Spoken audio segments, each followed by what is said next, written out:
Moby Dick, by Herman Melville, chapters 55 to 58. CHAPTER 55.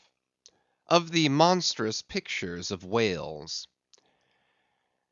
I shall ere long paint to you, as well as one can without canvas, something like the true form of the whale as he actually appears to the eye of the whaleman, when in his own absolute body the whale is moored alongside the whale ship, so that he can be fairly stepped upon there.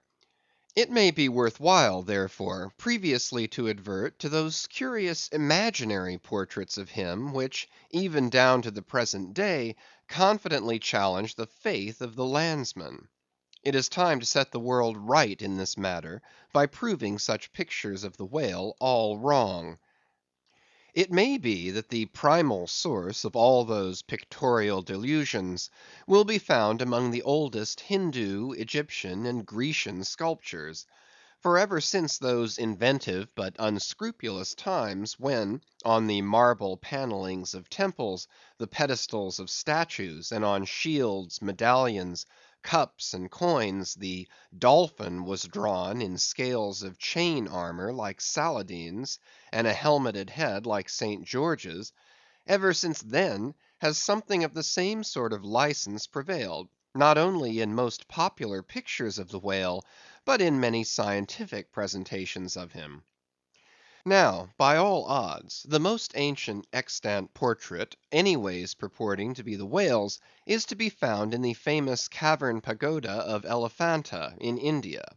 The Brahmins maintain that in the almost endless sculptures of that immemorial pagoda, all the trades and pursuits, every conceivable avocation of man, were prefigured ages before any of them actually came into being. No wonder, then, that in some sort our noble profession of whaling should have been there shadowed forth. The Hindoo whale referred to occurs in a separate department of the wall, depicting the incarnation of Vishnu in the form of Leviathan, learnedly known as the Matse Avatar. But though this sculpture is half man and half whale, so as only to give the tail of the latter, yet that small section of him is all wrong. It looks more like the tapering tail of an anaconda, than the broad palms of the true whale's majestic flukes. But go to the old galleries, and look now at a great Christian painter's portrait of this fish, for he succeeds no better than the antediluvian Hindoo. It is Guido's picture of Perseus rescuing Andromeda from the sea monster or whale. Where did Guido get the model of such a strange creature as that? Nor does Hogarth, in painting the same scene in his own Perseus Descending, make out one whit better. The huge corpulence of that Hogarthian monster undulates on the surface, scarcely drawing 1 inch of water. It has a sort of howdah on its back, and its distended, tusked mouth into which the billows are rolling, might be taken for the Traitor's Gate leading from the Thames by water into the Tower.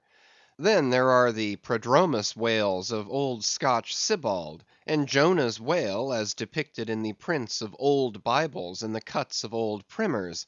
What shall be said of these?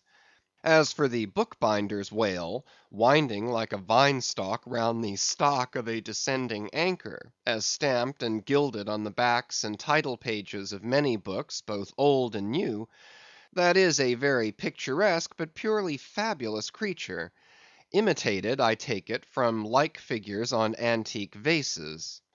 Though universally denominated a dolphin, I nevertheless call this bookbinder's fish an attempt at a whale, because it was so intended when the device was first introduced.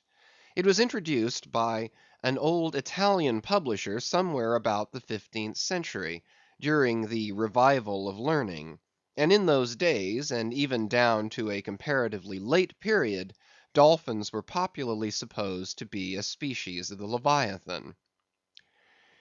In the vignettes and other embellishments of some ancient books, you will at times meet with very curious touches at the whale, where all manner of spouts, jets d'eau, hot springs and cold, Saratoga and Baden Baden, come bubbling up from his unexhausted brain. In the title page of the original edition of the Advancement of Learning, you will find some curious whales. But quitting all these unprofessional attempts, let us glance at those pictures of Leviathan purporting to be sober, scientific delineations by those who know. In old Harris's collection of voyages, there are some plates of whales extracted from a Dutch book of voyages, A.D. 1671, entitled A Whaling Voyage to Spitzbergen in the ship Jonas and the Whale, Peter Peterson of Friesland, master. In one of those plates, the whales, like great rafts of logs, are represented lying among ice isles, with white bears running over their living backs. In another plate, the prodigious blunder is made of representing the whale with perpendicular flukes. Then again, there is an imposing quarto, written by one Captain Colnet, a post captain in the English navy, entitled A Voyage round Cape Horn into the South Seas, for the purpose of extending the spermaceti whale fisheries. In this book is an outline purporting to be a "picture of a physeter or spermaceti whale, drawn by scale from one killed on the coast of Mexico, August 1793, and hoisted on deck." I doubt not the captain had this veracious picture taken for the benefit of his marines. To mention but one thing about it, let me say that it has an eye which, applied, according to the accompanying scale, to a full grown sperm whale, would make the eye of that whale a bow window some 5 feet long. Ah, my gallant captain, why did ye not give us Jonah looking out of that eye? Nor are the most conscientious compilations of natural history for the benefit of the young and tender free from the same heinousness of mistake. Look at that popular work, Goldsmith's Animated Nature.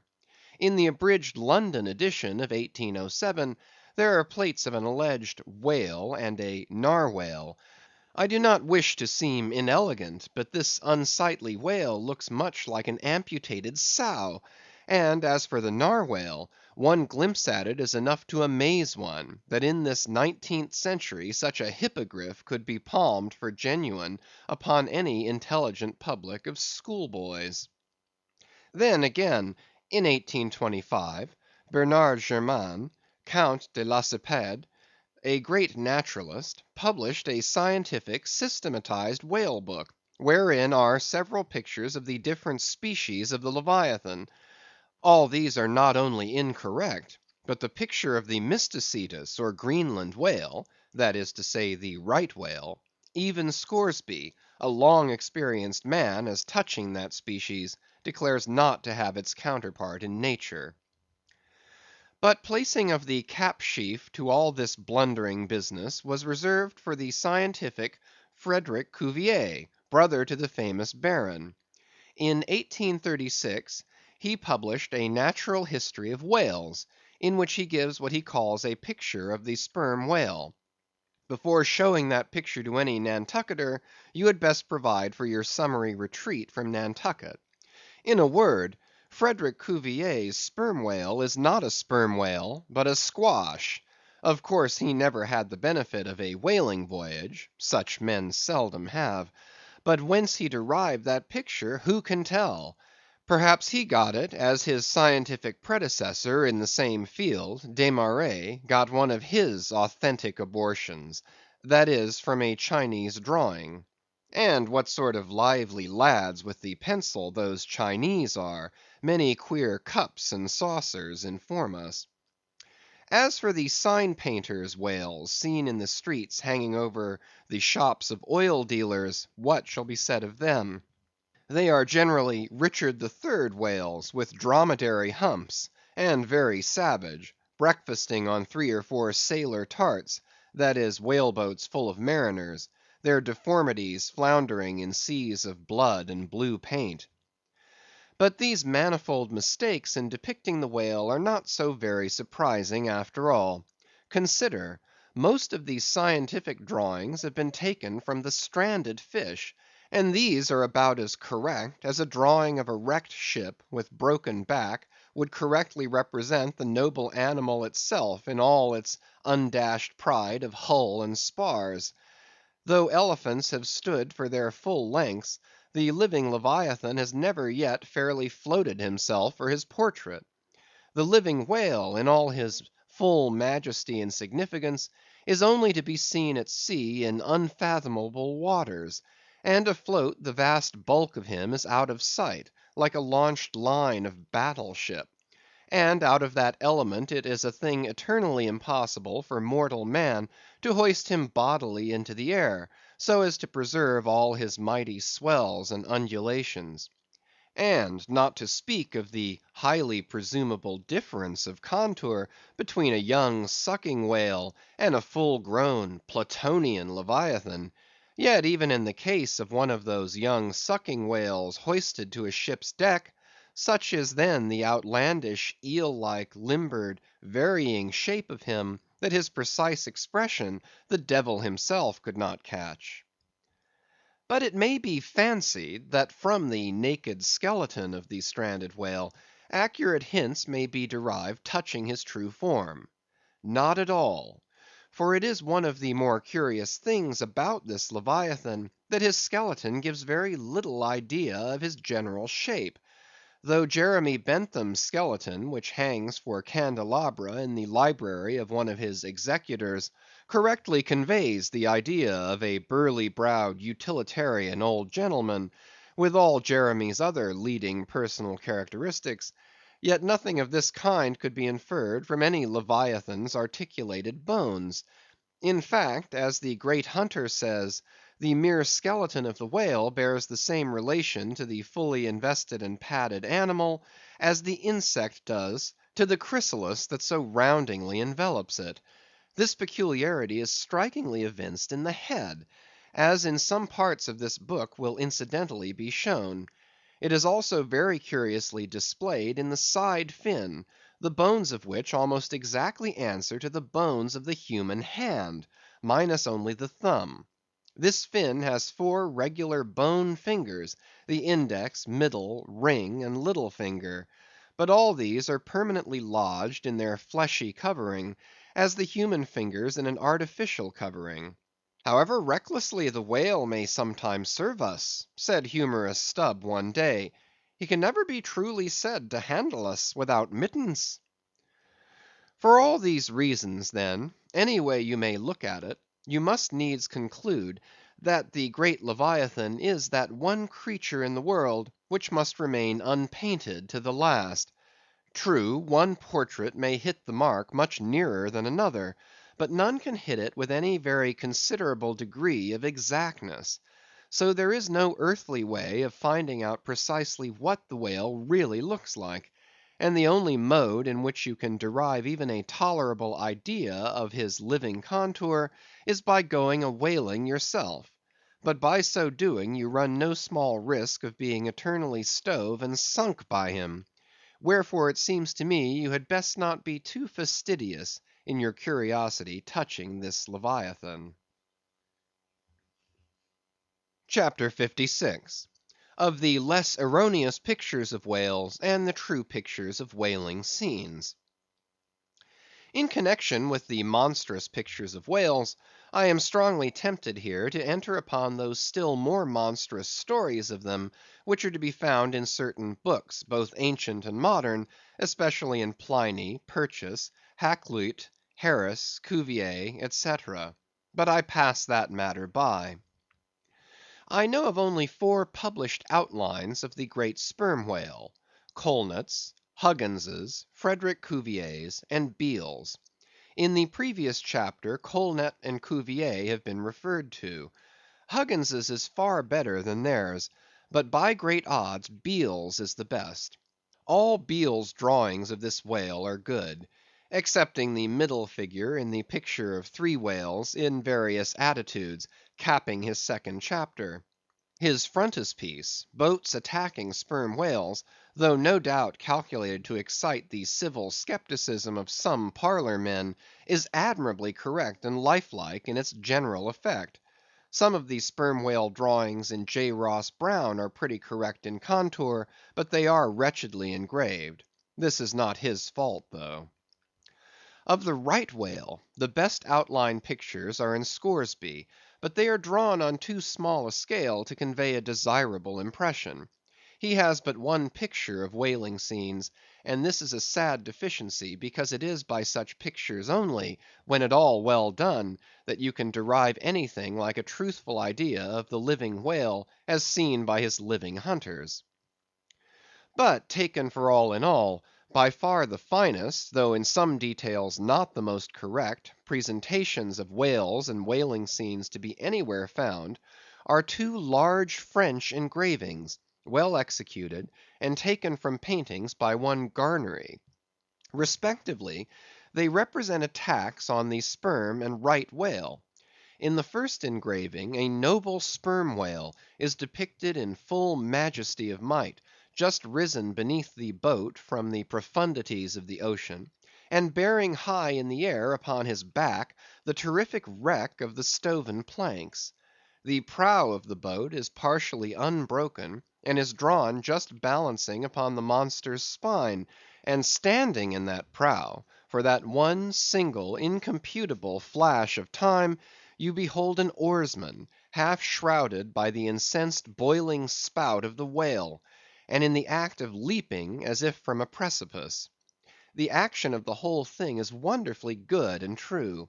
The half emptied line tub floats on the whitened sea; the wooden poles of the spilled harpoons obliquely bob in it; the heads of the swimming crew are scattered about the whale in contrasting expressions of affright; while in the black stormy distance, the ship is bearing down upon the scene.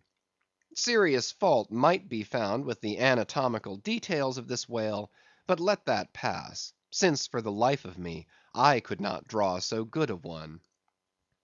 In the second engraving, the boat is in the act of drawing alongside the barnacled flank of a large running right whale, that rolls his black weedy bulk in the sea like some mossy rock slide from the Patagonian cliffs. His jets are erect, full, and black like soot; so that from so abounding a smoke in the chimney, you would think that there must be a brave supper cooking in the great bowels below. Sea fowls are pecking at the small crabs, shell fish, and other sea candies and macaroni, which the right whale sometimes carries on his pestilent back.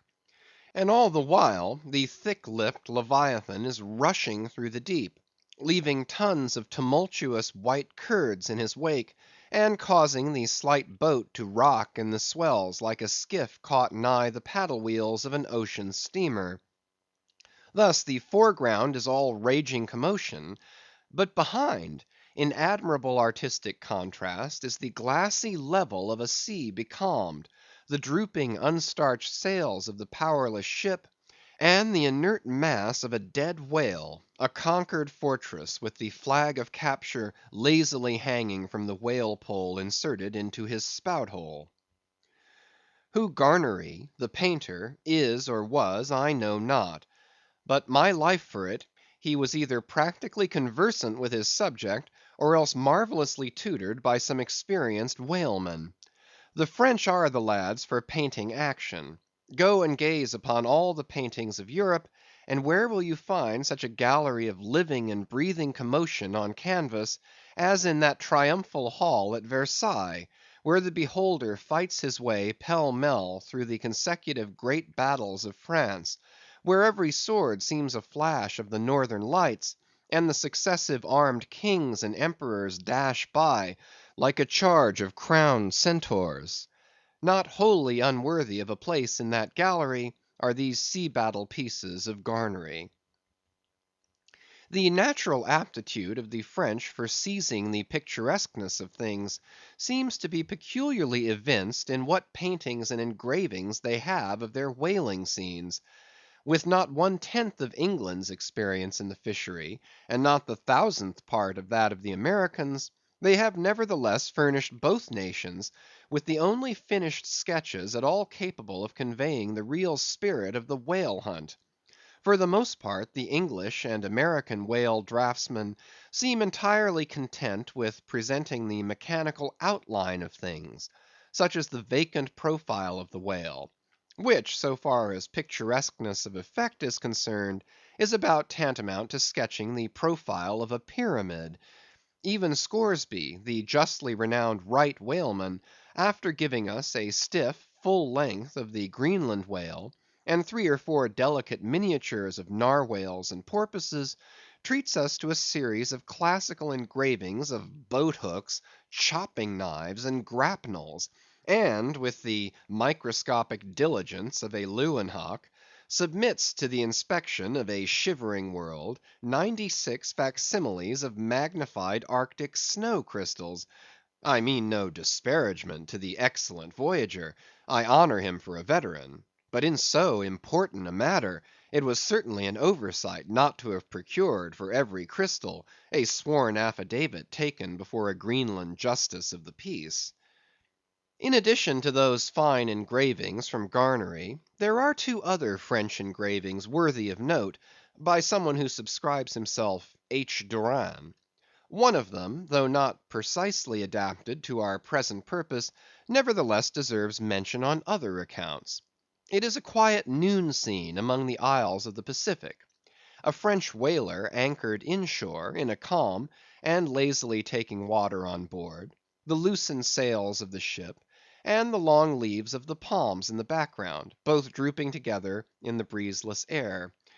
The effect is very fine, when considered with reference to its presenting the hardy fishermen under one of their few aspects of oriental repose.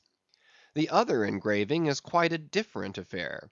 The ship hove to on the open seas, and in the very heart of the leviathanic life, with a right whale alongside; the vessel, in the act of cutting in, hove over to the monster as if to a quay; and a boat, hurriedly pushing off from this scene of activity, is about giving chase to whales in the distance.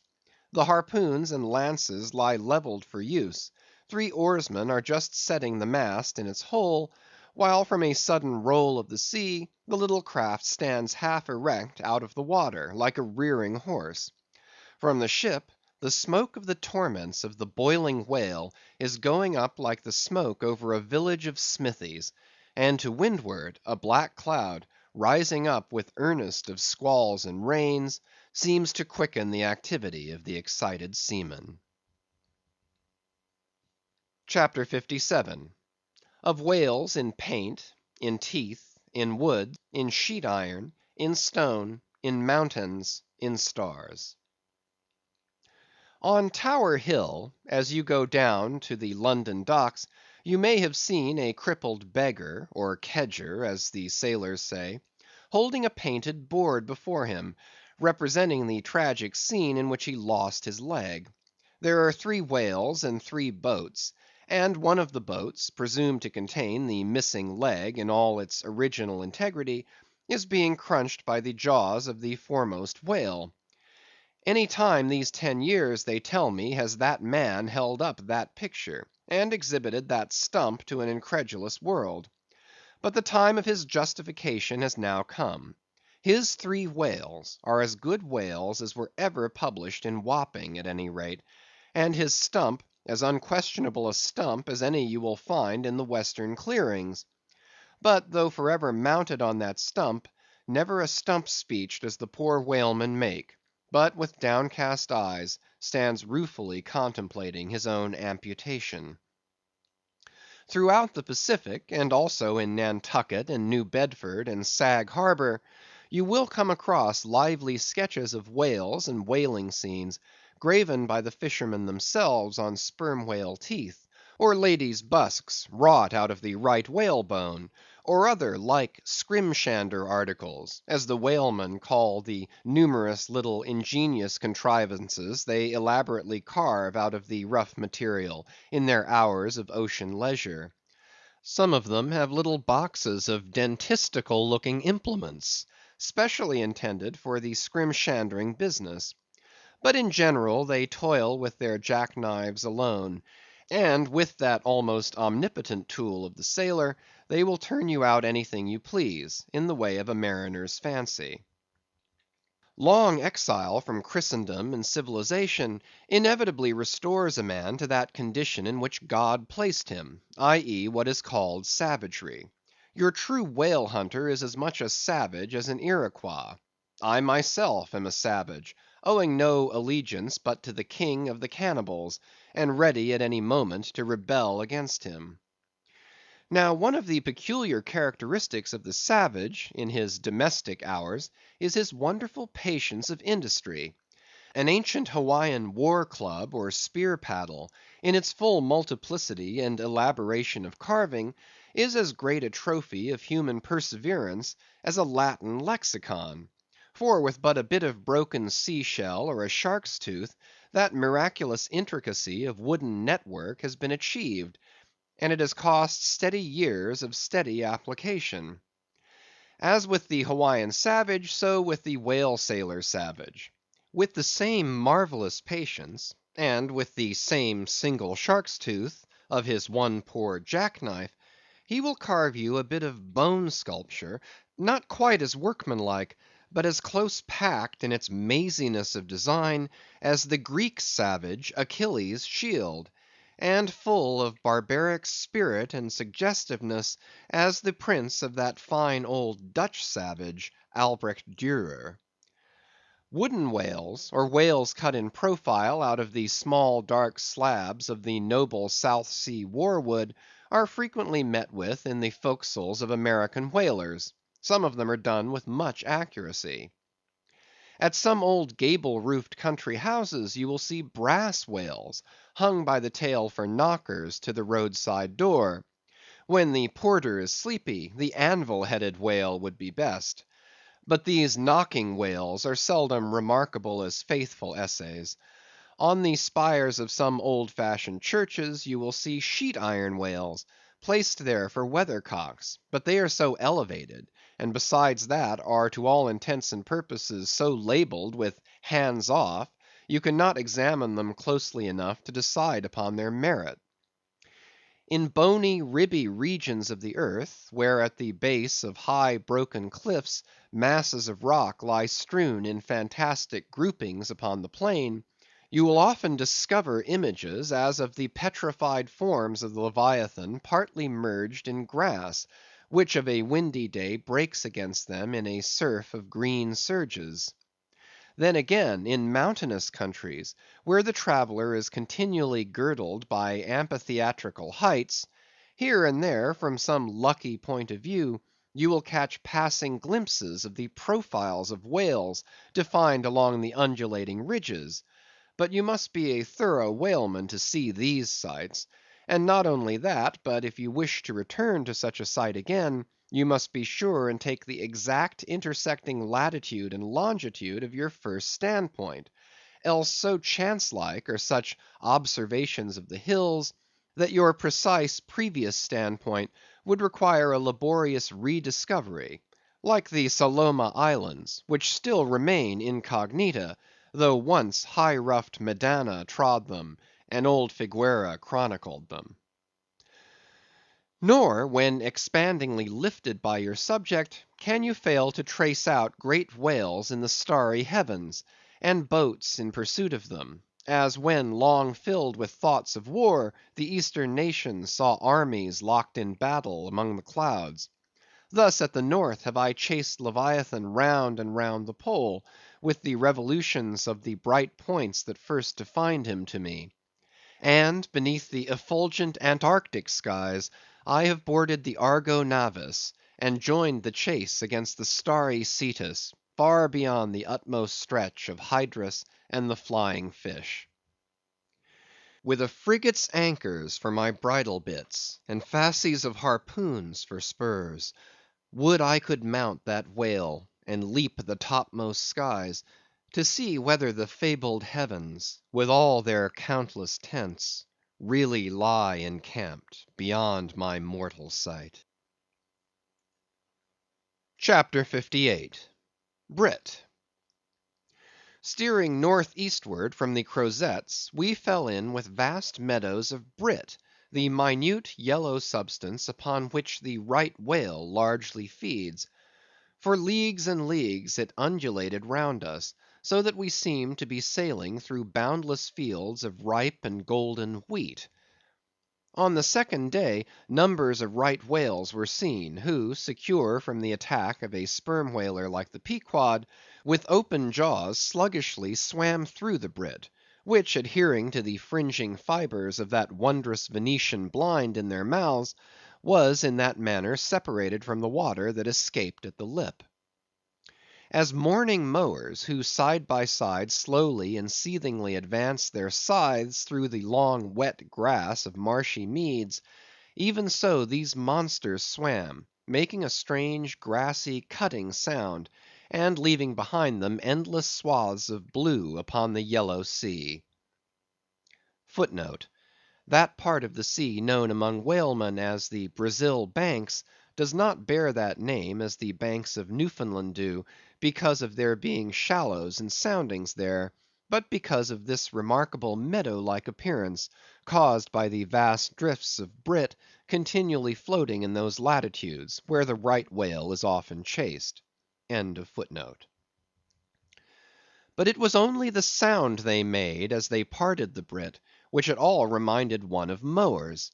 Seen from the mast heads, especially when they paused and were stationary for a while, their vast black forms looked more like lifeless masses of rock than anything else; and as in the great hunting countries of India, the stranger at a distance will sometimes pass on the plains recumbent elephants without knowing them to be such, taking them for bare blackened elevations of the soil, even so often for him who for the first time beholds this species of leviathans on the sea. And even when recognized at last, their immense magnitude renders it very hard really to believe that such bulky masses of overgrowth can possibly be instinct in all parts with the same sort of life that lives in a dog or a horse. Indeed, in other respects, you can hardly regard any creatures of the deep with the same feelings that you do of those of the shore. For though some old naturalists have maintained that all creatures of the land are of their kind in the sea, and though taking a broad general view of the thing, this may very well be; yet coming to specialties, where, for example, does the ocean furnish any fish that in disposition answers to the sagacious kindness of the dog? The accursed shark alone can in any generic respect be said to bear comparative analogy to him. But though to landsmen in general the native inhabitants of the seas have ever been regarded with emotions unspeakably unsocial and repelling; though we know the sea to be an everlasting terra incognita, so that Columbus sailed over numberless unknown worlds to discover his one superficial western one; though by vast odds the most terrific of all mortal disasters have immemorially and indiscriminately befallen tens and hundreds of thousands of those who have gone upon the waters; though but a moment's consideration will teach, that however baby man may brag of his science and skill, and however much, in a flattering future, that science and skill may augment, yet forever and forever, to the crack of doom, the sea will insult and murder him, and pulverize the stateliest, stiffest frigate he can make; nevertheless, by the continual repetition of these very impressions, man has lost that sense of the full awfulness of the sea which aboriginally belongs to it. The first boat we read of, floated on an ocean that with Portuguese vengeance had whelmed a whole world without leaving so much as a widow. That same ocean rolls now; that same ocean destroyed the wrecked ships of last year. Yea, foolish mortals, Noah's flood is not yet subsided; 2/3 of the fair world it yet covers. Wherein differ the sea and the land, that a miracle upon one is not a miracle upon the other? Preternatural terrors rested upon the Hebrews, when under the feet of Korah and his company the live ground opened and swallowed them up for ever; yet not a modern sun ever sets but in precisely the same manner the live sea swallows up ships and crews.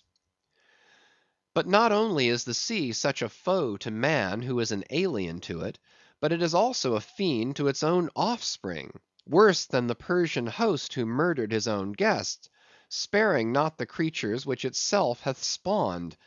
Like a savage tigress that tossing in the jungle overlays her own cubs, so the sea dashes even the mightiest whales against the rocks, and leaves them there side by side with the split wrecks of ships.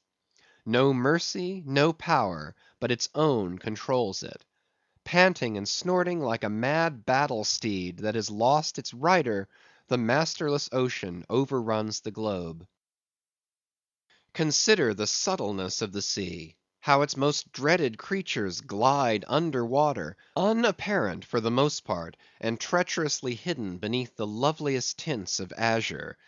Consider also the devilish brilliance and beauty of many of its most remorseless tribes, as the dainty embellished shape of many species of sharks. Consider, once more, the universal cannibalism of the sea, all whose creatures prey upon each other, carrying on eternal war since the world began. Consider all this, and then turn to this green, gentle, and most docile earth. Consider them both, the sea and the land, and do you not find a strange analogy to something in yourself? For as this appalling ocean surrounds the verdant land, so in the soul of man there lies one insular Tahiti, full of peace and joy, but encompassed by all the horrors of the half known life. God keep thee! Push not off from that isle; thou canst never return. End of chapters 55 to 58.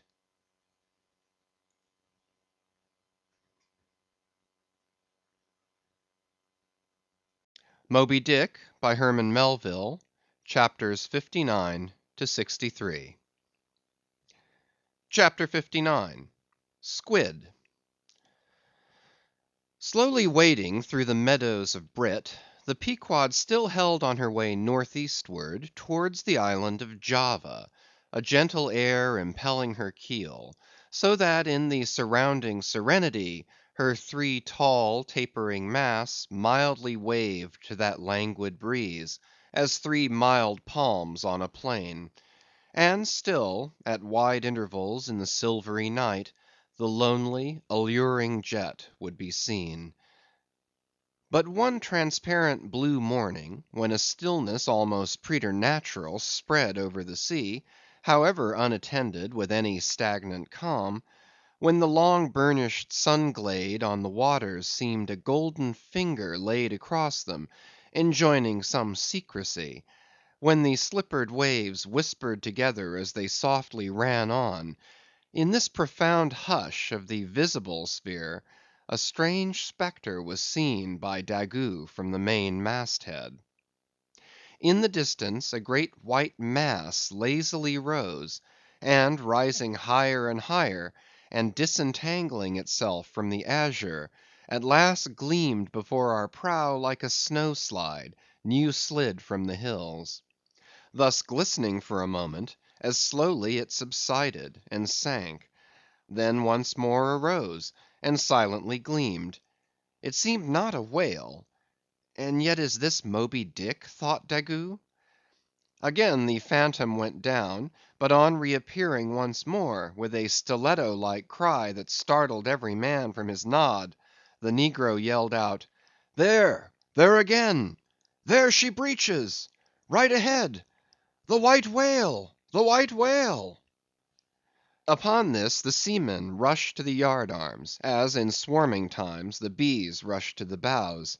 Bareheaded in the sultry sun, Ahab stood on the bowsprit, and with one hand pushed far behind in readiness to wave his orders to the helmsman, cast his eager glance in the direction indicated aloft by the outstretched motionless arm of Daggoo.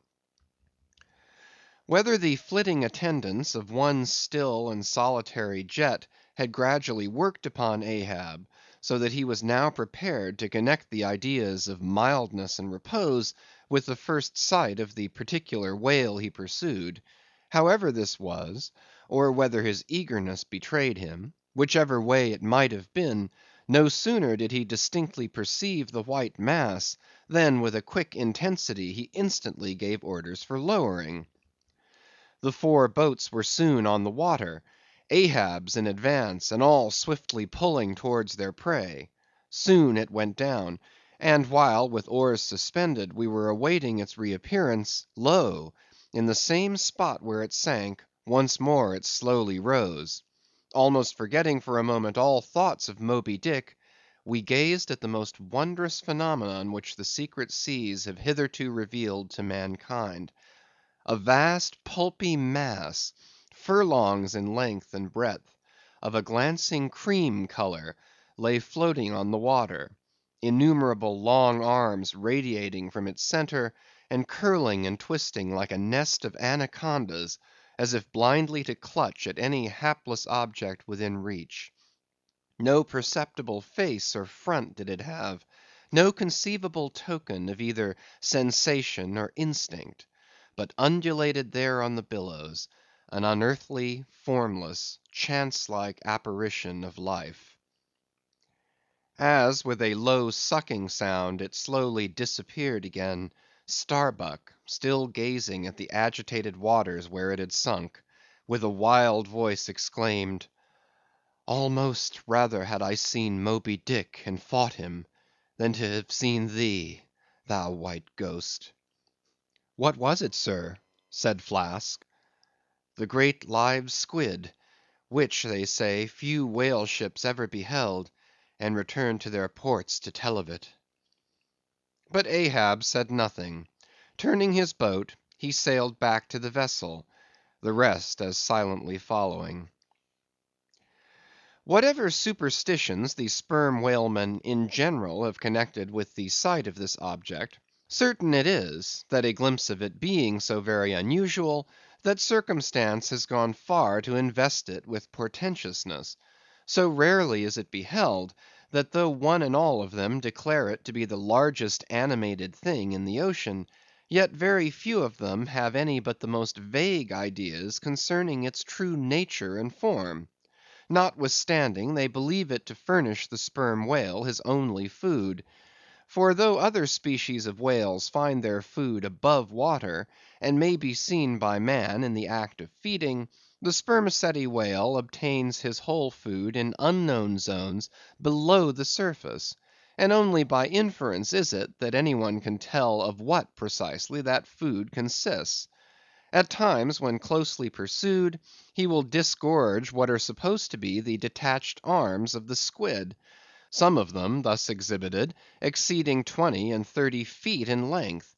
They fancy that the monster to which these arms belonged ordinarily clings by them to the bed of the oceans, and that the sperm whale, unlike other species, is supplied with teeth in order to attack and tear it. There seems some ground to imagine that the great Kraken of Bishop Pontoppidan may ultimately resolve itself into squid. The manner in which the bishop describes it, as alternately rising and sinking, with some other particulars he narrates, in all this the two correspond. But much abatement is necessary with respect to the incredible bulk he assigns it. By some naturalists who have vaguely heard rumors of the mysterious creature here spoken of, it is included among the class of cuttle fish, to which, indeed, in certain external respects it would seem to belong, but only as the anak of the tribe. CHAPTER 60. The Line. With reference to the whaling scene shortly to be described, as well as for the better understanding of all similar scenes elsewhere presented, I have here to speak of the magical, sometimes horrible, whale line. The line originally used in the fishery was of the best hemp, slightly vapored with tar, not impregnated with it, as in the case of ordinary ropes.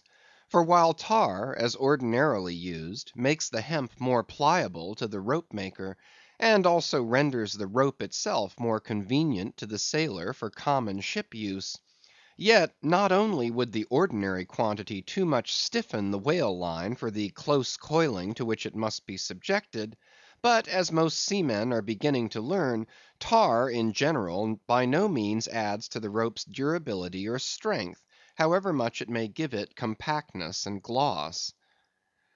Of late years, the Manila rope has, in the American fishery, almost entirely superseded hemp as a material for whale lines; for though not so durable as hemp, it is stronger and far more soft and elastic; and I will add, since there is an æsthetics in all things, is much more handsome and becoming to the boat than hemp.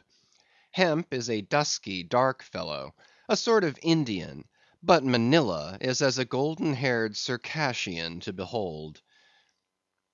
The whale line is only 2/3 of an inch in thickness. At first sight you would not think it so strong as it really is. By experiment, its 1 in 50 yarns will each suspend a weight of 120 pounds, so that the whole rope will bear a strain nearly equal to 3 tons. In length, the common sperm whale line measures something over 200 fathoms.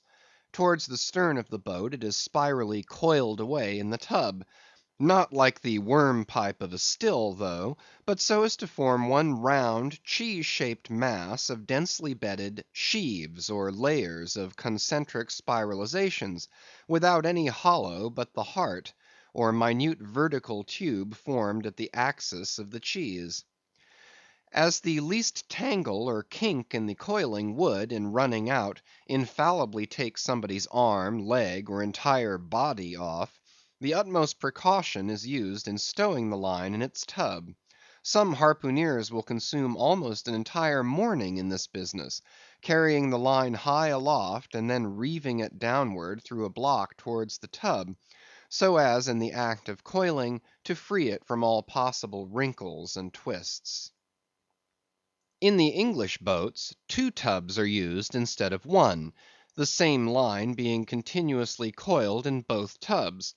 There is some advantage in this, because these twin tubs being so small, they fit more readily into the boat, and do not strain it so much; whereas the American tub, nearly 3 feet in diameter, and of proportionate depth, makes a rather bulky freight for a craft whose planks are but 1/2 inch in thickness; for the bottom of the whale boat is like critical ice, which will bear up under a considerable distributed weight, but not very much of a concentrated one. When the painted canvas cover is clapped on the American line tub, the boat looks as if it were pulling off with a prodigious great wedding cake to present to the whales.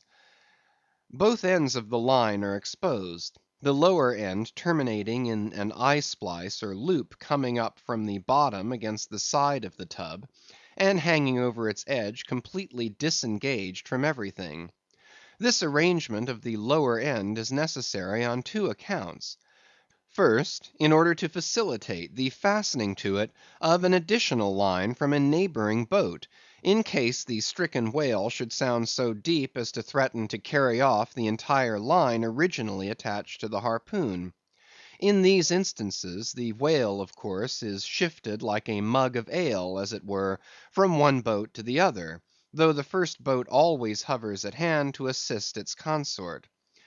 Second, this arrangement is indispensable for common safety's sake; for were the lower end of the line in any way attached to the boat, and were the whale then to run the line out to the end, almost in a single smoking minute as he sometimes does, he would not stop there, for the doomed boat would infallibly be dragged down after him into the profundity of the sea, and in that case no town crier would ever find her again. Before lowering the boat for the chase, the upper end of the line is taken aft from the tub, and passing round the loggerhead there, is again carried forward the entire length of the boat, resting crosswise upon the loom or handle of every man's oar, so that it jogs against his wrist in rowing; and also passing between the men, as they alternately sit at the opposite gunwales, to the leaded chocks or grooves in the extreme pointed prow of the boat, where a wooden pin or skewer the size of a common quill prevents it from slipping out. From the chocks it hangs in a slight festoon over the bows, and is then passed inside the boat again, and some 10 or 20 fathoms, called box line, being coiled upon the box in the bows, it continues its way to the gunwale still a little further aft, and is then attached to the short warp, the rope which is immediately connected with the harpoon. But previous to that connection, the short warp goes through sundry mystifications too tedious to detail. Thus the whale line folds the whole boat in its complicated coils, twisting and writhing around it in almost every direction. All the oarsmen are involved in its perilous contortions, so that to the timid eye of the landsman they seem as Indian jugglers, with the deadliest snakes sportively festooning their limbs. Nor can any son of mortal woman for the first time seat himself amid those hempen intricacies, and while straining his utmost at the oar, bethink him that at any unknown instant the harpoon may be darted, and all these horrible contortions be put into play like ringed lightnings. He cannot be thus circumstanced without a shudder that makes the very marrow in his bones to quiver in him like a shaken jelly. Yet habit, strange thing, what cannot habit accomplish? Gayer sallies, more merry mirth, better jokes, and brighter repartees you never heard over your mahogany, than you will hear over the half–inch white cedar of the whale boat, when thus hung in hangman's nooses; and like the 6 burghers of Calais before King Edward, the 6 men composing the crew pull into the jaws of death with a halter around every neck, as you may say. Perhaps a very little thought will now enable you to account for those repeated whaling disasters, some few of which are casually chronicled, of this man or that man being taken out of the boat by the line and lost. For when the line is darting out, to be seated then in the boat is like being seated in the midst of the manifold whizzings of a steam engine in full play, when every flying beam and shaft and wheel is grazing you. It is worse, for you cannot sit motionless in the heart of these perils, because the boat is rocking like a cradle, and you are pitched one way and the other, without the slightest warning, and only by a certain self–adjusting buoyancy and simultaneousness of volition and action can you escape being made a Mazeppa of, and run away with where the all–seeing sun himself could never pierce you out. Again, as the profound calm, which only apparently precedes and prophesies of the storm, is perhaps more awful than the storm itself, for indeed the calm is but the wrapper and envelope of the storm, and contains it in itself, as the seemingly harmless rifle holds the fatal powder and the ball and the explosion; so the graceful repose of the line, as it silently serpentines about the oarsmen before being brought into actual play, this is a thing which carries more of true terror than any other aspect of this dangerous affair. But why say more? All men live enveloped in whale lines. All are born with halters round their necks. But it is only when caught in the swift sudden turn of death that mortals realize the silent, subtle, ever–present perils of life. And if you be a philosopher, though seated in a whale boat, you would not at heart feel one whit more of terror, than though seated before your evening fire with a poker and not a harpoon by your side. CHAPTER 61. Stubb kills a Whale. If to Starbuck the apparition of the squid was a thing of portents, to Queequeg it was quite a different object. "When you see him quid," said the savage, honing his harpoon in the bow of his hoisted boat, "then you quick see him parm whale." The next day was exceedingly still and sultry, and with nothing special to engage them, the Pequod's crew could hardly resist the spell of sleep induced by such a vacant sea. for this part of the Indian Ocean through which we were voyaging is not what whalemen call a lively ground; that is, it affords fewer glimpses of porpoises, dolphins, flying fish, and other vivacious denizens of more stirring waters, than those off the Rio de la Plata, or the inshore ground off Peru. It was my turn to stand at the foremast head; and with my shoulders leaning against the slackened royal shrouds, to and fro I idly swayed in what seemed an enchanted air. No resolution could withstand it. In that dreamy mood, losing all consciousness, at last my soul went out of my body, though my body still continued to sway as a pendulum will, long after the power which first moved it is withdrawn. Ere forgetfulness altogether came over me, I had noticed that the seamen at the main and mizzen mast heads were already drowsy; so that at last all three of us lifelessly swung from the spars; and for every swing that we made, there was a nod from below, from the slumbering helmsman. The waves, too, nodded their indolent crests; and across the wide trance of the sea, east nodded to west, and the sun over all. Suddenly bubbles seemed bursting beneath my closed eyes; like vices my hands grasped the shrouds; some invisible, gracious agency preserved me; with a shock I came back to life; and lo! close under our lee, not 40 fathoms off, a gigantic sperm whale lay rolling in the water like the capsized hull of a frigate, his broad glossy back, of an Ethiopian hue, glistening in the sun's rays like a mirror. But lazily undulating in the trough of the sea, and ever and anon tranquilly spouting his vapory jet, the whale looked like a portly burgher smoking his pipe of a warm afternoon. But that pipe, poor whale, was thy last. As if struck by some enchanter's wand, the sleepy ship and every sleeper in it all at once started into wakefulness; and more than a score of voices from all parts of the vessel, simultaneously with the three notes from aloft, shouted forth the accustomed cry, as the great fish slowly and regularly spouted the sparkling brine into the air. "Clear away the boats! Luff!" cried Ahab; and obeying his own order, he dashed the helm down before the helmsman could handle the spokes.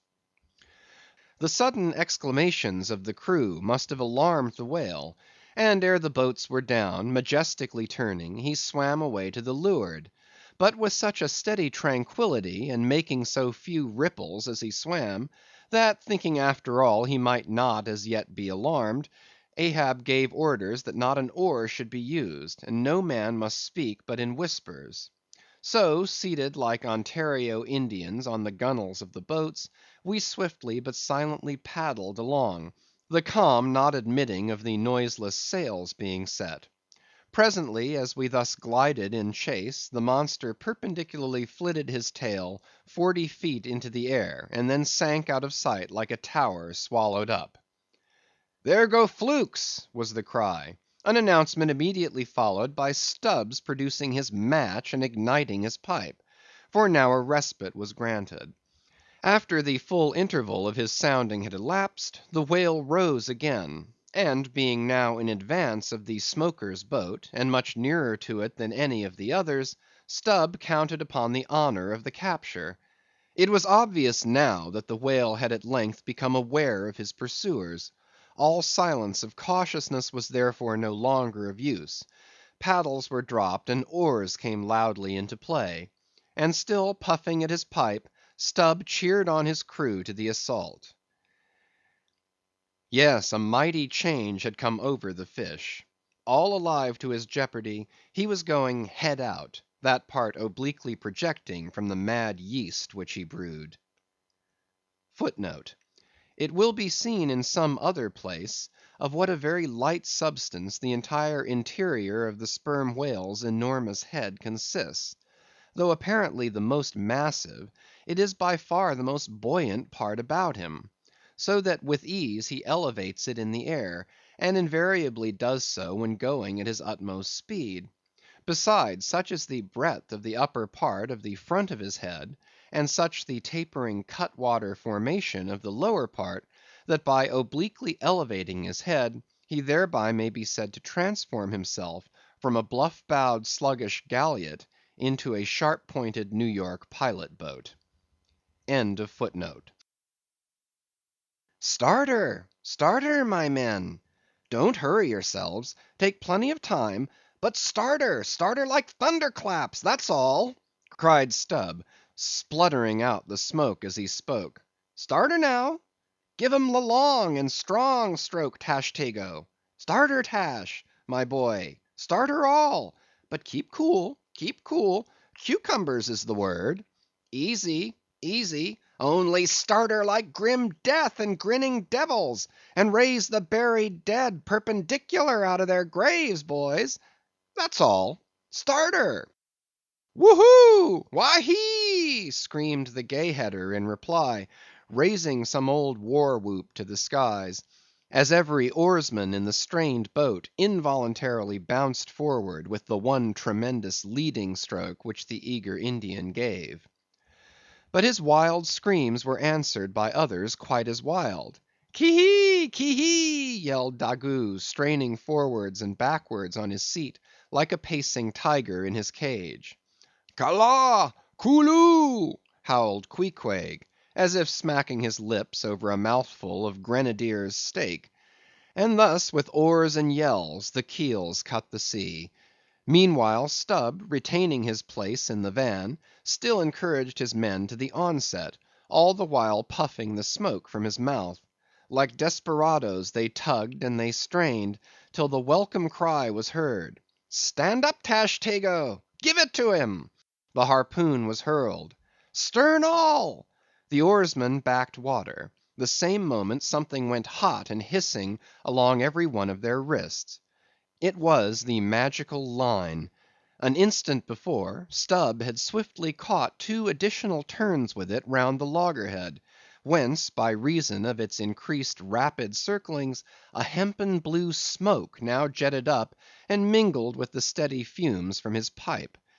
As the line passed round and round the loggerhead, so also, just before reaching that point, it blisteringly passed through and through both of Stubb's hands, from which the hand cloths or squares of quilted canvas sometimes worn at these times had accidentally dropped. It was like holding an enemy's sharped, 2-edged sword by the blade, and that enemy all the time striving to wrest it out of your clutch. Wet the line! Wet the line! cried Stubb to the tub oarsman, him seated by the tub, who, snatching off his hat, dashed sea water into it. Partly to show the indispensableness of this act, it may here be stated, that in the old Dutch fishery, a mop was used to dash the running line with water. In many other ships, a wooden piggin or bailer is set apart for that purpose. Your hat, however, is the most convenient. More turns were taken, so that the line began holding its place. The boat now flew through the boiling water, like a shark all fins. Stubb and Tashtego here changed places, stem for stern, a staggering business truly in that rocking commotion. From the vibrating line extending the entire length of the upper part of the boat, and from its now being more tight than a harp string, you would have thought the craft had 2 keels, one cleaving the water, the other the air, as the boat churned on through both opposing elements at once. A continual cascade played at the bows, a ceaseless whirling eddy in her wake, and at the slightest motion from within, but even of a little finger, the vibrating, cracking craft canted over her spasmodic gunwale into the sea. Thus they rushed, each man with might and main clinging to his seat, to prevent being tossed to the foam, and the tall form of Tashtego at the steering oar crouching almost double, in order to bring down his centre of gravity. Whole Atlantics and Pacifics seemed passed as they shot on their way, till at length the whale somewhat slackened his flight. Haul in! Haul in! cried Stubb to the bowsman, and facing round towards the whale, all hands began pulling the boat up to him, while yet the boat was being towed on. Soon ranging up by his flank, Stubb, firmly planting his knee in the clumsy cleat, darted dart after dart into the flying fish; at the word of command, the boat alternately sterning out of the way of the whale's horrible wallow, and then ranging up for another fling. The red tide now poured from all sides of the monster, like brooks down a hill. His tormented body rolled, not in brine, but in blood, which bubbled and seethed for furlongs behind in their wake. The slanting sun playing upon this crimson pond in the sea, sent back its reflection into every face, so that they all glowed to each other like red men. And all the while, jet after jet of white smoke was agonizingly shot from the spiracle of the whale, and vehement puff after puff from the mouth of the excited headsman, as at every dart, hauling in upon his crooked lance, by the line attached to it, Stubb straightened it again and again, by a few rapid blows against the gunwale, and then again and again sent it into the whale. "Pull up! Pull up!" he now cried to the bowsman, as the waning whale relaxed in his wrath. "Pull up! Close to!" and the boat ranged along the fish's flank. When reaching far over the bow, Stubb slowly churned his long sharp lance into the fish, and kept it there, carefully churning and churning, as if cautiously seeking to feel after some gold watch that the whale might have swallowed, and which he was fearful of breaking ere he could hook it out. But that gold watch he sought was the innermost life of the fish. And now it is struck; for, starting from his trance into that unspeakable thing called his flurry, the monster horribly wallowed in his blood, overwrapped himself in impenetrable, mad, boiling spray, so that the imperilled craft, instantly dropping astern, had much ado blindly to struggle out from that frenzied twilight into the clear air of day. And now, abating in his flurry, the whale once more rolled out into view, surging from side to side, spasmodically dilating and contracting his spout hole, with sharp, cracking, agonized respirations. At last, gush after gush of clotted red gore, as if it had been the purple lees of red wine, shot into the frighted air, and falling back again, ran dripping down his motionless flanks into the sea. His heart had burst. "He's dead, Mr. Stubb," said Tashtego. "Yes, both pipes smoked out." And withdrawing his own from his mouth, Stubb scattered the dead ashes over the water, and for a moment stood thoughtfully eyeing the vast corpse he had made. CHAPTER 62. The Dart. A word concerning an incident in the last chapter. According to the invariable usage of the fishery, the whale boat pushes off from the ship, with the headsman or whale killer as temporary steersman, and the harpooneer or whale fastener pulling the foremost oar, the one known as the harpooneer oar. Now, it needs a strong, nervous arm to strike the first iron into the fish; for often, in what is called a long dart, the heavy implement has to be flung to the distance of 20 or 30 feet. But however prolonged and exhausting the chase, the harpooneer is expected to pull his oar meanwhile to the uttermost; indeed, he is expected to set an example of superhuman activity to the rest, not only by incredible rowing, but by repeated loud and intrepid exclamations. And what it is to keep shouting at the top of one's compass, while all the other muscles are strained and half started; what that is, none know but those who have tried it. For one, I cannot bawl very heartily and work very recklessly at one and the same time. In this straining, bawling state, then, with his back to the fish, all at once the exhausted harpooneer hears the exciting cry, "Stand up and give it to him." He now has to drop and secure his oar, turn round on his centre half way, seize his harpoon from the crotch, and with what little strength may remain, he essays to pitch it somehow into the whale. No wonder, taking the whole fleet of whalemen in a body, that out of 50 fair chances for a dart, not 5 are successful. No wonder that so many hapless harpooneers are madly cursed and disrated. No wonder that some of them actually burst their blood vessels in the boat. No wonder that some sperm whalemen are absent 4 years with 4 barrels. No wonder that to many ship owners whaling is but a losing concern. For it is the harpooneer that makes the voyage, and if you take the breath out of his body, how can you expect to find it there when most wanted? Again, if the dart be successful, then at the second critical instant, that is, when the whale starts to run, the boat header and harpooneer likewise start to running fore and aft, to the imminent jeopardy of themselves and every one else. It is then they change places, and the headsman, the chief officer of the little craft, takes his proper station in the bows of the boat. Now, I care not who maintains the contrary, but all this is both foolish and unnecessary. The headsman should stay in the bows from first to last. He should both dart the harpoon and the lance, and no rowing whatever should be expected of him, except under circumstances obvious to any fisherman. I know that this would sometimes involve a slight loss of speed in the chase, but long experience in various whalemen of more than one nation has convinced me that in the vast majority of failures in the fishery, it has not by any means been so much the speed of the whale as the before described exhaustion of the harpooneer that has caused them.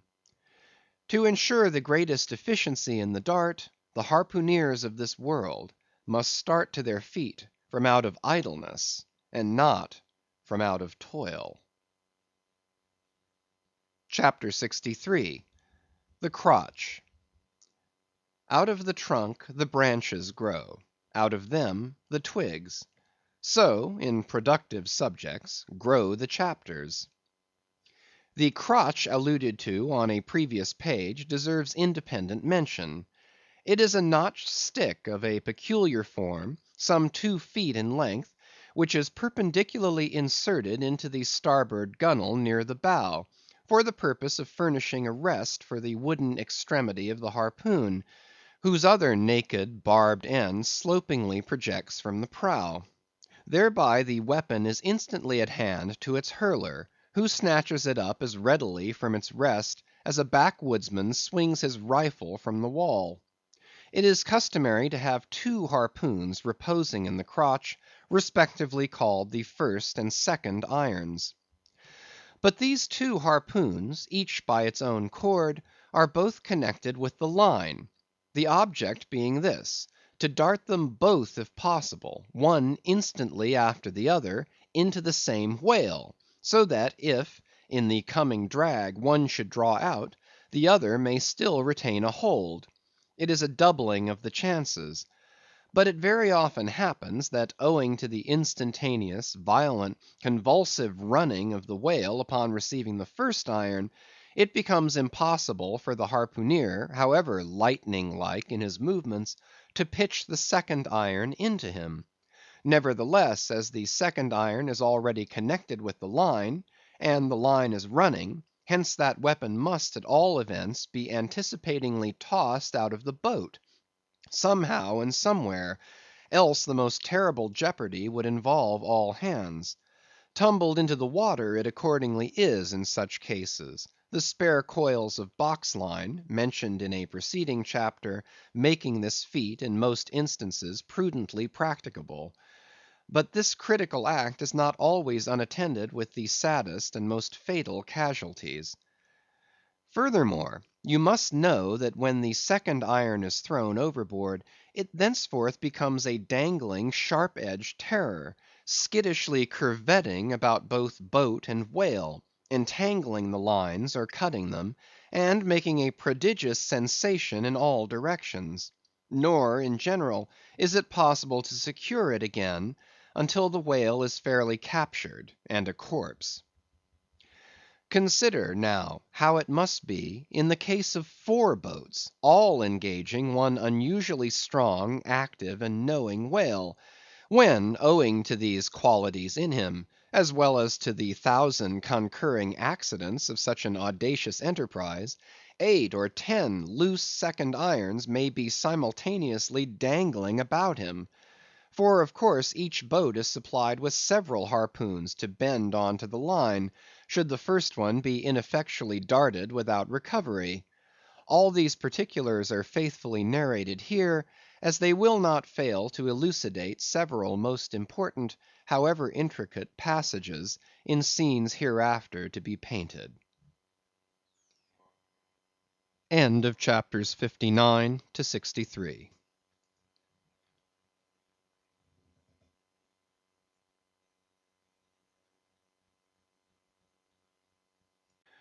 Moby Dick, by Herman Melville, chapters 64 to 67. CHAPTER 64. Stubb's Supper. Stubb's whale had been killed some distance from the ship. It was a calm; so, forming a tandem of 3 boats, we commenced the slow business of towing the trophy to the Pequod.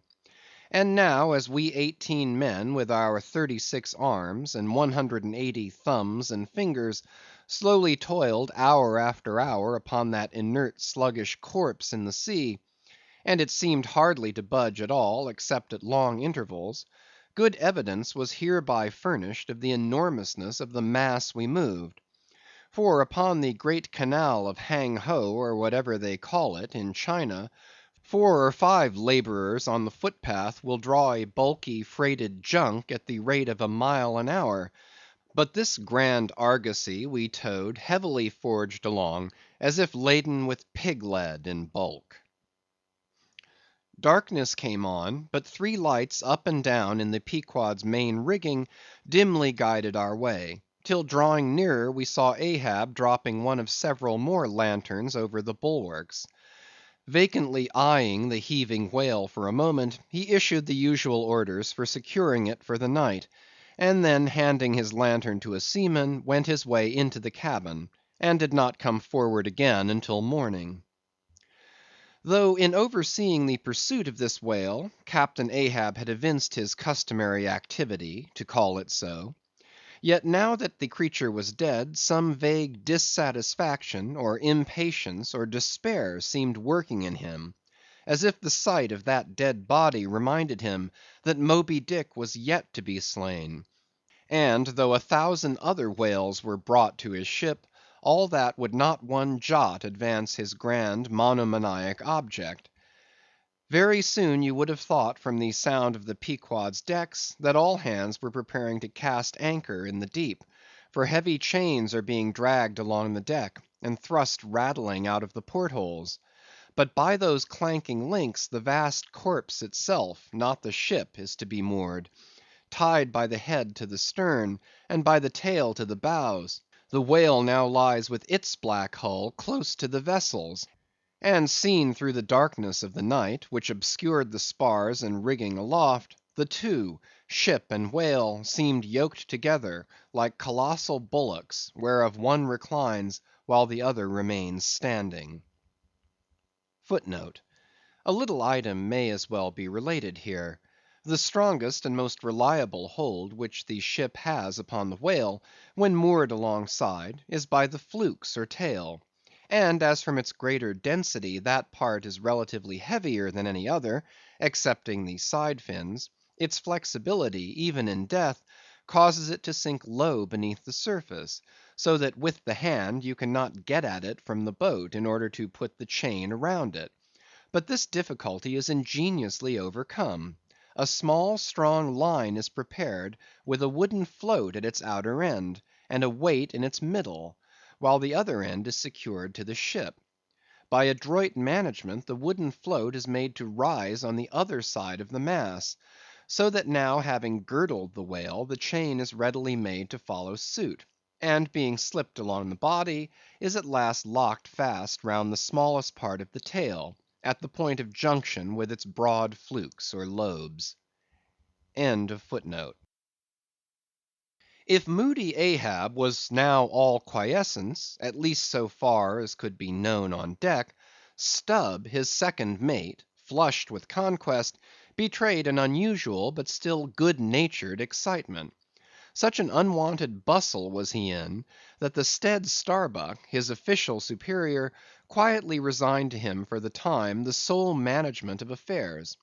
One small helping cause of all this liveliness in Stubb was soon made strangely manifest. Stubb was a high liver. He was somewhat intemperately fond of the whale, as a flavorish thing to his palate. "A steak, ere I sleep! You, Daggoo, overboard you go, and cut me one from his small." Here be it known, that though these wild fishermen do not as a general thing, according to the great military maxim, make the enemy defray the current expenses of the war, at least before receiving the proceeds of the voyage, yet now and then you find some of these Nantucketers who have a genuine relish for that particular part of the sperm whale designated by Stubb, comprising the tapering extremity of the body. About midnight that steak was cut and cooked; and lighted by two lanterns of sperm oil, Stubb stoutly stood up to his spermaceti supper at the capstan head, as if that capstan were a sideboard. Nor was Stubb the only banqueter on whale's flesh that night.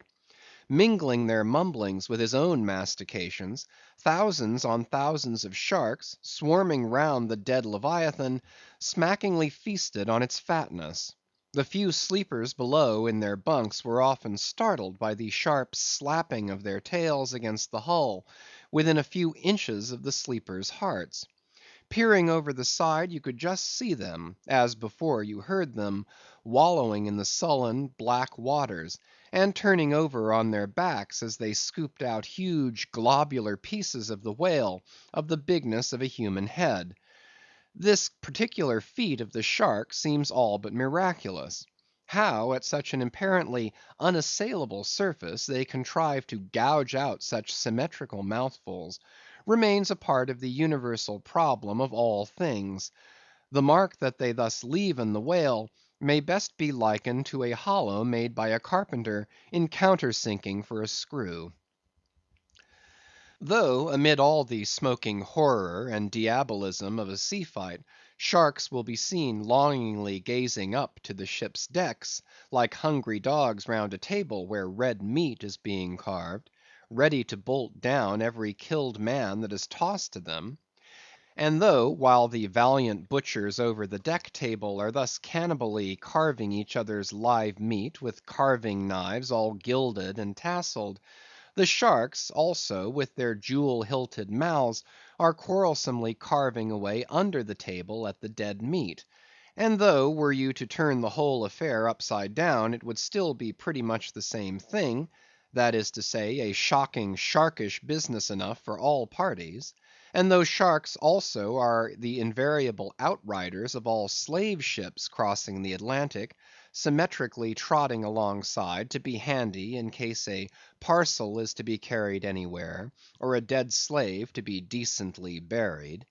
and though one or two other like instances might be set down, touching the set terms, places, and occasions when sharks do most socially congregate, and most hilariously feast, yet there is no conceivable time or occasion when you will find them in such countless numbers, and in gayer or more jovial spirits, than around a dead sperm whale, moored by night to a whale ship at sea. If you have never seen that sight, then suspend your decision about the propriety of devil worship, and the expediency of conciliating the devil. But as yet Stubb heeded not the mumblings of the banquet that was going on so nigh him, no more than the sharks heeded the smacking of his own epicurean lips. "Cook! Cook! Where's that old fleece?" he cried at length, widening his legs still further, as if to form a more secure base for his supper, and at the same time darting his fork into the dish, as if stabbing with his lance. "Cook! You, cook! Sail this way, cook!" The old black, not in any very high glee at having been previously roused from his warm hammock at a most unseasonable hour, came shambling along from his galley; for like many old blacks, there was something the matter with his knee pans, which he did not keep well scoured like his other pans.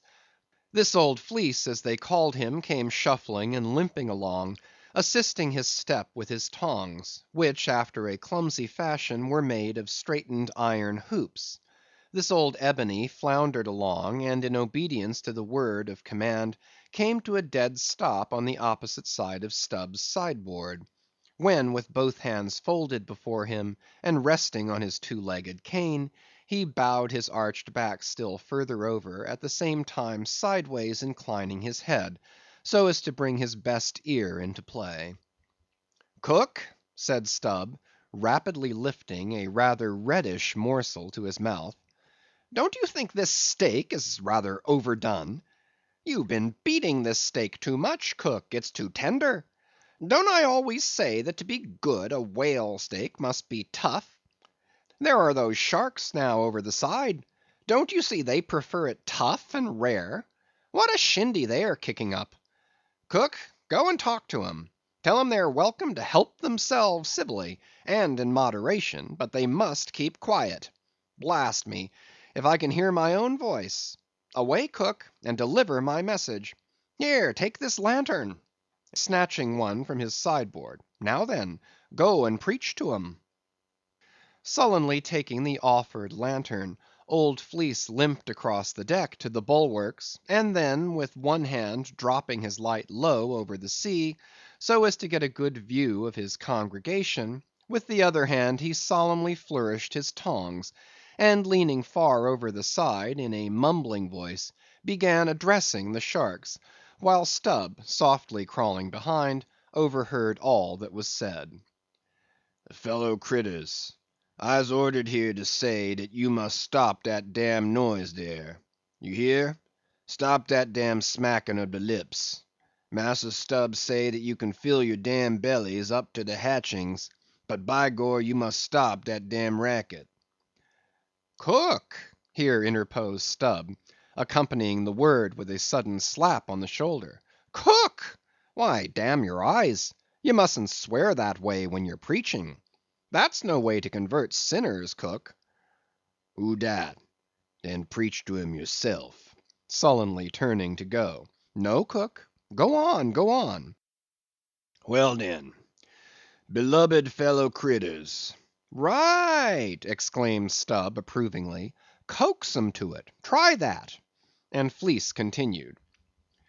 "Though you is all sharks, and by natur very woracious, yet I zay to you, fellow critters, dat woraciousness top dat damn slapping ob de tail. How you tink to hear, s'pose you keep up such a damn slapping and biting dere?" "Cook," cried Stubb, collaring him, "I won't have that swearing. Talk to 'em gentlemanly." Once more the sermon proceeded. "Your woraciousness, fellow critters, I don't blame ye so much for; dat is natur, and can't be helped. But to gubern dat wicked natur, dat is de pint. You is sharks, sartain; but if you gubern de shark in you, why den you be angel; for all angel is notin more dan de shark well guberned. Now look here, bred'ren, just try once to be civil, a helping yourselbs from dat whale. Don't be tearing de blubber out of your neighbor's mout, I say. Is not one shark dood right as t'udder to dat whale? And, by gor, none of you has de right to dat whale. Dat whale belong to some one else. I know some of you has berry brig mout, brigger dan others; but den de big mouths sometimes had de small bellies, so dat de brigness of de mout is not to swaller with, but to bit off de blubber for de small fry ob sharks, dat can't get into de scrouge to help themselves." "Well done, old Fleece," cried Stubb, "that's Christianity. Go on." "No use going on. De damn willains will keep a scouging and a slapping each udder, Massa Stubb. They don't hear one word. No use a preaching to such damn gluttons as you call 'em, till their bellies is full, and their bellies is bottomless. And when they do get 'em full, they won't hear you then, for then they sink in the sea, go fast asleep on de coral, and can't hear nothing at all, no more, for eber and eber." Upon my soul, I am about of the same opinion. So give the benediction, Fleece, and I'll away to my supper. Upon this, Fleece, holding both hands over the fishy mob, raised his shrill voice and cried, "Cursed fellow critters, kick up de damnedest row as ever you can.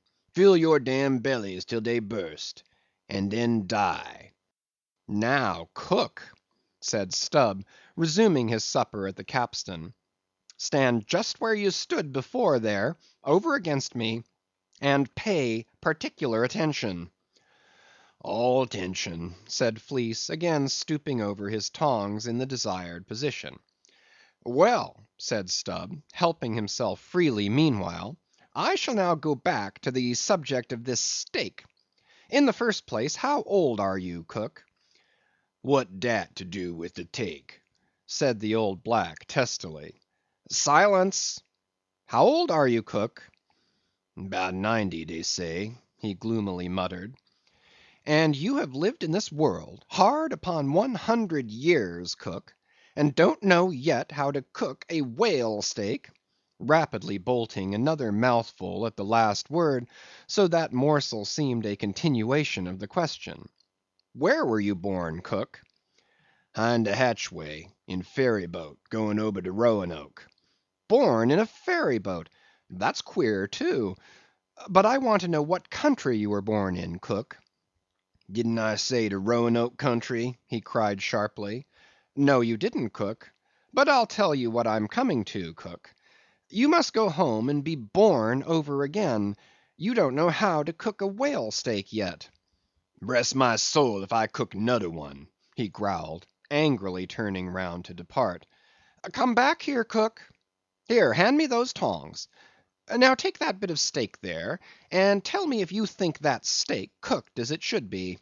Take it, I say," holding the tongs towards him. "Take it, and taste it." Faintly smacking his withered lips over it for a moment, the old negro muttered, "Best cooked take I ever taste. Juicy, berry juicy." "Cook," said Stubb, squaring himself once more, "do you belong to the church?" "Passed one once in Cape Town," said the old man sullenly. "And you have once in your life passed a holy church in Cape Town, where you doubtless overheard a holy parson addressing his hearers as his beloved fellow creatures, have you, cook?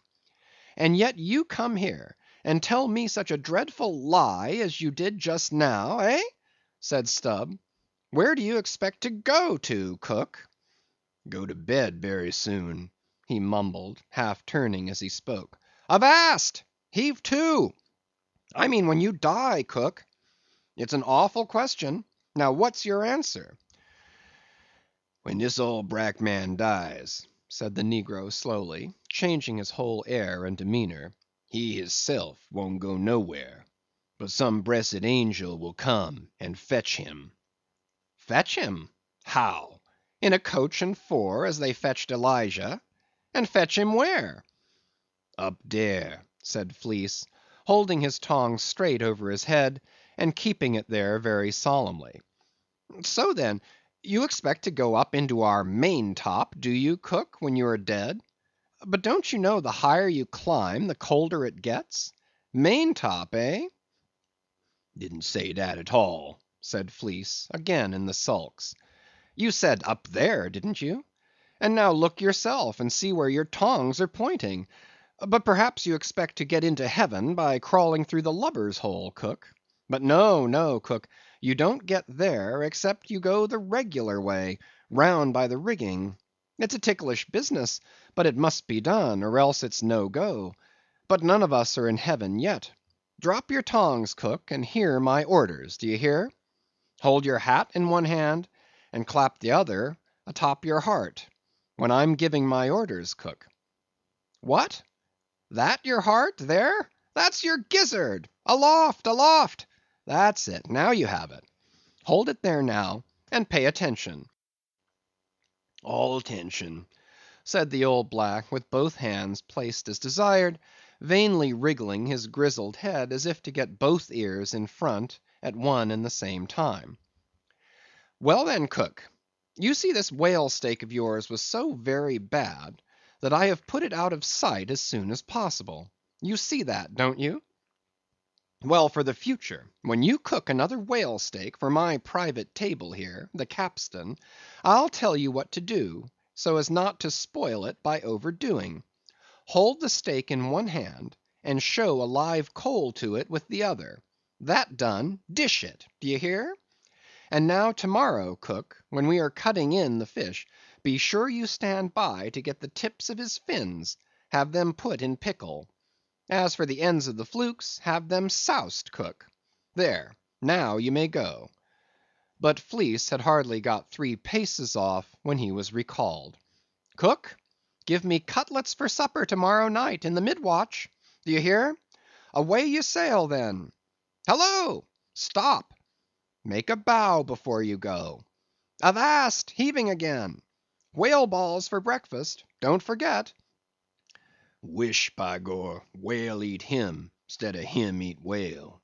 I'm bressed if he ain't more of shark dan Massa Shark hisself," muttered the old man, limping away; with which sage ejaculation he went to his hammock.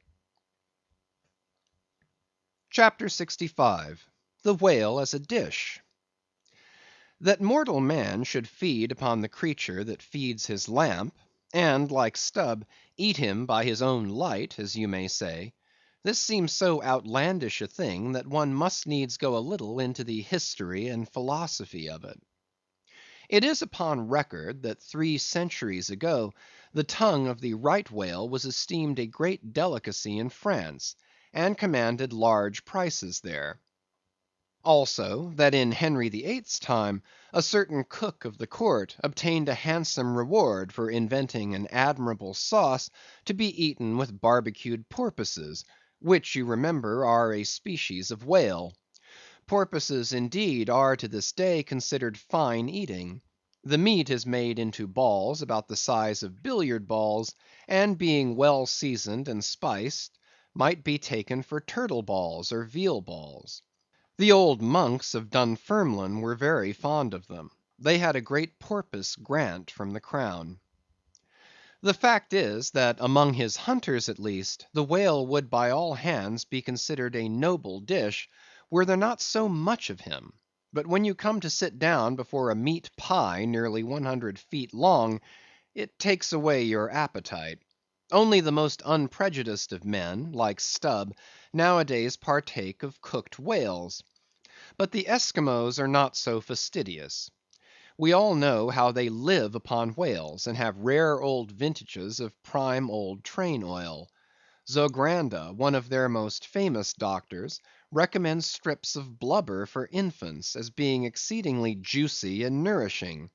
And this reminds me that certain Englishmen, who long ago were accidentally left in Greenland by a whaling vessel, that these men actually lived for several months on the mouldy scraps of whales which had been left ashore after trying out the blubber. Among the Dutch whalemen these scraps are called fritters, which indeed they greatly resemble, being brown and crisp, and smelling something like old Amsterdam housewives' dough nuts or olycooks when fresh. They have such an edible look that the most self-denying stranger can hardly keep his hands off. But what further depreciates the whale as a civilized dish, is his exceeding richness. He is the great prize ox of the sea, too fat to be delicately good. Look at his hump, which would be as fine eating as the buffalo's, which is esteemed a rare dish, were it not such a solid pyramid of fat. But the spermaceti itself, how bland and creamy that is! Like the transparent, half jellied white meat of a cocoanut in the 3rd month of its growth, yet far too rich to supply a substitute for butter. Nevertheless, many whalemen have a method of absorbing it into some other substance, and then partaking of it.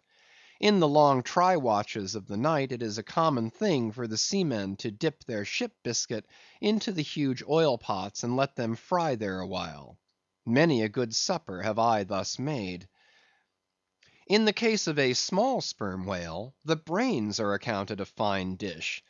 The casket of the skull is broken into with an axe, and the two plump whitish lobes being withdrawn, precisely resembling two large puddings, they are then mixed with flour and cooked into a most delectable mess, in flavor somewhat resembling calves' heads, which is quite a dish among some epicures. And every one knows that some young bucks among the epicures, by continually dining upon calves' brains, by and by get to have a little brains of their own, so as to be able to tell a calf's head from their own heads, which indeed requires uncommon discrimination. And that is the reason why a young buck with an intelligent looking calf's head before him is somehow one of the saddest sights you can see. The head looks a sort of reproachfully at him with an et tu Brute expression. It is not perhaps entirely because the whale is so excessively unctuous that landsmen seem to regard the eating of him with abhorrence. That appears to result in some way from the consideration before mentioned, i.e., that a man should eat a newly murdered thing of the sea, and eat it too by its own light. But no doubt the first man that ever murdered an ox was regarded as a murderer. Perhaps he was hung, and if he had been put on his trial by oxen, he certainly would have been; and he certainly deserved it, if any murderer does. Go to the meat market of a Saturday night, and see the crowds of live bipeds staring up at the long rows of dead quadrupeds. Does not that sight take a tooth out of the cannibal's jaw? Cannibals? Who is not a cannibal? I tell you, it will be more tolerable for the Feejee that salted down a lean missionary in his cellar against a coming famine; it will be more tolerable for that provident Feejee, I say, in the day of judgment, than for thee, civilized and enlightened gourmand, who nailest geese to the ground, and feastest on their bloated livers in thy pate de foie gras. But Stubb, he eats the whale by its own light, does he? And that is adding insult to injury, is it? Look at your knife handle there, my civilized and enlightened gourmand, dining off that roast beef. What is that handle made of? What but the bones of the brother of the very ox you are eating? And what do you pick your teeth with after devouring that fat goose? With a feather of the same fowl. And with what quill did the secretary of the Society for the Suppression of Cruelty to Ganders formally indite his circulars? It is only within the last month or two that that society passed a resolution to patronize nothing but steel pens. CHAPTER 66. The Shark Massacre. When in the southern fishery a captured sperm whale, after long and weary toil, is brought alongside late at night, it is not, as a general thing at least, customary to proceed at once to the business of cutting him in; for that business is an exceedingly laborious one, is not very soon completed, and requires all hands to set about it. Therefore the common usage is to take in all sail, lash the helm a lee, and then send every one below to his hammock till daylight, with the reservation that until that time anchor watches shall be kept; that is, 2 and 2, for an hour each couple, the crew in rotation shall mount the deck to see that all goes well. But sometimes, especially upon the line in the Pacific, this plan will not answer at all, because such incalculable hosts of sharks gather round the moored carcass, that were he left so for 6 hours, say, on a stretch, little more than the skeleton would be visible by morning. In most other parts of the ocean, however, where these fish do not so largely abound, their wondrous voracity can be at times considerably diminished by vigorously stirring them up with sharp whaling spades; a procedure notwithstanding which, in some instances, only seems to tickle them into still greater activity. But it was not thus in the present case, with the Pequod's sharks; though, to be sure, any man unaccustomed to such sights, to have looked over her side that night, would have almost thought the whole round sea was one huge cheese, and those sharks the maggots in it. Nevertheless, upon Stubb setting the anchor watch after his supper was concluded, and when, accordingly, Queequeg and a forecastle seaman came on deck, no small excitement was created among the sharks; for immediately suspending the cutting stages over the side, and lowering 3 lanterns so that they cast long gleams of light over the turbid seas, these 2 mariners, darting their long whaling spades, kept up an incessant murdering of the sharks, by striking the keen steel deep into their skulls, seemingly their only vital part. *The whaling spade used for cutting in is made of the very best steel, is about the bigness of a man's spread hand, and in general shape corresponds to the garden implement after which it is named, only its sides are perfectly flat, and its upper end considerably narrower than the lower. This weapon is always kept as sharp as possible, and when being used is occasionally honed, just like a razor. In its socket a stiff pole, from 20 to 30 feet long, is inserted for a handle. But in the foamy confusion of their mixed and struggling hosts, the marksmen could not always hit their mark, and this brought about new revelations of the incredible ferocity of the foe. They viciously snapped, not only at each other's disembowelments, but, like flexible bows, bent round and bit their own, till those entrails seemed swallowed over and over again by the same mouth, to be oppositely voided by the gaping wound. Nor was this all. It was unsafe to meddle with the corpses and ghosts of these creatures. A sort of generic or pantheistic vitality seemed to lurk in their very joints and bones, after what might be called the individual life had departed. Killed and hoisted on deck for the sake of his skin, one of these sharks almost took poor Queequeg's hand off, when he tried to shut down the dead lid of his murderous jaw. "Queequeg no care what god made him shark," said the savage, agonizingly lifting his hand up and down, "whether Feejee god or Nantucket god. But de god what made shark must be one damn Injin." CHAPTER 67. Cutting In. It was a Saturday night, and such a Sabbath as followed. Ex officio professors of Sabbath breaking are all whalemen. The ivory Pequod was turned into what seemed a shamble; every sailor a butcher. You would have thought we were offering up 10,000 red oxen to the sea gods. In the first place, the enormous cutting tackles, among other ponderous things comprising a cluster of blocks generally painted green, and which no single man can possibly lift, this vast bunch of grapes was swayed up to the main top, and firmly lashed to the lower mast head, the strongest point anywhere above a ship's deck. The end of the hawser like rope winding through these intricacies was then conducted to the windlass, and the huge lower block of the tackles was swung over the whale. To this block the great blubber hook, weighing some 100 pounds, was attached. And now, suspended in stages over the side, Starbuck and Stubb, the mates, armed with their long spades, began cutting a hole in the body for the insertion of the hook, just above the nearest of the 2 side fins. This done, a broad semicircular line is cut round the hole, the hook is inserted, and the main body of the crew, striking up a wild chorus, now commence heaving in one dense crowd at the windlass, when instantly the entire ship careens over on her side, every bolt in her starts like the nail heads of an old house in frosty weather; she trembles, quivers, and nods her frighted mastheads to the sky. More and more she leans over to the whale, while every gasping heave of the windlass is answered by a helping heave from the billows, till at last a swift startling snap is heard; with a great swash the ship rolls upward and backwards from the whale, and the triumphant tackle rises into sight, dragging after it the disengaged semicircular end of the first strip of blubber. Now, as the blubber envelops the whale precisely as the rind does an orange, so it is stripped off from the body precisely as an orange is sometimes stripped by spiralizing it.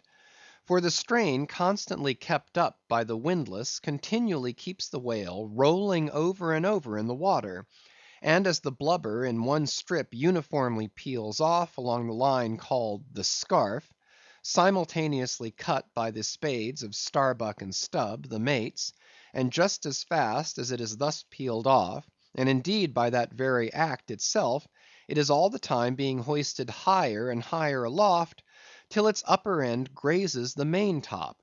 The men at the windlass then cease heaving, and for a moment or two the prodigious blood‐dripping mass sways to and fro as if let down from the sky, and every one present must take good heed to dodge it when it swings, else it may box his ears and pitch him headlong overboard.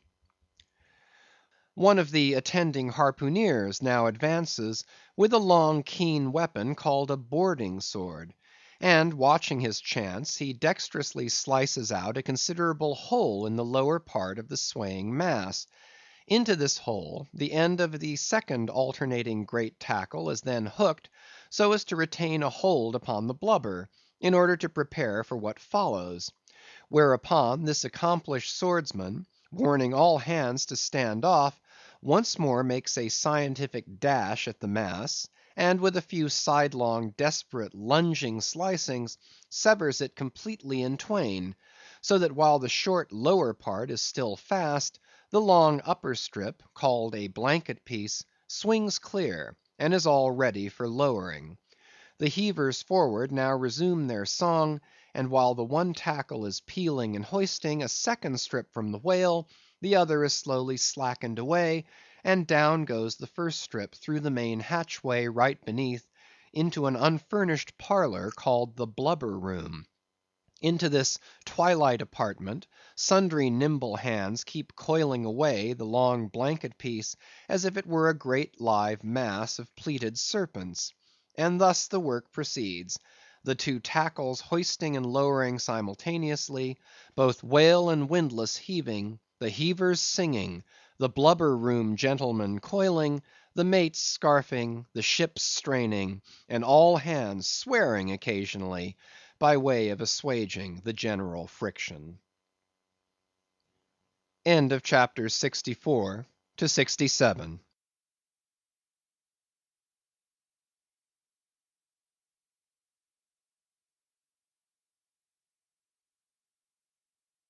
Moby Dick, by Herman Melville, chapters 68 to 71. Chapter 68. The Blanket. I have given no small attention to that not unvexed subject, the skin of the whale. I have had controversies about it with experienced whalemen afloat, and learned naturalists ashore. My original opinion remains unchanged, but it is only an opinion.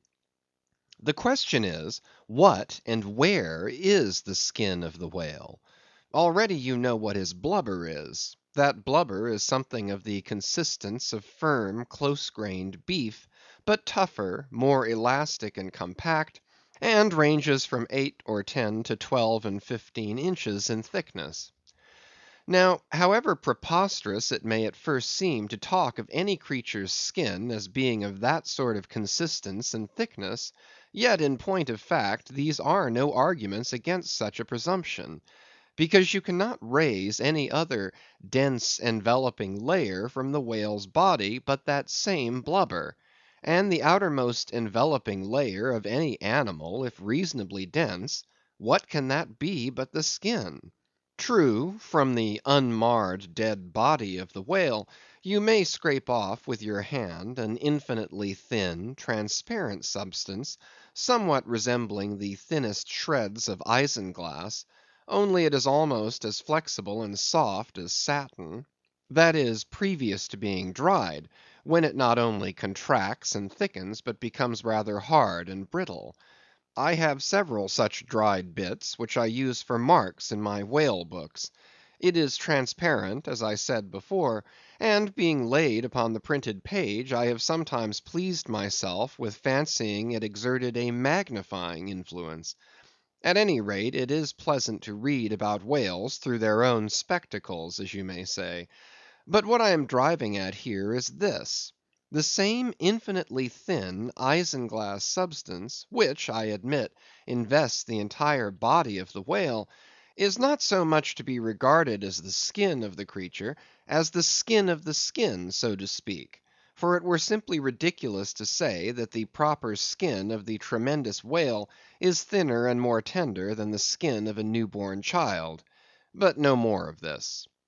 Assuming the blubber to be the skin of the whale, then when this skin, as in the case of a very large sperm whale, will yield the bulk of 100 barrels of oil, and when it is considered that, in quantity, or rather weight, that oil in its express state is only 3/4 and not the entire substance of the coat, some idea may hence be had of the enormousness of that animated mass, a mere part of whose mere integument yields such a lake of liquid as that. Reckoning 10 barrels to the ton, you have 10 tons for the net weight of only 3/4 of the stuff of the whale's skin. In life, the visible surface of the sperm whale is not the least among the many marvels he presents. Almost invariably it is all over obliquely crossed and recrossed with numberless straight marks in thick array, something like those in the finest Italian line engravings. But these marks do not seem to be impressed upon the isinglass substance above mentioned, but seem to be seen through it, as if they were engraved upon the body itself. Nor is this all. In some instances, to the quick, observant eye, those linear marks, as in a veritable engraving, but afford the ground for far other delineations. These are hieroglyphical; that is, if you call those mysterious ciphers on the walls of the pyramids hieroglyphics, then that is the proper word to use in the present connection. By my retentive memory of the hieroglyphics upon one sperm whale in particular, I was much struck with a plate representing the old Indian characters chiseled on the famous hieroglyphic palisades on the banks of the upper Mississippi. Like those mystic rocks, too, the mystic marked whale remains undecipherable. This allusion to the Indian rocks reminds me of another thing. Besides all the other phenomena which the exterior of the sperm whale presents, he not seldom displays the back, and more especially his flanks, effaced in great part of the regular linear appearance by reason of numerous rude scratches, altogether of an irregular, random aspect. I should say that those New England rocks on the sea coast, which Agassiz imagines to bear the marks of violent scraping contact with vast floating icebergs, I should say that those rocks must not a little resemble the sperm whale in this particular.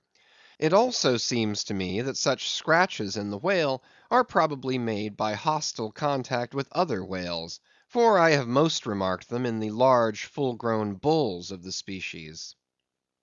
A word or two more concerning this matter of the skin or blubber of the whale. It has already been said that it is stripped from him in long pieces, called blanket pieces. Like most sea terms, this one is very happy and significant, for the whale is indeed wrapped up in his blubber as in a real blanket or counterpane, or still better, an Indian poncho slipped over his head and skirting his extremity.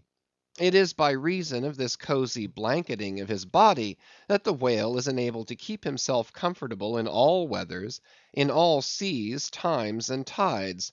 What would become of a Greenland whale, say, in those shuddering icy seas of the north, if unsupplied with his cosy surtout?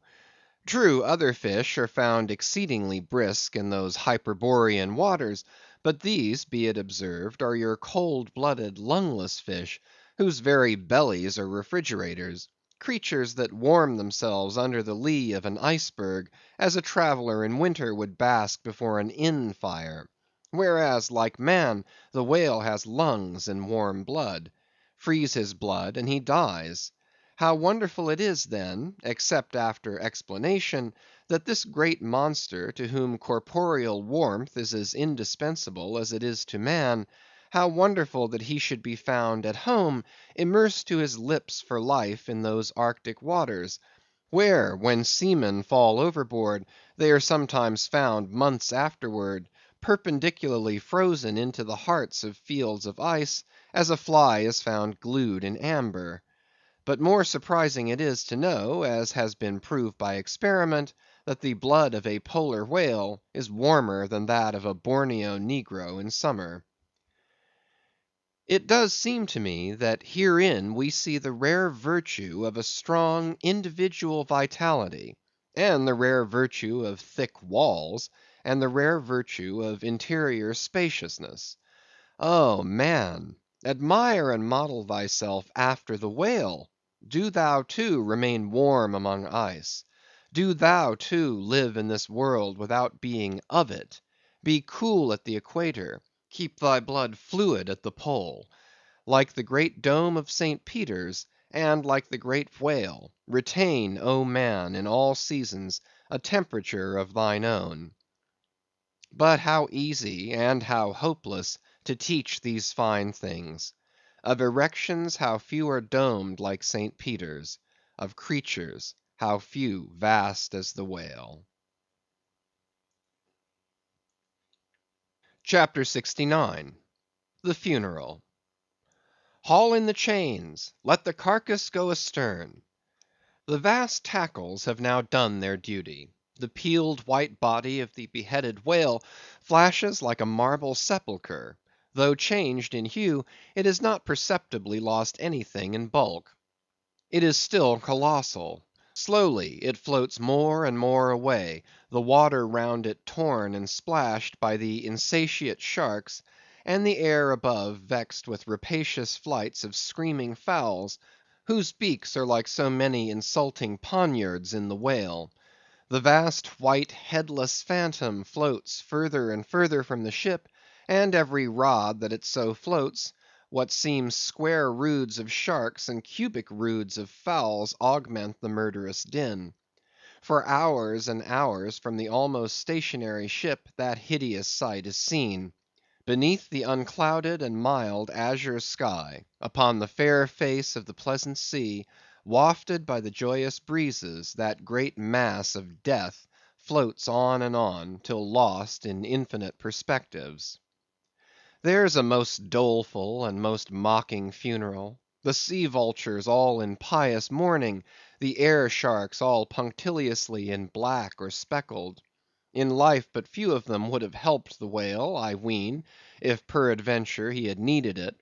But upon the banquet of his funeral they most piously do pounce. Oh, horrible vulturism of earth, from which not the mightiest whale is free!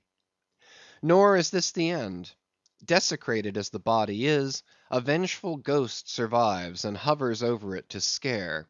Espied by some timid man of war or blundering discovery vessel from afar, when the distance obscuring the swarming fowls nevertheless still shows the white mass floating in the sun, and the white spray heaving high against it, straightway the whale's unharming corpse with trembling fingers is set down in the log. Shoals, rocks, and breakers hereabouts, beware! And for years afterwards, perhaps, ships shun the place, leaping over it as silly sheep leap over a vacuum, because their leader originally leaped there when a stick was held. There's your law of precedents; there's your utility of traditions; there's the story of your obstinate survival of old beliefs, never bottomed on the earth, and not now even hovering in the air. There's orthodoxy. Thus, while in life the great whale's body may have been a real terror to his foes, in his death his ghost becomes a powerless panic to the world. Are you a believer in ghosts, my friend? There are other ghosts than the Cock Lane one, and far deeper men than Dr. Johnson, who believe in them. CHAPTER 70. The Sphinx. It should not have been omitted that previous to completely stripping the body of the Leviathan, he was beheaded. Now, the beheading of the sperm whale is a scientific anatomical feat upon which experienced whale surgeons very much pride themselves, and not without reason. Consider that the whale has nothing that can properly be called a neck. On the contrary, where his head and body seem to join, there in that very place is the thickest part of him.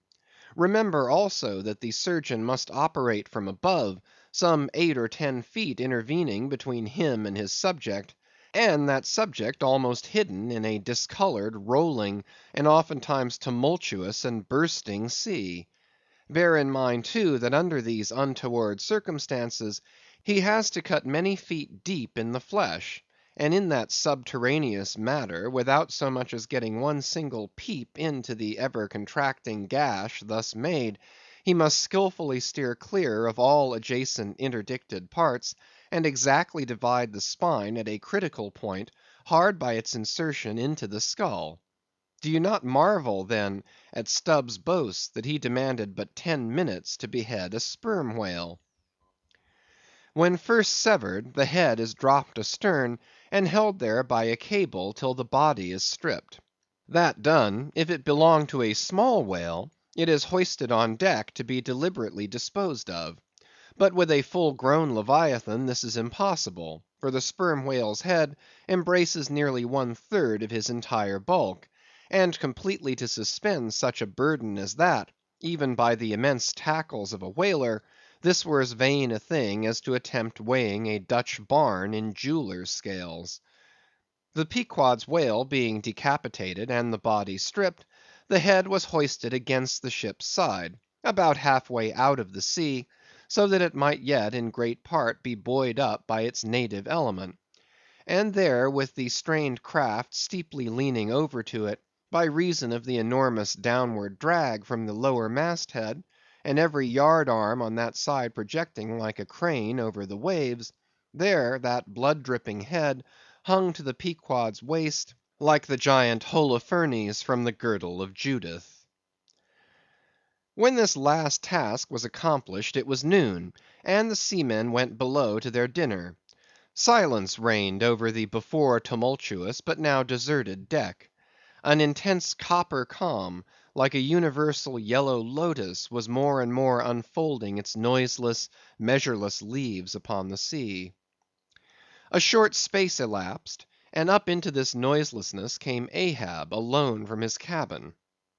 Taking a few turns on the quarter deck, he paused to gaze over the side. Then slowly getting into the main chains, he took Stubb's long spade, still remaining there after the whale's decapitation, and striking it into the lower part of the half-suspended mass, placed its other end crutchwise under one arm, and so stood leaning over with eyes attentively fixed on this head.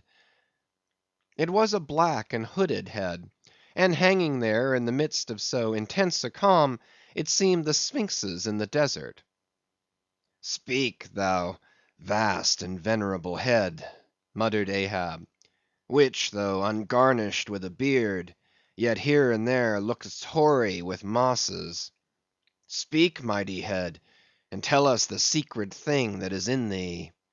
Of all divers thou hast dived the deepest. That head upon which the upper sun now gleams has moved amid this world's foundations, where unrecorded names and navies rust, and untold hopes and anchors rot; where in her murderous hold this frigate earth is ballasted with bones of millions of the drowned; there in that awful waterland, there was thy most familiar home.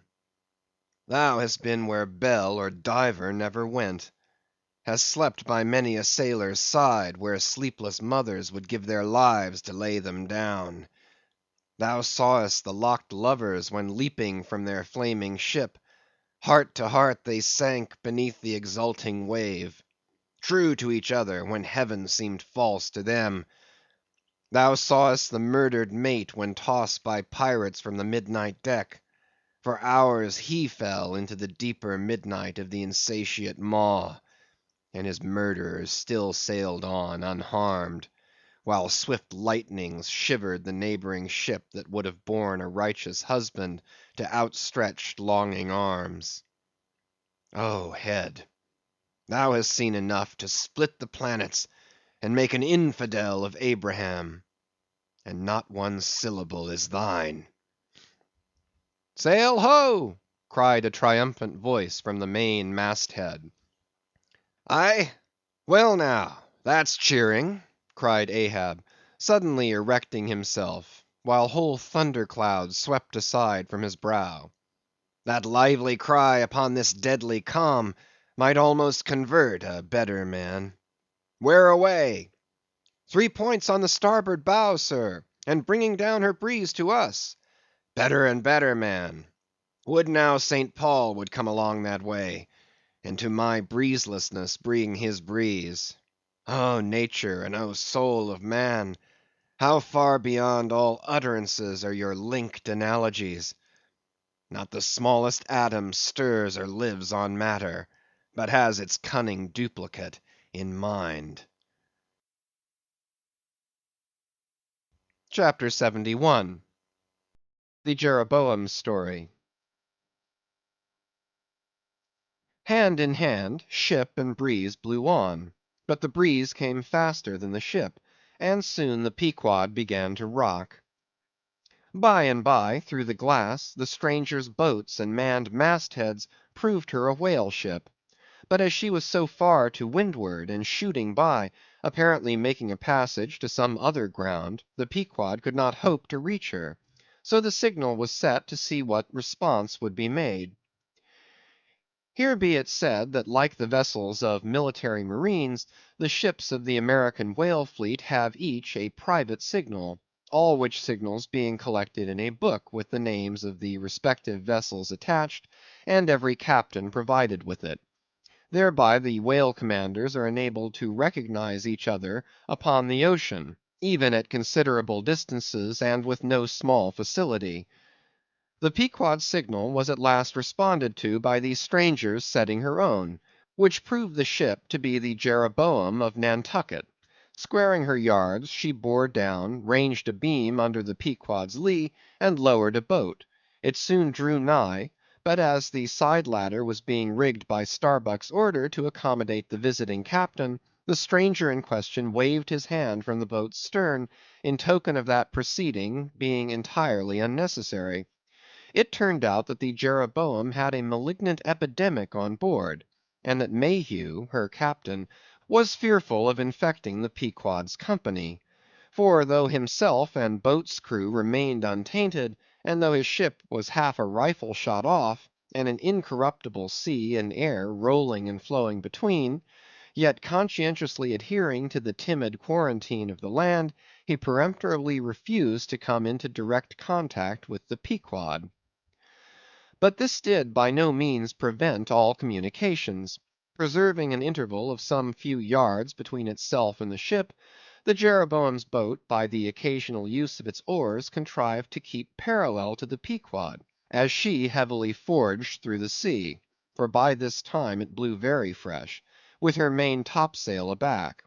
Though, indeed, at times, by the sudden onset of a large rolling wave, the boat would be pushed some way ahead, but would be soon skilfully brought to her proper bearings again. Subject to this, and other the like interruptions now and then, a conversation was sustained between the two parties, but at intervals not without still another interruption of a very different sort. Pulling an oar in the Jeroboam's boat was a man of singular appearance, even in that wild whaling life where individual notabilities make up all totalities. He was a small, short, youngish man, sprinkled all over his face with freckles, and wearing redundant yellow hair. A long skirted, cabalistically cut coat, of a faded walnut tinge enveloped him, the overlapping sleeves of which were rolled up on his wrists. A deep, settled, fanatic delirium was in his eyes. So soon as this figure had been first descried, Stubb had exclaimed, "That's he! That's he! The long togged scaramouch the Town Hose Company told us of. Stubb here alluded to a strange story told of the Jeroboam, and a certain man among her crew, some time previous when the Pequod spoke the town ho. According to this account, and what was subsequently learned, it seemed that the scaramouch in question had gained a wonderful ascendancy over almost everybody in the Jeroboam. His story was this. He had originally been nurtured among the crazy society of Nesciuna Shakers, where he had been a great prophet; in their cracked secret meetings having several times descended from heaven by way of a trap door, announcing the speedy opening of the seventh vial, which he carried in his vest pocket, but which, instead of containing gunpowder, was supposed to be charged with laudanum. A strange apostolic whim having seized him, he had left Nesciuna for Nantucket, where, with that cunning peculiar to craziness, he assumed a steady, common sense exterior, and offered himself as a green hand candidate for the Jeroboam's whaling voyage. They engaged him, but straightway upon the ship's getting out of sight of land, his insanity broke out in a freshet. He announced himself as the Archangel Gabriel, and commanded the captain to jump overboard. He published his manifesto, whereby he set himself forth as the deliverer of the isles of the sea, and vicar general of all Oceanica. The unflinching earnestness with which he declared these things, the dark daring play of his sleepless, excited imagination, and all the preternatural terrors of real delirium, united to invest this Gabriel in the minds of the majority of the ignorant crew with an atmosphere of sacredness. Moreover, they were afraid of him. As such a man, however, was not of much practical use in the ship, especially as he refused to work except when he pleased, the incredulous captain would fain have been rid of him; but apprised that that individual's intention was to land him in the first convenient port, the Archangel forthwith opened all his seals and vials, devoting the ship and all hands to unconditional perdition, in case this intention was carried out. So strongly did he work upon his disciples among the crew, that at last in a body they went to the captain and told him, if Gabriel was sent from the ship, not a man of them would remain. He was therefore forced to relinquish his plan. Nor would they permit Gabriel to be any way maltreated, say or do what he would; so that it came to pass that Gabriel had the complete freedom of the ship. The consequence of all this was, that the Archangel cared little or nothing for the captain and mates; and since the epidemic had broken out, he carried a higher hand than ever, declaring that the plague, as he called it, was at his sole command, nor should it be stayed but according to his good pleasure.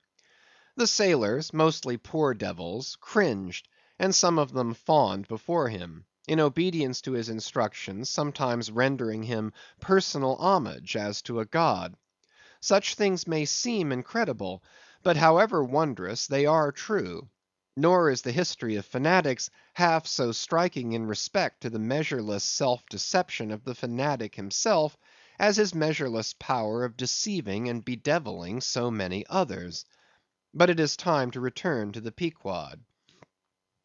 "I fear not thy epidemic, man," said Ahab from the bulwarks to Captain Mayhew, who stood in the boat's stern. "Come on board." But now Gabriel started to his feet.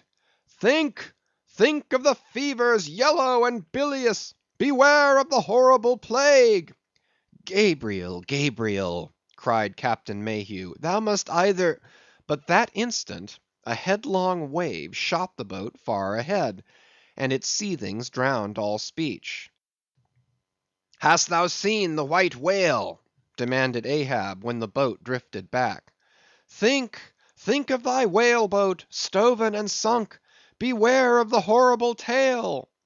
"I tell thee again, Gabriel, that—" But again the boat tore ahead, as if dragged by fiends.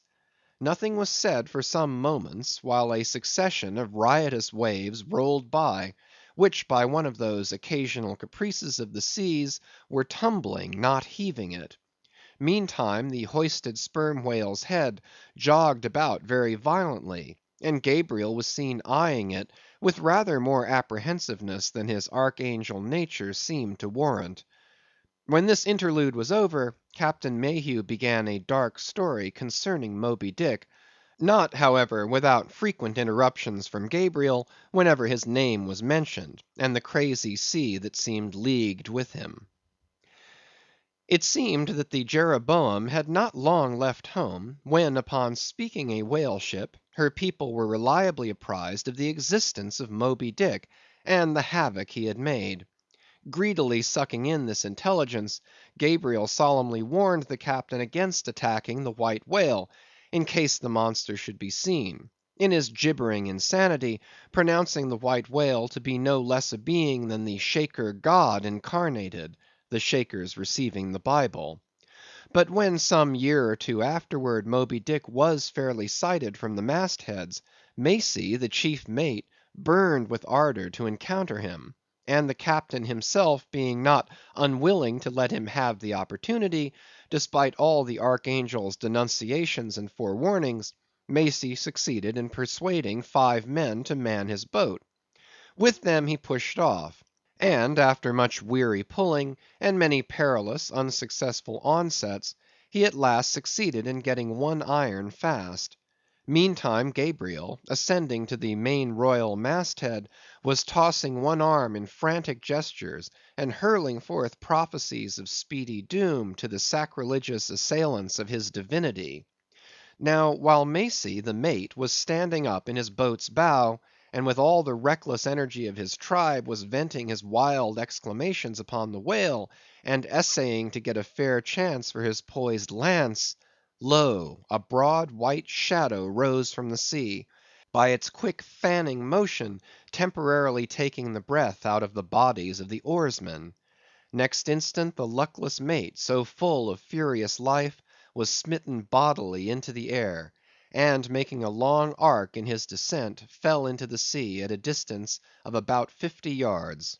Not a chip of the boat was harmed, nor a hair of any oarsman's head, but the mate forever sank. It is well to parenthesize here, that of the fatal accidents in the sperm whale fishery, this kind is perhaps almost as frequent as any. Sometimes nothing is injured but the man who is thus annihilated; oftener the boat's bow is knocked off, or the thigh board, in which the headsman stands, is torn from its place and accompanies the body. But strangest of all is the circumstance, that in more instances than one, when the body has been recovered, not a single mark of violence is discernible, the man being stark dead. The whole calamity, with the falling form of Macey, was plainly descried from the ship. Raising a piercing shriek, "The vial! the vial!" Gabriel called off the terror-stricken crew from the further hunting of the whale. This terrible event clothed the archangel with added influence, because his credulous disciples believed that he had specifically foreannounced it, instead of only making a general prophecy, which any one might have done, and so have chanced to hit one of many marks in the wide margin allowed. He became a nameless terror to the ship. Mayhew having concluded his narration, Ahab put such questions to him that the stranger captain could not forbear inquiring whether he intended to hunt the white whale, if opportunity should offer. To which Ahab answered, "Aye." Straightway then, Gabriel once more started to his feet, glaring upon the old man, and vehemently exclaimed with downward pointed finger, "Think, think of the blasphemer, dead and down there! Beware of the blasphemer's end!" Ahab stolidly turned aside, then said to Mayhew, "Captain, I have just bethought me of my letter bag. There is a letter for one of thy officers, if I mistake it not. Starbuck, look over the bag." Every whale ship takes out a goodly number of letters for various ships, whose delivery to the persons to whom they may be addressed depends upon the mere chance of encountering them in the 4 oceans. Thus most letters never reach their mark, and many are only received after attaining an age of 2 or 3 years or more. Soon Starbuck returned with a letter in his hand. It was sorely tumbled, damp, and covered with a dull, spotted green mould, in consequence of being kept in a dark locker of the cabin. Of such a letter Death himself might well have been the postboy. "Canst not read it?" cried Ahab. "Give it me, man. Aye, aye, it's but a dim scrawl. What's this?" As he was studying it out, Starbuck took a long cutting spade pole, and with his knife slightly split the end to insert the letter there, and in that way hand it to the boat, without its coming any closer to the ship. Meantime, Ahab, holding the letter, muttered, "Mr. Yes, Mr. Harry, a woman's pinny hand, the man's wife, I'll wager. Aye, Mr. Harry Macey, ship Jeroboam. Why, it's Macey, and he's dead." "Poor fellow, poor fellow, and from his wife," sighed Mayhew. "But let me have it." "Nay, keep it thyself," cried Gabriel to Ahab. "Thou art soon going that way." "Curses throttle thee!" yelled Ahab.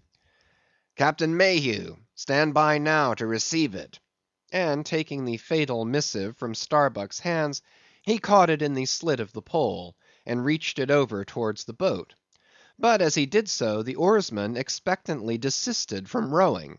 The boat drifted a little towards the ship's stern, so that, as if by magic, the letter suddenly ranged along with Gabriel's eager hand. He clutched it in an instant, seized the boat knife, and impaling the letter on it, sent it thus loaded back into the ship. It fell at Ahab's feet.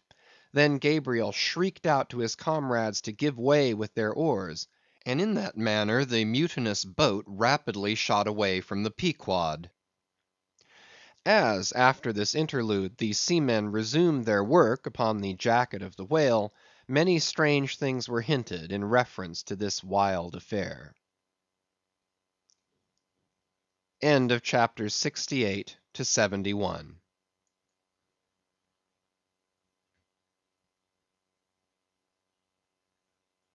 Moby Dick by Herman Melville, chapters 72 and 73. Chapter 72. The Monkey Rope. In the tumultuous business of cutting in and attending to a whale, there is much running backwards and forwards among the crew. Now hands are wanted here, and then again hands are wanted there. There is no staying in any one place, for at one and the same time everything has to be done everywhere. It is much the same with him who endeavors the description of the scene. We must now retrace our way a little. It was mentioned that upon first breaking ground in the whale's back, the blubber hook was inserted into the original hole there cut by the spades of the mates. But how did so clumsy and weighty a mass as that same hook get fixed in that hole? It was inserted there by my particular friend Queequeg, whose duty it was, as harpooneer, to descend upon the monster's back for the special purpose referred to. But in very many cases, circumstances require that the harpooneer shall remain on the whale till the whole tensing or stripping operation is concluded. The whale, be it observed, lies almost entirely submerged, excepting the immediate parts operated upon. So down there, some 10 feet below the level of the deck, the poor harpooneer flounders about, half on the whale and half in the water, as the vast mass revolves like a treadmill beneath him. On the occasion in question, Queequeg figured in the Highland costume, a shirt and socks, in which, to my eyes at least, he appeared to uncommon advantage; and no one had a better chance to observe him, as will presently be seen. Being the savage's bowsman, that is, the person who pulled the bow oar in his boat, the second one from forward, it was my cheerful duty to attend upon him while taking that hard scramble upon the dead whale's back. You have seen Italian organ boys holding a dancing ape by a long cord. Just so, from the ship's steep side, did I hold Queequeg down there in the sea, by what is technically called in the fishery a monkey rope, attached to a strong strip of canvas belted round his waist. It was a humorously perilous business for both of us. For before we proceed further, it must be said that the monkey rope was fast at both ends; fast to Queequeg's broad canvas belt, and fast to my narrow leather one; so that, for better or for worse, we two, for the time, were wedded; and should poor Queequeg sink to rise no more, then both usage and honor demanded that instead of cutting the cord, it should drag me down in his wake. So then, an elongated Siamese ligature united us. Queequeg was my own inseparable twin brother; nor could I any way get rid of the dangerous liabilities which the hempen bond entailed. So strongly and metaphysically did I conceive of my situation then, that while earnestly watching his motions, I seemed distinctly to perceive that my own individuality was now merged in a joint stock company of two; that my free will had received a mortal wound, and that another's mistake or misfortune might plunge innocent me into unmerited disaster and death. Therefore, I saw that here was a sort of interregnum in Providence; for its even handed equity never could have so gross an injustice. And yet, still further pondering, while I jerked him now and then from between the whale and the ship, which would threaten to jam him; still further pondering, I say, I saw that this situation of mine was the precise situation of every mortal that breathes; only, in most cases, he, one way or other, has this Siamese connection with a plurality of other mortals. If your banker breaks, you snap; if your apothecary by mistake sends you poison in your pills, you die. True, you may say that by exceeding caution, you may possibly escape these and multitudinous other evil chances of life. But handle Queequeg's monkey rope heedfully as I would, sometimes he jerked it so, that I came very near sliding overboard; nor could I possibly forget that, do what I would, I had only the management of one end of it. *The monkey rope is found in all whalers, but it was only in the Pequod that the monkey and his holder were ever tied together.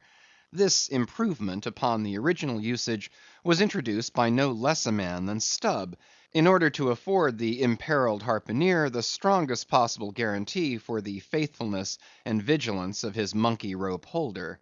I have hinted that I would often jerk poor Queequeg from between the whale and the ship, where he would occasionally fall, from the incessant rolling and swaying of both. But this was not the only jamming jeopardy he was exposed to. Unappalled by the massacre made upon them during the night, the sharks, now freshly and more keenly allured by the before pent blood which began to flow from the carcass, the rabid creatures swarmed round it like bees in a beehive. And right in among those sharks was Queequeg, who often pushed them aside with his floundering feet; a thing altogether incredible, were it not that attracted by such prey as a dead whale, the otherwise miscellaneous carnivorous sharks will seldom touch a man. Nevertheless, it may well be believed that since they have such a ravenous finger in the pie, it is deemed but wise to look sharp to them. Accordingly, besides the monkey rope, with which I now and then jerked the poor fellow from too close a vicinity to the maw of what seemed a peculiarly ferocious shark, he was provided with still another protection. Suspended over the side in one of the stages, Tashtego and Daggoo continually flourished over his head a couple of keen whale spades, wherewith they slaughtered as many sharks as they could reach. This procedure of theirs, to be sure, was very disinterested and benevolent of them. They meant Queequeg's best happiness, I admit; but in their hasty zeal to befriend him, and from the circumstance that both he and the sharks were at times half hidden by the blood muddled water, those indiscreet spades of theirs would come nearer amputating a leg than a tail. But poor Queequeg, I suppose, straining and gasping there with that great iron hook, poor Queequeg, I suppose, only prayed to his Yojo, and gave up his life into the hands of his gods. Well, well, my dear comrade and twin brother, thought I, as I drew in and then slacked off the rope to every swell of the sea, what matters it after all? Are you not the precious image of each and all of us men in this whaling world? That unsounded ocean you gasp in is life; those sharks your foes, those spades your friends; and what between sharks and spades, you are in a sad pickle and peril, poor lad. But courage! there is good cheer in store for you, Queequeg. For now, as with blue lips and bloodshot eyes the exhausted savage at last climbs up the chains, and stands all dripping and involuntarily trembling over the side, the steward advances, and with a benevolent consolatory glance hands him—what? Some hot cognac? No, hands him, ye God, hands him a cup of tepid ginger and water. Ginger? Do I smell ginger? Suspiciously asked Stubb, coming near. Yes, this must be ginger, peering into the as yet untasted cup. Then standing as if incredulous for a while, he calmly walked toward the astonished steward, slowly saying, Ginger, ginger! And will you have the goodness to tell me, Mr. Doughboy, where lies the virtue of ginger? Ginger! Is ginger the sort of fuel you use, Doughboy, to kindle a fire in this shivering cannibal? Ginger! What the devil is ginger? Sea coal? Firewood? Lucifer matches? Tinder? Gunpowder? What the devil is ginger, I say, that you offer this cup to our poor Queequeg here? There is some sneaking temperance society movement about this business, he suddenly added, now approaching Starbuck, who had just come from forward. Will you look at that cannikin, sir? Smell of it, if you please. Then, watching the mate's countenance, he added, the steward, Mr. Starbuck, had the face to offer that calomel and jalap to Queequeg there, this instant off the whale. Is the steward an apothecary, sir? And may I ask whether this is the sort of bitters by which he blows back the life into a half-drowned man? I trust not, said Starbuck. It is poor stuff enough. Aye, aye, steward, cried Stubb. We'll teach you to drug it, harpooneer. None of your apothecary's medicine here. You want to poison us, do you? You have got out insurance on our lives, and want to murder us all and pocket the proceeds, do you? It was not me, cried Doughboy. It was Aunt Charity that brought the ginger on board, and bade me never give the harpooneers any spirits, but only this ginger jub, so she called it. Ginger jub, you gingery rascal! Take that, and run along with ye to the lockers, and get something better. I hope I do no wrong, Mr. Starbuck. It is the captain's orders. Grog for the harpooneer on a whale. Enough, replied Starbuck. Only don't hit him again. But, oh, I never hurt when I hit, except when I hit a whale or something of that sort. And this fellow's a weasel. What were you about saying, sir? Only this. Go down with him, and get what thou wantest thyself. When Stubb reappeared, he came with a dark flask in one hand, and a sort of tea caddy in the other. The first contained strong spirits, and was handed to Queequeg. The second was Aunt Charity's gift, and that was freely given to the waves. Chapter 73. Stubb and Flask kill a right whale, and then have a talk over him. It must be borne in mind that all this time we have a sperm whale's prodigious head hanging to the Pequod's side, but we must let it continue hanging there for a while, till we can get a chance to attend to it. For the present other matters press, and the best we can do now for the head is to pray heaven the tackles may hold.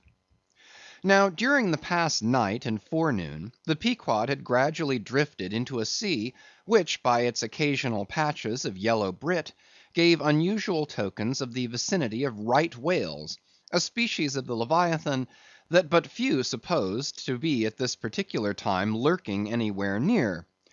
And though all hands commonly disdained the capture of those inferior creatures, and though the Pequod was not commissioned to cruise for them at all, and though she had passed numbers of them near the Crozettes without lowering a boat, yet now that a sperm whale had been brought alongside and beheaded, to the surprise of all, the announcement was made that a right whale should be captured that day, if opportunity offered. Nor was this long wanting. Tall spouts were seen to leeward, and two boats, Stubb's and Flask's, were detached in pursuit. Pulling further and further away, they at last became almost invisible to the men at the mast-head. But suddenly in the distance they saw a great heap of tumultuous white water, and soon after news came from aloft that one or both the boats must be fast. An interval passed, and the boats were in plain sight, in the act of being dragged right towards the ship by the towing whale. So close did the monster come to the hull, that at first it seemed as if he meant it malice, but suddenly going down in a maelstrom, within 3 rods of the planks, he wholly disappeared from view, as if diving under the keel. "Cut! cut!" was the cry from the ship to the boats, which for one instant seemed on the point of being brought with a deadly dash against the vessel's side. But having plenty of line yet in the tubs, and the whale not sounding very rapidly, they paid out abundance of rope, and at the same time pulled with all their might so as to get ahead of the ship. For a few minutes the struggle was intensely critical, for while they still slacked out the tightened line in one direction, and still plied their oars in another, the contending strain threatened to take them under. But it was only a few feet advance they sought to gain, and they stuck to it till they did gain it, when instantly a swift tremor was felt running like lightning along the keel, as the strained line scraping beneath the ship suddenly rose to view under her bows, snapping and quivering, and so flinging off its drippings that the drops fell like bits of broken glass on the water, while the whale beyond also rose to sight, and once more the boats were free to fly. But the fagged whale abated his speed, and blindly altering his course, went round the stern of the ship, towing the 2 boats after him, so that they performed a complete circuit. Meanwhile they hauled more and more upon their lines, till, close flanking him on both sides, Stubb answered Flask with lance for lance, and thus round and round the Pequod the battle went, while the multitudes of sharks that had before swum round the sperm whale's body rushed to the fresh blood that was spilled, thirstily drinking at every new gash, as the eager Israelites did at the new bursting fountains that poured from the smitten rock. At last his spout grew thick, and with a frightful roll and vomit, he turned upon his back a corpse. While the 2 headsmen were engaged in making fast cords to his flukes, and in other ways getting the mass in readiness for towing, some conversation ensued between them. "I wonder what the old man wants with this lump of foul lard," said Stubb, not without some disgust at the thought of having to do with so ignoble a leviathan. "Wants with it?" said Flask, coiling some spare line in the boat's bow. "Did you never hear that the ship, which but once has a sperm whale's head hoisted on her starboard side, and at the same time a right whale's head on the larboard—did you never hear, Stubb, that that ship can never afterwards capsize?" "Why not?"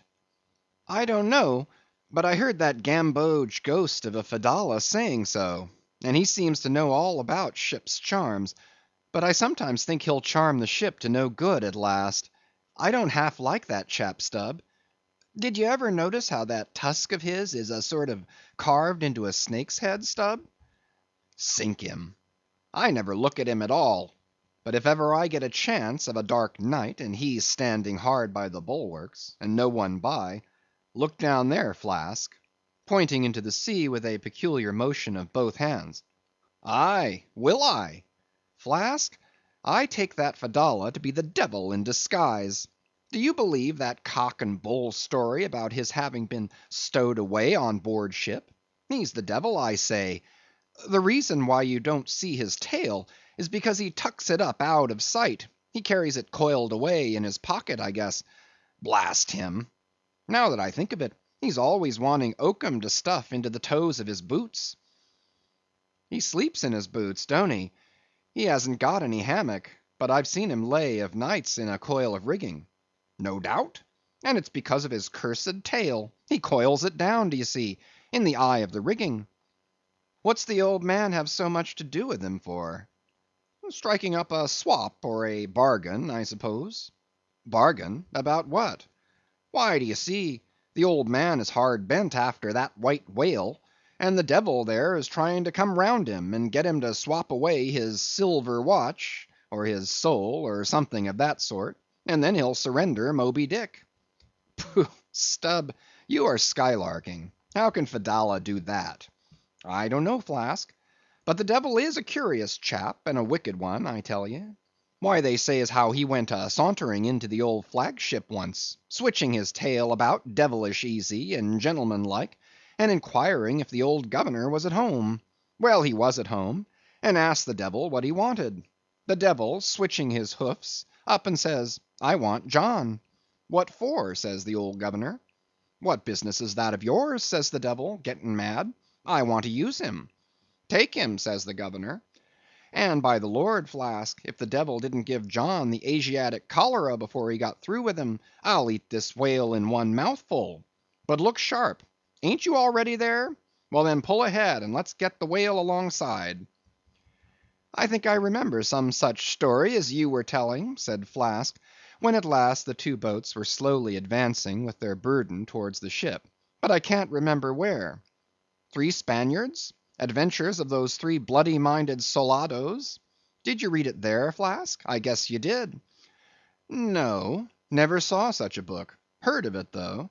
But now tell me, Stubb, do you suppose that that devil you were speaking of just now was the same you say is now on board the Pequod? Am I the same man that helped kill this whale? Doesn't the devil live forever? Who ever heard that the devil was dead? Did you ever see any parson wearing a mourning for the devil?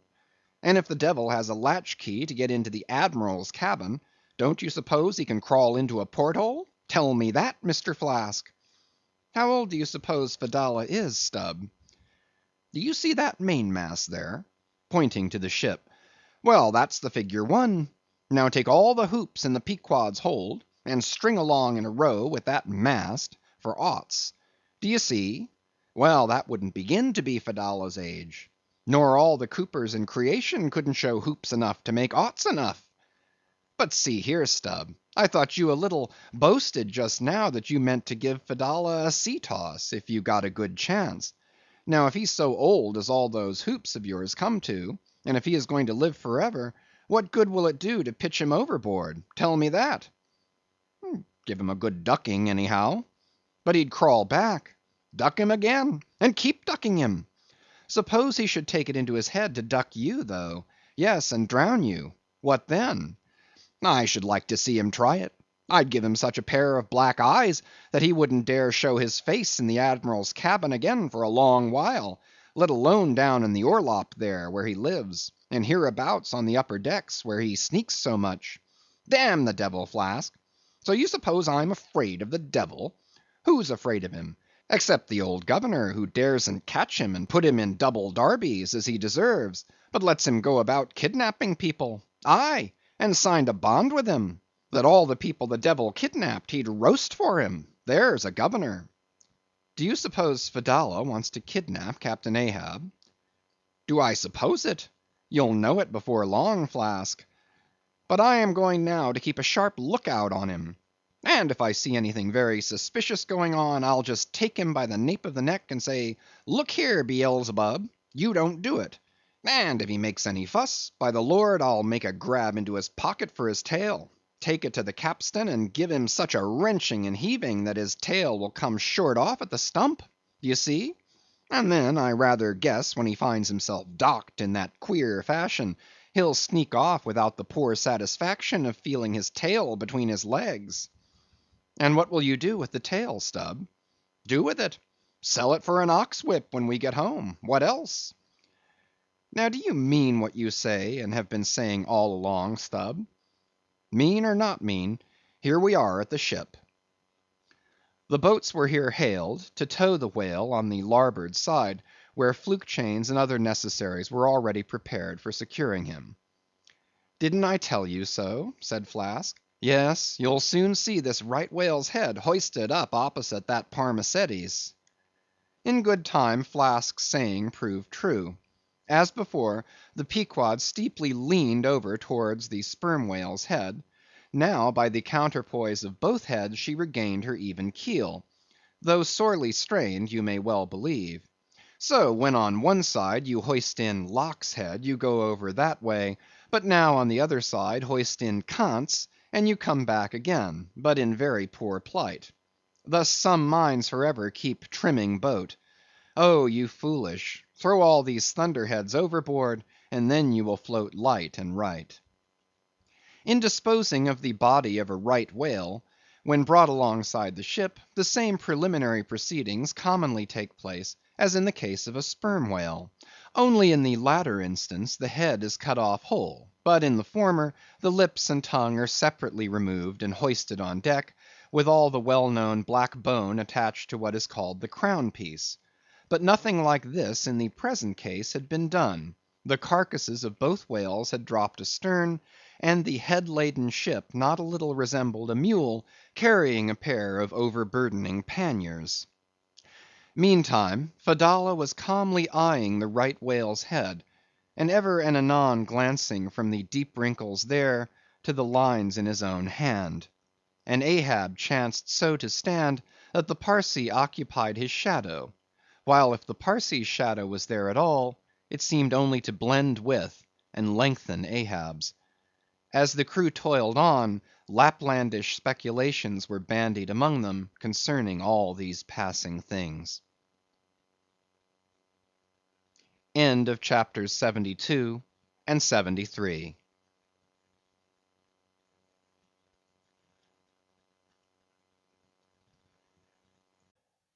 Moby Dick by Herman Melville, chapters 74 to 77. Chapter 74. The Sperm Whale's Head, Contrasted View. Here now are two great whales laying their heads together; let us join them, and lay together our own. Of the grand order of folio leviathans, the sperm whale and the right whale are by far the most noteworthy. They are the only whales regularly hunted by man. To the Nantucketer they present the two extremes of all the known varieties of the whale. As the external difference between them is mainly observable in their heads, and as a head of each is this moment hanging from the Pequod's side, and as we may freely go from one to the other by merely stepping across the deck, where, I should like to know, will you obtain a better chance to study practical cetology than here? In the first place, you are struck by the general contrast between these heads. Both are massive enough in all conscience, but there is a certain mathematical symmetry in the sperm whales which the right whale's sadly lacks. There is more character in the sperm whale's head. As you behold it, you involuntarily yield the immense superiority to him in point of pervading dignity. In the present instance, too, this dignity is heightened by the pepper and salt color of his head at the summit, giving token of advanced age and large experience. In short, he is what the fishermen technically call a gray-headed whale. Let us now note what is least dissimilar in these heads, namely, the two most important organs, the eye and the ear. Far back on the side of the head, and low down, near the angle of either whale's jaw, if you narrowly search, you will at last see a lashless eye, which you would fancy to be a young colt's eye, so out of all proportion is it to the magnitude of the head. Now from this peculiar sideway position of the whale's eyes, it is plain that he can never see an object which is exactly ahead, no more than he can one exactly astern. In a word, the position of the whale's eyes corresponds to that of a man's ears, and you may fancy for yourself how it would fare with you did you sideways survey objects through your ears. You would find that you could only command some 30 degrees of vision in advance of the straight side line of sight, and about 30 more behind it.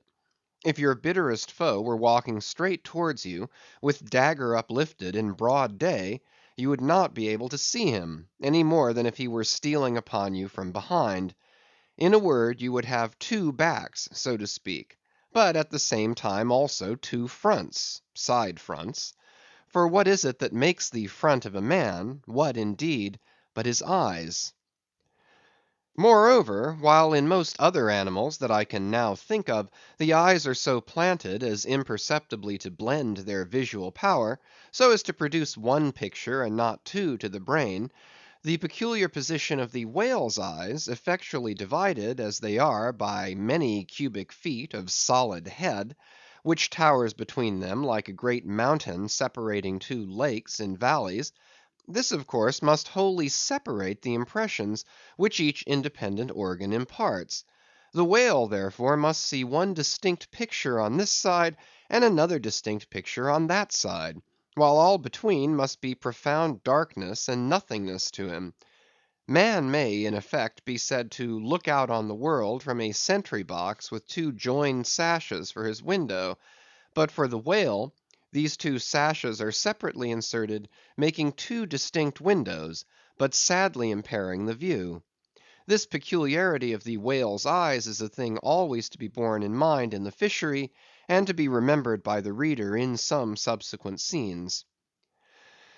A curious and most puzzling question might be started concerning this visual matter as touching the Leviathan. But I must be content with a hint. So long as a man's eyes are open in the light, the act of seeing is involuntary; that is, he cannot help mechanically seeing whatever objects are before him. Nevertheless, any one's experience will teach him, that though he can take in an undiscriminating sweep of things at one glance, it is quite impossible for him, attentively and completely, to examine any two things, however large or however small, at one and the same instant of time, never mind if they lie side by side and touch each other. But if you now come to separate these two objects, and surround each by a circle of profound darkness, then in order to see one of them, in such a manner as to bring your mind to bear on it, the other will be utterly excluded from your contemporary consciousness. How is it then with the whale? True, both his eyes in themselves must simultaneously act, but is his brain so much more comprehensive, combining, and subtle than man's, that he can at the same moment of time attentively examine two distinct prospects, one on one side of him, and the other in an exactly opposite direction? If he can, then is it a marvellous thing in him, as if a man were able to simultaneously go through the demonstrations of two distinct problems in Euclid. Nor, strictly investigated, is there any incongruity in this comparison. It may be but an idle whim, but it has always seemed to me, that the extraordinary vacillations of movement displayed by some whales when beset by 3 or 4 boats, the timidity and liability to queer frights so common to such whales, I think that all this indirectly proceeds from the helpless perplexity of volition in which their divided and diametrically opposite powers of vision must involve them. But the ear of the whale is full as curious as the eye. If you are an entire stranger to their race, you might hunt over these two heads for hours and never discover that organ. The ear has no external leaf whatever, and into the hole itself you can hardly insert a quill, so wondrously minute is it. It is lodged a little behind the eye. With respect to their ears, this important difference is to be observed between the sperm whale and the right. While the ear of the former has an external opening, that of the latter is entirely and evenly covered over with a membrane, so as to be quite imperceptible from without. Is it not curious that so vast a being as the whale should see the world through so small an eye, and hear the thunder through an ear which is smaller than a hare's? But if the eye were broad as the lens of Herschel's great telescope, and his ears capacious as the porches of cathedrals, would that make him any longer of sight or sharper of hearing? Not at all. Why then do you try to enlarge your mind? Subtilize it. Let us now, with whatever levers and steam engines we have at hand, cant over the sperm whale's head, that it may lie bottom up; then, ascending by a ladder to the summit, have a peep down the mouth. And were it not that the body is now completely separated from it, with a lantern we might descend into the great Kentucky mammoth cave of the stomach. But let us hold on here by this tooth, and look about us where we are. What a really beautiful and chaste looking mouth, from floor to ceiling, lined, or rather papered, with a glistening white membrane, glossy as bridal satins. But come out now and look at this portentous lower jaw, which seems like the long narrow lid of an immense snuff box, with the hinge at one end instead of one side. If you pry it up so as to get it overhead, and expose its rows of teeth, it seems a terrific portcullis; and such, alas, it proves to many a poor wight in the fishery, upon whom these spikes fall with impaling force. But far more terrible is it to behold, when fathoms down in the sea you see some sulky whale floating there suspended, with his prodigious jaw, some 15 feet long, hanging straight down at right angles with his body, for all the world like a ship's jib boom. This whale is not dead; he is only dispirited, out of sorts perhaps, hypochondriac, and so supine that the hinges of his jaw have relaxed, leaving him there in that ungainly sort of plight; a reproach to all his tribe, who must, no doubt, imprecate lockjaws upon him. In most cases this lower jaw, being easily unhinged by a practised artist, is disengaged and hoisted on deck for the purpose of extracting the ivory teeth, and furnishing a supply of that hard white whalebone with which the fishermen fashion all sorts of curious articles, including canes, umbrella stocks, and handles to riding whips. With a long, weary hoist the jaw is dragged on board, as if it were an anchor; and when the proper time comes, some few days after the other work, Queequeg, Daggoo, and Tashtego, all being accomplished dentists, are set to drawing teeth. With a keen cutting spade, Queequeg lances the gums; then the jaw is lashed down to ring bolts, and a tackle being rigged from aloft, they drag out these teeth, as Michigan oxen drag stumps of old oaks out of wild woodlands. There are generally 42 teeth in all; in old whales much worn down, but undecayed, nor filled after our artificial fashion. The jaw is afterwards sawn into slabs, and piled away like joists for building houses. CHAPTER 75. The Right Whale's Head. Contrasted View. Crossing the deck, let us now have a good long look at the right whale's head. As in general shape the noble sperm whale's head may be compared to a Roman war chariot, especially in front where it is so broadly rounded, so at a broad view the right whale's head bears a rather inelegant resemblance to a gigantic galliot-toed shoe.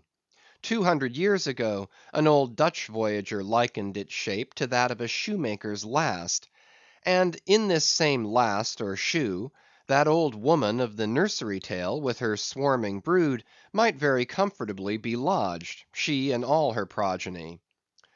But as you come nearer to this great head, it begins to assume different aspects, according to your point of view.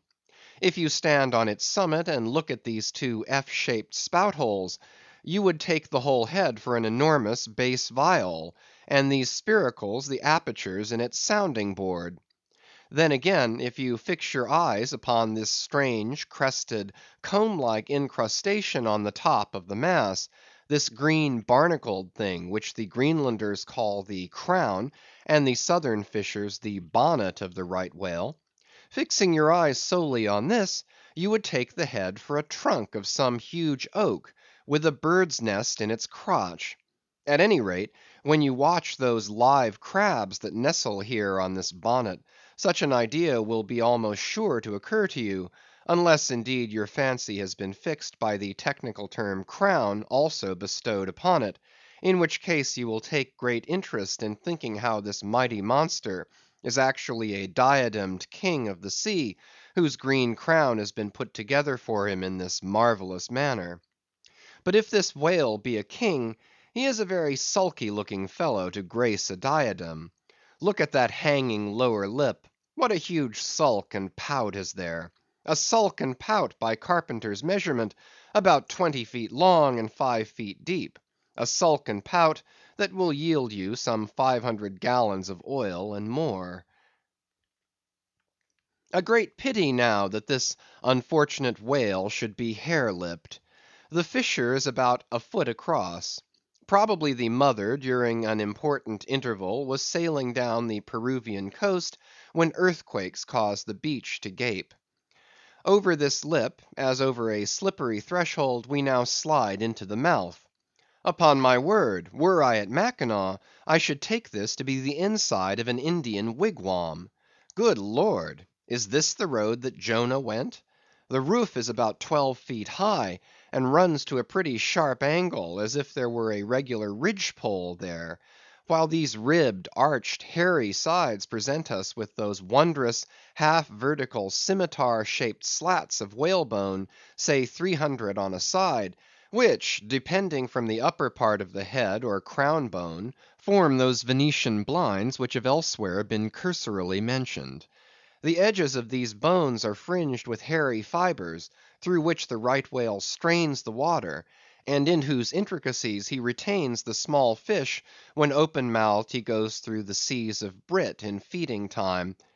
In the central blinds of bone, as they stand in their natural order, there are certain curious marks, curves, hollows, and ridges, whereby some whalemen calculate the creature's age, as the age of an oak by its circular rings.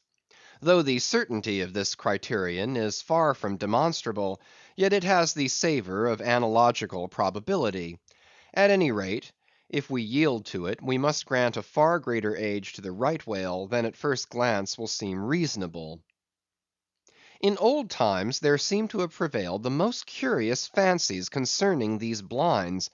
One voyager in Purchas calls them the wondrous whiskers inside of the whale's mouth; another, hog's bristles; a third old gentleman, in Hakluyt, uses the following elegant language: "There are about 250 fins growing on each side of his upper chop, which arch over his tongue on each side of his mouth."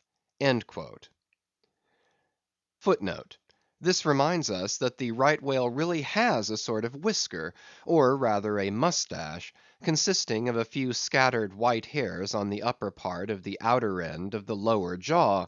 Sometimes these tufts impart a rather brigandish expression to his otherwise solemn countenance. As every one knows, these same hog's bristles, fins, whiskers, blinds, or whatever you please, furnish to the ladies their busks and other stiffening contrivances. But in this particular the demand has long been on the decline. It was in Queen Anne's time that the bone was in its glory, the farthingale being then all the fashion. And as those ancient dams moved about gaily, though in the jaws of the whale, as you may say, even so in a shower, with like thoughtlessness, do we nowadays fly under the same jaws for protection, the umbrella being a tent spread over the same bone. But now forget all about blinds and whiskers for a moment, and standing in the right whale's mouth, look around you afresh. Seeing all these colonnades of bone so methodically ranged about, would you not think you were inside of the great Haarlem organ, and gazing upon its 1,000 pipes? For a carpet to the organ we have a rug of the softest Turkey, the tongue, which is glued as it were to the floor of the mouth. It is very fat and tender, and apt to tear in pieces in hoisting it on deck. This particular tongue now before us, at a passing glance I should say it was a 6-barreler; that is, it will yield you about that amount of oil. Ere this, you must have plainly seen the truth of what I started with, that the sperm whale and the right whale have almost entirely different heads. To sum up, then, in the right whales there is no great well of sperm, no ivory teeth at all, no long slender mandible of a lower jaw like the sperm whales. Nor in the sperm whale are there any of those blinds of bone, no huge lower lip, and scarcely anything of a tongue. Again, the right whale has two external spout holes, the sperm whale only one. Look your last now on these venerable hooded heads, while they yet lie together, for one will soon sink unrecorded in the sea, and the other will not be very long in following. Can you catch the expression of the sperm whales there? It is the same he died with, only some of the longer wrinkles in the forehead now seem faded away. I think his broad brow to be full of a prairie-like placidity, born of a speculative indifference as to death. But mark the other head's expression. See that amazing lower lip pressed by accident against the vessel's side, so as firmly to embrace the jaw. Does not this whole head seem to speak of an enormous practical resolution in facing death? This right whale I take to have been a Stoic; the sperm whale a Platonian, who might have taken up Spinoza in his latter years. CHAPTER 76. The Battering Ram. Ere quitting for the nonce the sperm whale's head, I would have you, as a sensible physiologist simply, particularly remark its front aspect, in all its compacted collectedness.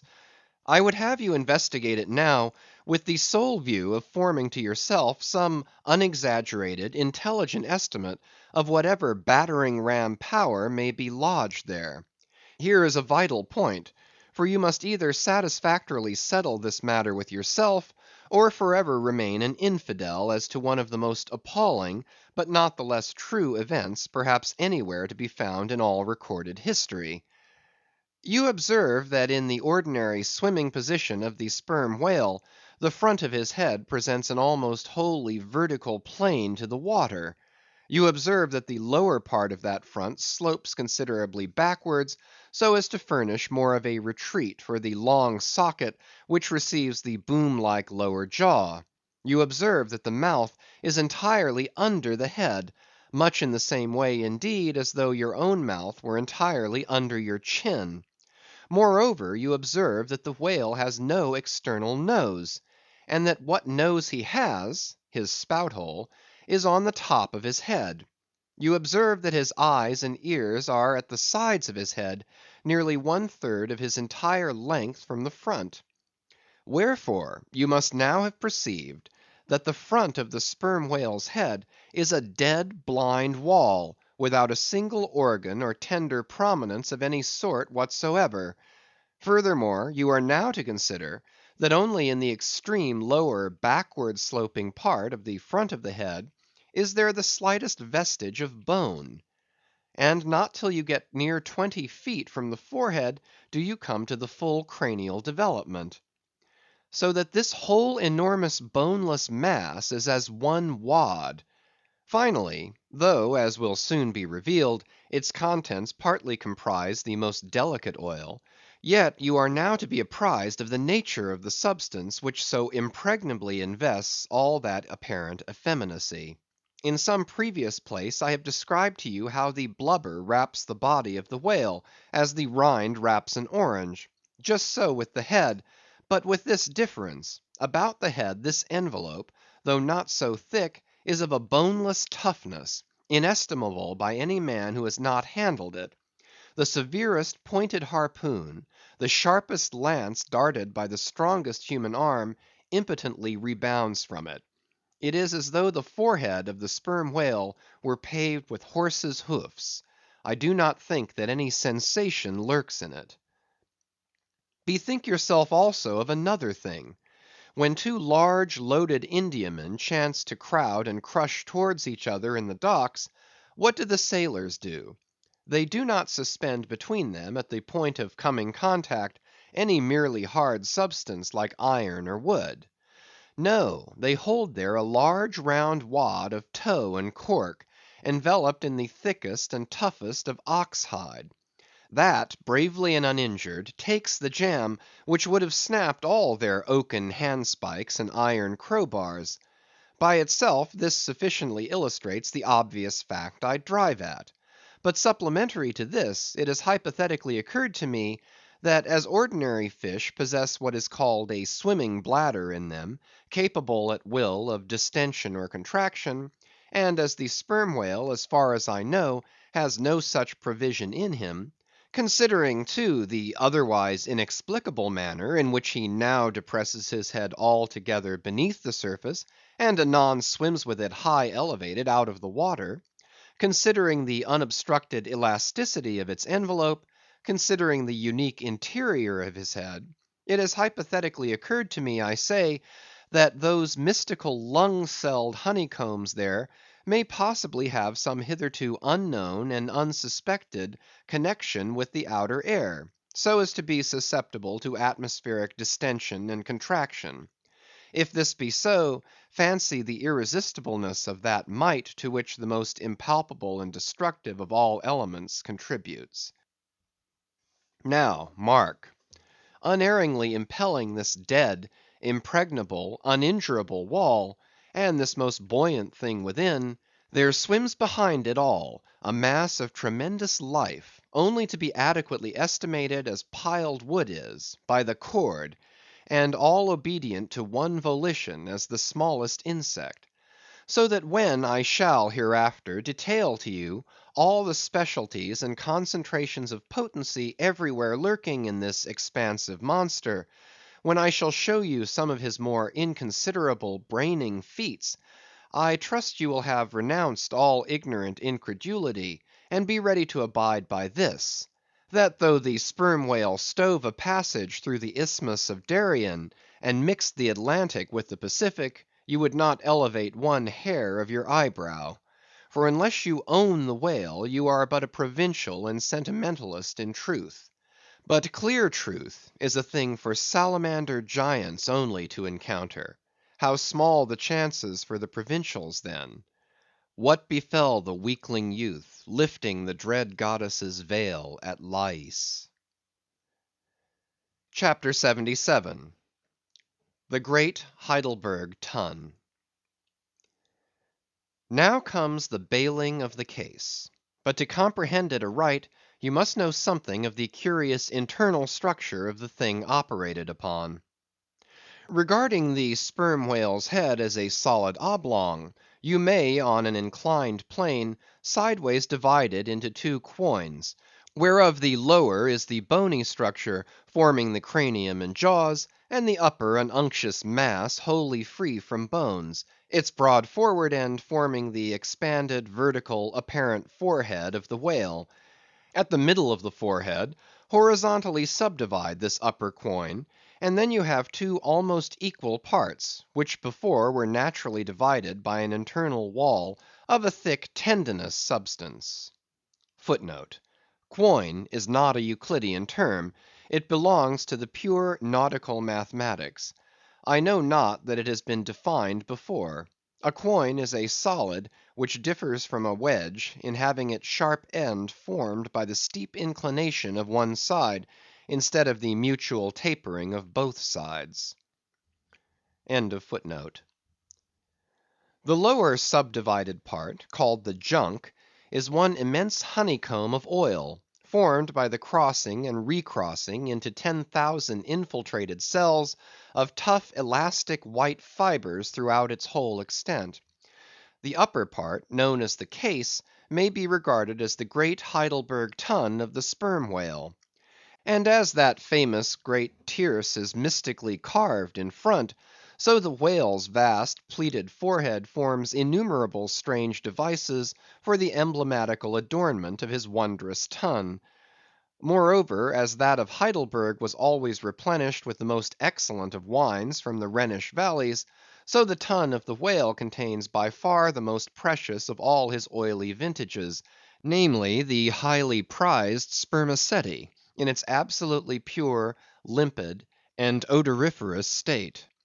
Nor is this precious substance found unalloyed in any other part of the creature.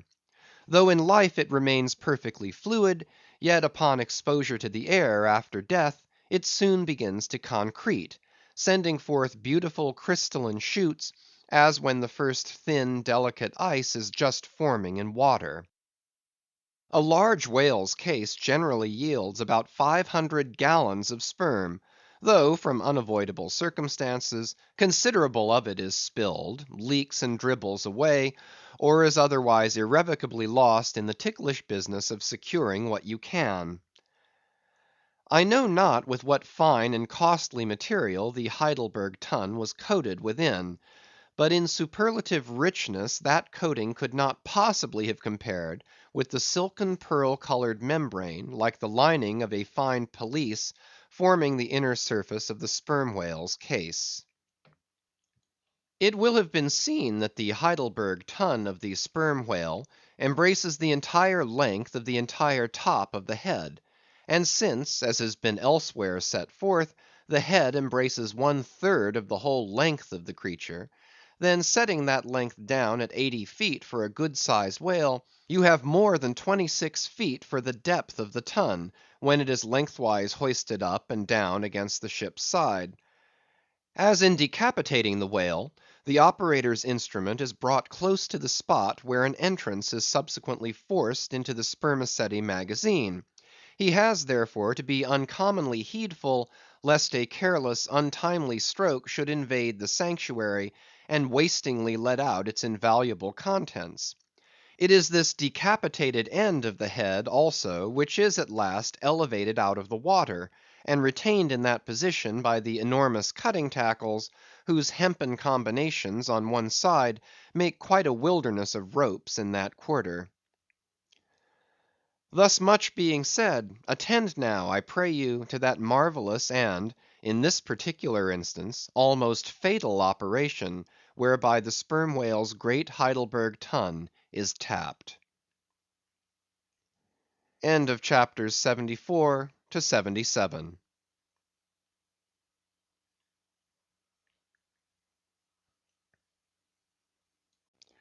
Moby Dick, by Herman Melville, chapters 78 to 80. Chapter 78. Cistern and Buckets. Nimble as a cat, Tashtego mounts aloft, and without altering his erect posture, runs straight out upon the overhanging mainyard arm to the part where it exactly projects over the hoisted tun. He has carried with him a light tackle called a whip, consisting of only two parts, travelling through a single sheaved block. Securing this block so that it hangs down from the yard arm, he swings one end of the rope, till it is caught and firmly held by a hand on deck. Then, hand over hand, down the other part, the Indian drops through the air, till dexterously he lands on the summit of the head. There, still high elevated above the rest of the company, to whom he vivaciously cries, he seems some Turkish muezzin calling the good people to prayers from the top of a tower. A short-handled sharp spade being sent up to him, he diligently searches for the proper place to begin breaking into the tun. In this business he proceeds very heedfully, like a treasure hunter in some old house, sounding the walls to find where the gold is masoned in. By the time this cautious search is over, a stout iron-bound bucket, precisely like a well bucket, has been attached to one end of the whip, while the other end, being stretched across the deck, is there held by 2 or 3 alert hands. These last now hoist the bucket within grasp of the Indian, to whom another person has reached up a very long pole. Inserting this pole into the bucket, Tashtego downward guides the bucket into the tun, till it entirely disappears. Then giving the word to the seamen at the whip, up comes the bucket again, all bubbling like a dairymaid's pail of new milk.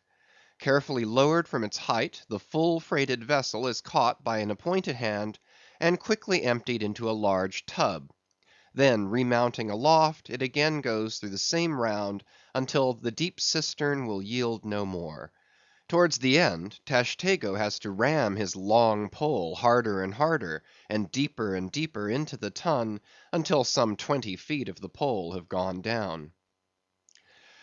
Now, the people of the Pequod had been bailing some time in this way; several tubs had been filled with the fragrant sperm, when all at once a queer accident happened. Whether it was that Tashtego, that wild Indian, was so heedless and reckless as to let go for a moment his one-handed hold on the great cabled tackles suspending the head, or whether the place where he stood was so treacherous and oozy, or whether the evil one himself would have it fall out so, without stating his particular reasons, how it was exactly there is no telling now; but on a sudden, as the 80th or 90th bucket came suckingly up, my God! poor Tashtego, like the twin reciprocating bucket in a veritable well, dropped head foremost down into this great tun of Heidelberg, and with a horrible oily gurgling went clean out of sight.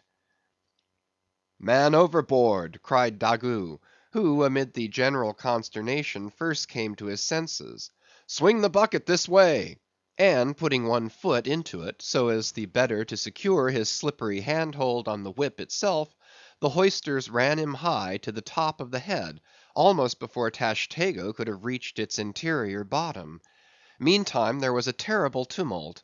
Looking over the side, they saw the before lifeless head throbbing and heaving just below the surface of the sea, as if that moment seized with some momentous idea, whereas it was only the poor Indian unconsciously revealing by those struggles the perilous depth to which he had sunk.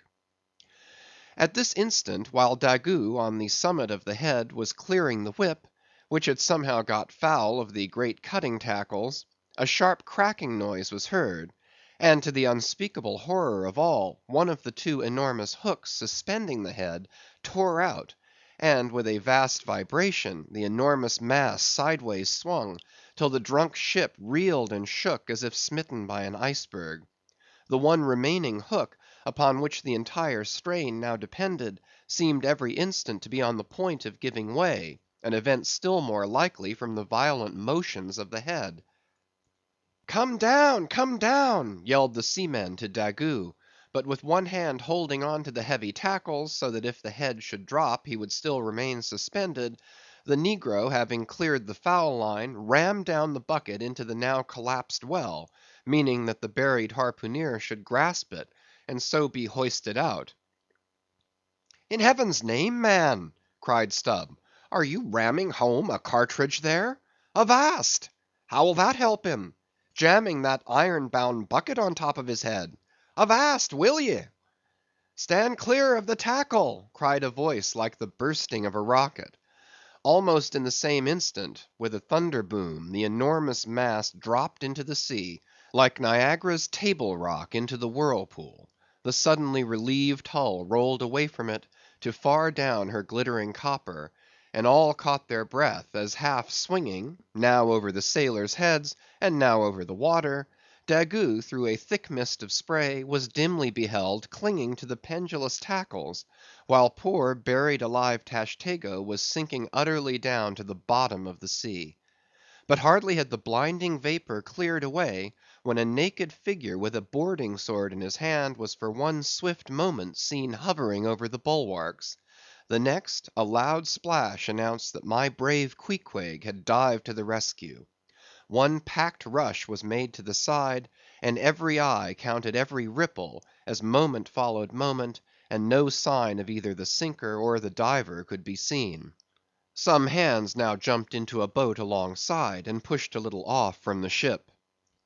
"Ha, ha!" cried Daggoo all at once from his now quiet swinging perch overhead, and looking further off from the side, we saw an arm thrust upright from the blue waves; a strange sight to see, as an arm thrust forth from the grass over a grave. "Both, both! It is both!" cried Daggoo again with a joyful shout; and soon after Queequeg was seen boldly striking out with one hand, and with the other clutching the long hair of the Indian. Drawn into the waiting boat, they were quickly brought to the deck; but Tashtego was long in coming to, and Queequeg did not look very brisk. Now how had this noble rescue been accomplished? Why, diving after the slowly descending head, Queequeg with his keen sword had made side lunges near its bottom, so as to scuttle a large hole there; then dropping his sword, had thrust his long arm far inwards and upwards, and so hauled out poor Tash by the head. He averred that upon first thrusting in for him, a leg was presented; but well knowing that that was not as it ought to be, and might occasion great trouble, he had thrust back the leg, and by a dexterous heave and toss, had wrought a somerset upon the Indian, so that with the next trial he came forth in the good old way, head foremost. As for the great head itself, that was doing as well as could be expected. And thus through the courage and great skill in obstetrics of Queequeg, the deliverance, or rather delivery of Tashtego was successfully accomplished; in the teeth, too, of the most untoward and apparently hopeless impediments; which is a lesson by no means to be forgotten. Midwifery should be taught in the same course with fencing and boxing, riding and rowing. I know that this queer adventure of the Gay Header's will be sure to seem incredible to some landsmen, though they themselves have either seen or heard of some one's falling into a cistern ashore; an accident which not seldom happens, and with much less reason too than the Indians, considering the exceeding slipperiness of the curb of the Sperm Whale's well. But, peradventure, it may be sagaciously urged, how is this? We thought the tissued infiltrated head of the Sperm Whale was the lightest and most corky part about him, and yet thou makest it sink in an element of far greater specific gravity than itself. We have thee there. Not at all, but I have ye. For at the time poor Tash fell in, the case had been nearly emptied of its lighter contents, leaving little but the dense tendinous wall of the well; a double welded, hammered substance, as I have before said, much heavier than the sea water, and a lump of which sinks in it like lead almost. But the tendency to rapid sinking in this substance was in the present instance materially counteracted by the other parts of the head remaining undetached from it, so that it sank very slowly and deliberately indeed, affording Queequeg a fair chance for performing his agile obstetrics on the run, as you may say. Yes, it was a running delivery; so it was. Now, had Tashtego perished in that head, it had been a very precious perishing. Smothered in the very whitest and daintiest of fragrant spermaceti; coffined, hearsed, and tombed in the secret inner chamber and sanctum sanctorum of the whale; only one sweeter end can readily be recalled: the delicious death of an Ohio honey hunter, who, seeking honey in the crotch of a hollow tree, found such an exceeding store of it, that leaning too far over, it sucked him in, so that he died embalmed. How many, think ye, have likewise fallen into Plato's honey head, and sweetly perished there? CHAPTER 79. The Prairie. To scan the lines of his face, or feel the bumps on the head of this Leviathan, this is a thing which no physiognomist or phrenologist has as yet undertaken. Such an enterprise would seem almost as hopeful as for Lavater to have scrutinized the wrinkles on the rock of Gibraltar, or for Gall to have mounted a ladder and manipulated the dome of the Pantheon. Still, in that famous work of his, Lavater not only treats of the various faces of men, but also attentively studies the faces of horses, birds, serpents, and fish, and dwells in detail upon the modifications of expression discernible therein. Nor have Gall and his disciple Spurzheim failed to throw out some hints touching the phrenological characteristics of other beings than man. Therefore, though I am but ill qualified for a pioneer in the application of these two semi sciences to the whale, I will do my endeavor. I try all things; I achieve what I can. Physiognomically regarded, the Sperm Whale is an anomalous creature. He has no proper nose; and since the nose is the central and most conspicuous of the features, and since it perhaps most modifies and finally controls their combined expression, hence it would seem that its entire absence, as an external appendage, must very largely affect the countenance of the whale. For, as in landscape gardening, a spire, cupola, monument, or tower of some sort is deemed almost indispensable to the completion of the scene, so no face can be physiognomically in keeping without the elevated open-work belfry of the nose. Dash the nose from Phidias's marble Jove, and what a sorry remainder! Nevertheless, Leviathan is of so mighty a magnitude, all his proportions are so stately, that the same deficiency which in the sculptured Jove were hideous, in him is no blemish at all; nay, it is an added grandeur. A nose to the whale would have been impertinent. As on your physiognomical voyage you sail round his vast head in your jolly boat, your noble conceptions of him are never insulted by the reflection that he has a nose to be pulled; a pestilent conceit which so often will insist upon obtruding even when beholding the mightiest royal beadle on his throne.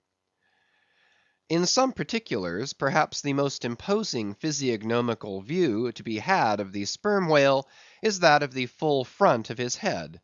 This aspect is sublime. In thought, a fine human brow is like the east when troubled with the morning. In the repose of the pasture, the curled brow of the bull has a touch of the grand in it.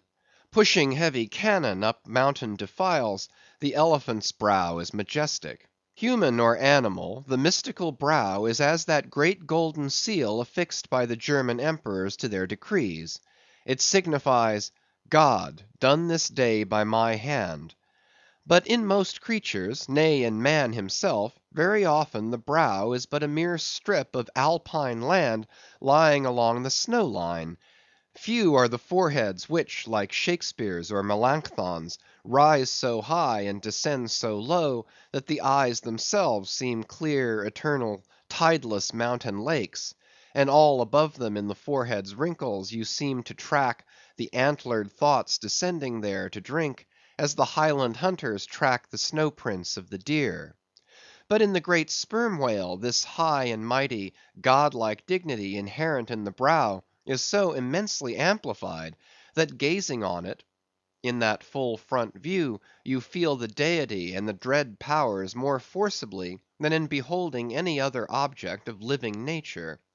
For you see no one point precisely; not one distinct feature is revealed; no nose, eyes, ears, or mouth; no face; he has none proper; nothing but that one broad firmament of a forehead, pleated with riddles, dumbly lowering with the doom of boats and ships and men. Nor, in profile, does this wondrous brow diminish; though that way viewed its grandeur does not domineer upon you so. In profile, you plainly perceive that horizontal, semi‐crescentic depression in the forehead's middle, which in man is Lavater's mark of genius. But how? Genius in the sperm whale? Has the sperm whale ever written a book, spoken a speech? No, his great genius is declared in his doing nothing particular to prove it. It is, moreover, declared in his pyramidical silence. And this reminds me that had the great sperm whale been known to the young Orient world, he would have been deified by their child Magian thoughts. They deified the crocodile of the Nile because the crocodile is tongueless, and the sperm whale has no tongue, or at least it is so exceedingly small as to be incapable of protrusion. If hereafter any highly cultured, poetical nation shall lure back to their birthright the merry May day gods of old, and livingly enthrone them again in the now egotistical sky, in the now unhaunted hill, then be sure, exalted to Jove's high seat, the great sperm whale shall lord it. Champollion deciphered the wrinkled granite hieroglyphics. But there is no Champollion to decipher the Egypt of every man's and every being's face. Physiognomy, like every other human science, is but a passing fable. If, then, Sir William Jones, who read in 30 languages, could not read the simplest peasant's face in its profounder and more subtle meanings, how may unlettered Ishmael hope to read the awful Chaldee of the sperm whale's brow? I but put that brow before you. Read it if you can. CHAPTER 80. The Nut. If the sperm whale be physiognomically a sphinx, to the phrenologist his brain seems that geometrical circle which it is impossible to square. In the full-grown creature the skull will measure at least 20 feet in length.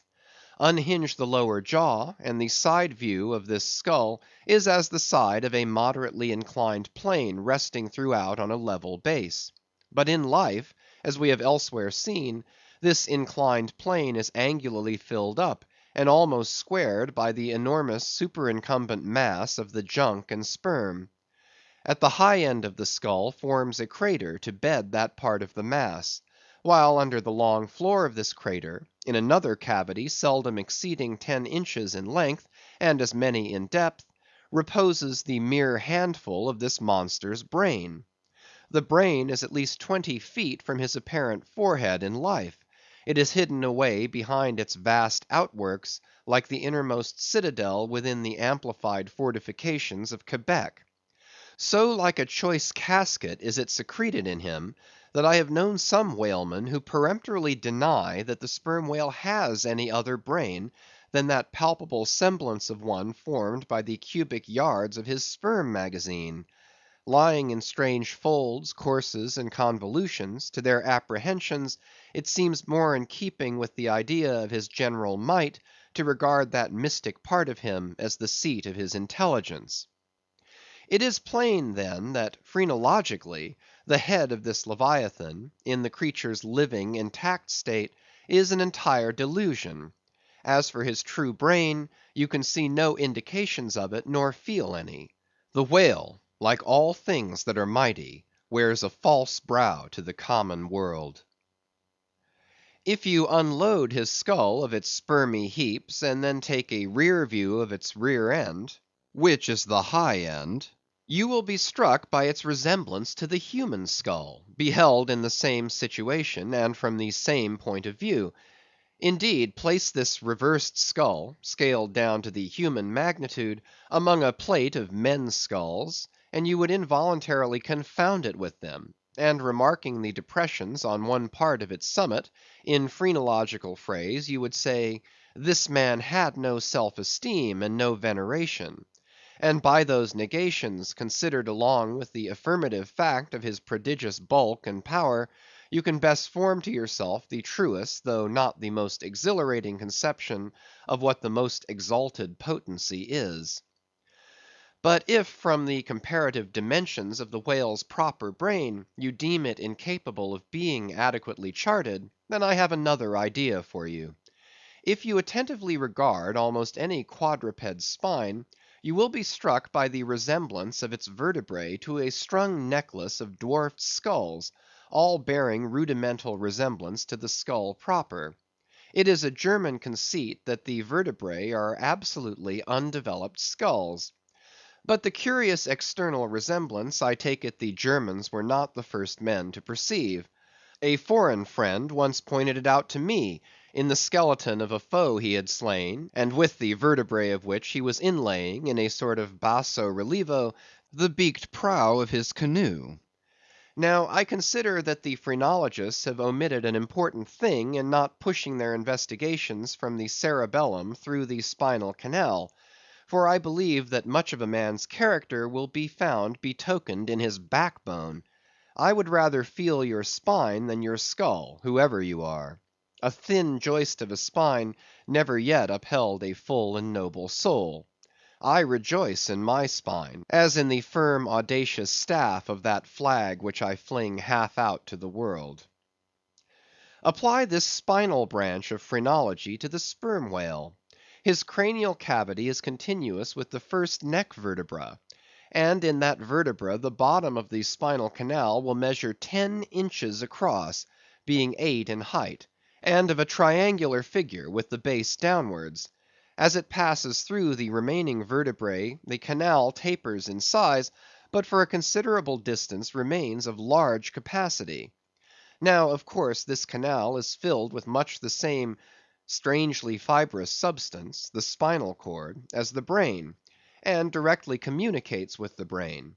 And what is still more, for many feet after emerging from the brain's cavity, the spinal cord remains of an undecreasing girth, almost equal to that of the brain. Under all these circumstances, would it be unreasonable to survey and map out the whale's spine phrenologically? For viewed in this light, the wonderful comparative smallness of his brain proper is more than compensated by the wonderful comparative magnitude of his spinal cord. But leaving this hint to operate as it may with the phrenologist, I would merely assume the spinal theory for a moment, in reference to the sperm whale's hump. This august hump, if I mistake not, rises over one of the larger vertebrae, and is therefore in some sort the outer convex mould of it. From its relative situation, then, I should call this high hump the organ of firmness or indomitableness in the sperm whale. And that the great monster is indomitable, you will yet have reason to know. End of chapters 78 to 80.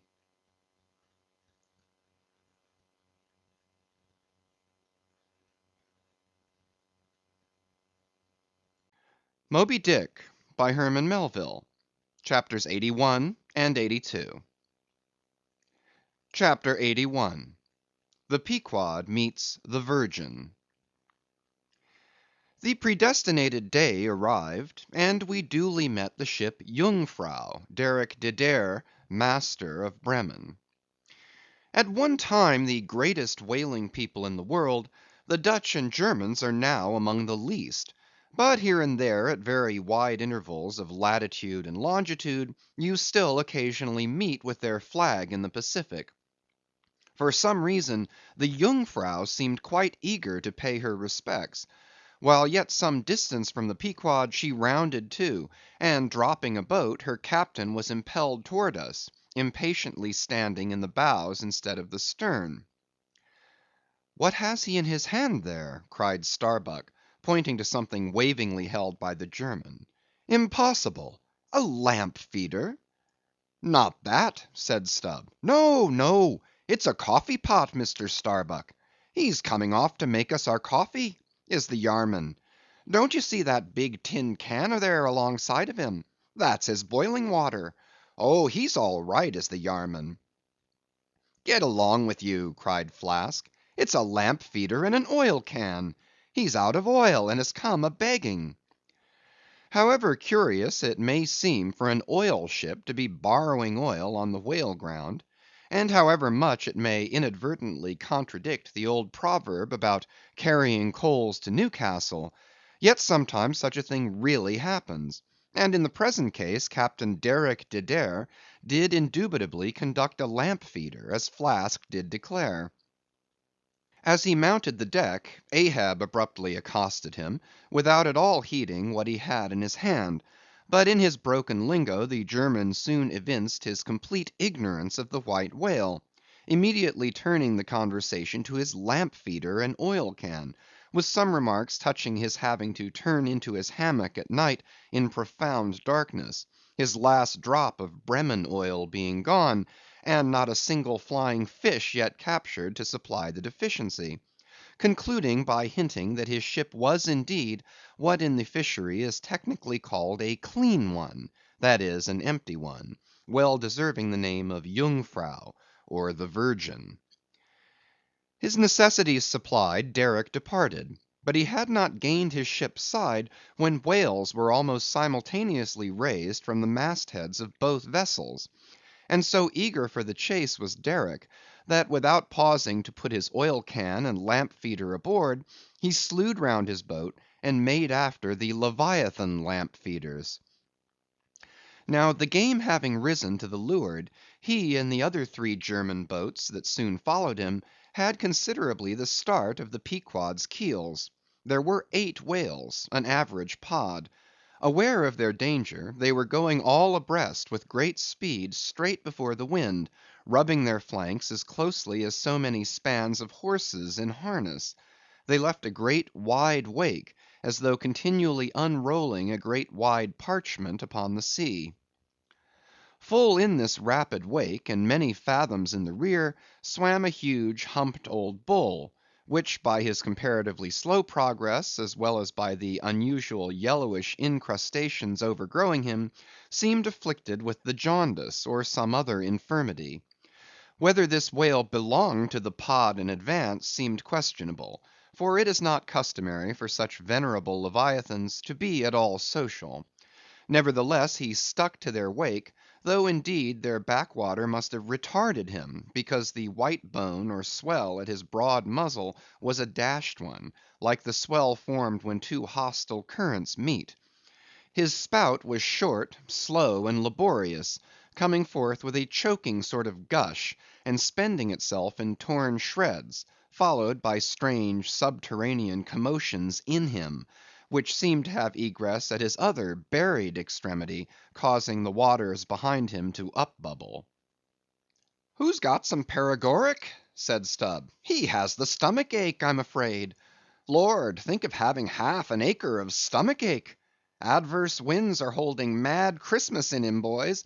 It's the first foul wind I ever knew to blow from astern.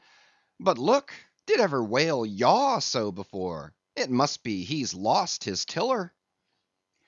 As an overladen Indiaman, bearing down the Hindostan coast with a deck load of frightened horses, careens, berries, rolls, and wallows on her way, so did this old whale heave his aged bulk, and now and then partly turning over on his cumbrous rib ends, expose the cause of his devious wake in the unnatural stump of his starboard fin.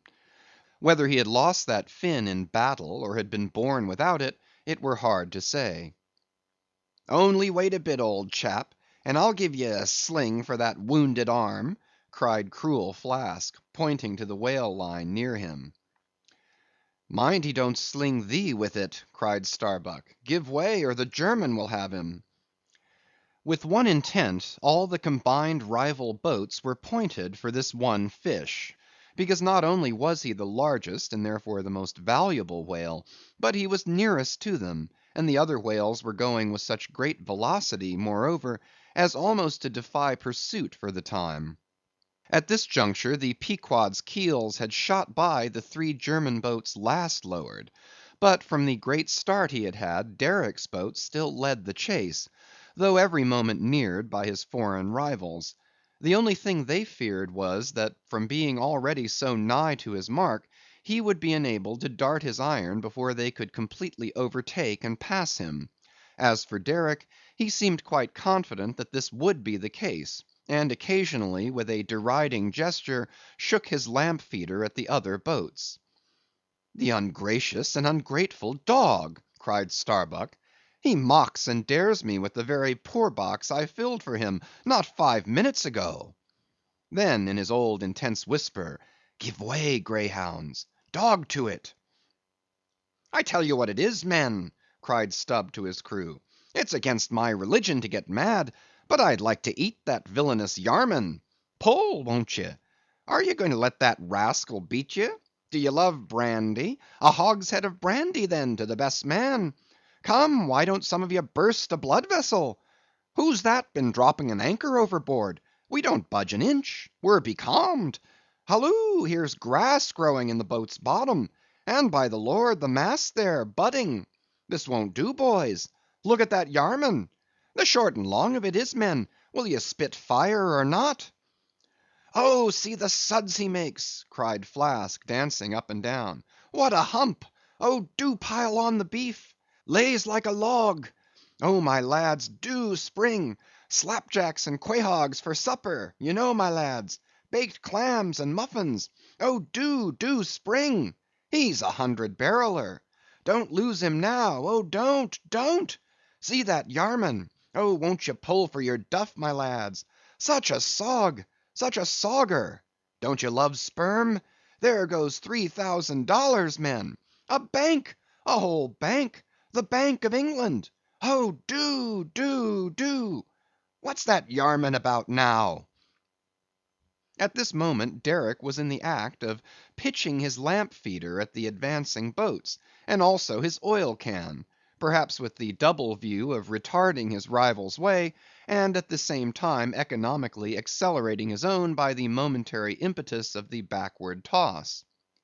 "The unmannerly Dutch dogger!" cried Stubb. "Pull now, men, like 50,000 line of battleship loads of red‐haired devils! What d'ye say, Tashtego? Are you the man to snap your spine in 22 pieces for the honor of old Gayhead? What d'ye say?" "I say, pull like Goddam!" cried the Indian. Fiercely but evenly incited by the taunts of the German, the Pequod's 3 boats now began ranging almost abreast, and so disposed, momentarily neared him. In that fine, loose, chivalrous attitude of the headsman when drawing near to his prey, the 3 mates stood up proudly, occasionally backing the after oarsman with an exhilarating cry of "There she slides now! Hurrah for the white ash breeze! Down with the Yarman! Sail over him!" But so decided an original start had Derick had, that spite of all their gallantry he would have proved the victor in this race, had not a righteous judgment descended upon him in a crab which caught the blade of his midship oarsman. While this clumsy lubber was striving to free his white ash, and while in consequence Derick's boat was nigh to capsizing, and he thundering away at his men in a mighty rage, that was a good time for Starbuck, Stubb, and Flask. With a shout they took a mortal start forward, and slantingly ranged up on the German's quarter. An instant more, and all 4 boats were diagonally in the whale's immediate wake, while stretching from them on both sides was the foaming swell that he made. It was a terrific, most pitiable, and maddening sight. The whale was now going head out, and sending his spout before him in a continual tormented jet, while his one poor fin beat his side in an agony of fright. Now to this hand, now to that, he yawed in his faltering flight, and still at every billow that he broke he spasmodically sank in the sea, or sideways rolled towards the sky his one beating fin. So have I seen a bird with clipped wing making affrighted broken circles in the air, vainly striving to escape the piratical hawks. But the bird has a voice, and with plaintive cries will make known her fear. But the fear of this vast dumb brute of the sea was chained up and enchanted in him.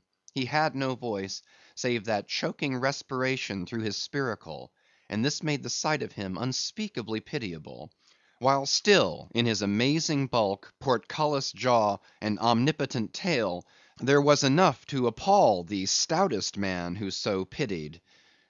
Seeing now that but a very few moments more would give the Pequod's boats the advantage, and rather than be thus foiled of his game, Derick chose to hazard what to him must have seemed a most unusually long dart, ere the last chance would forever escape.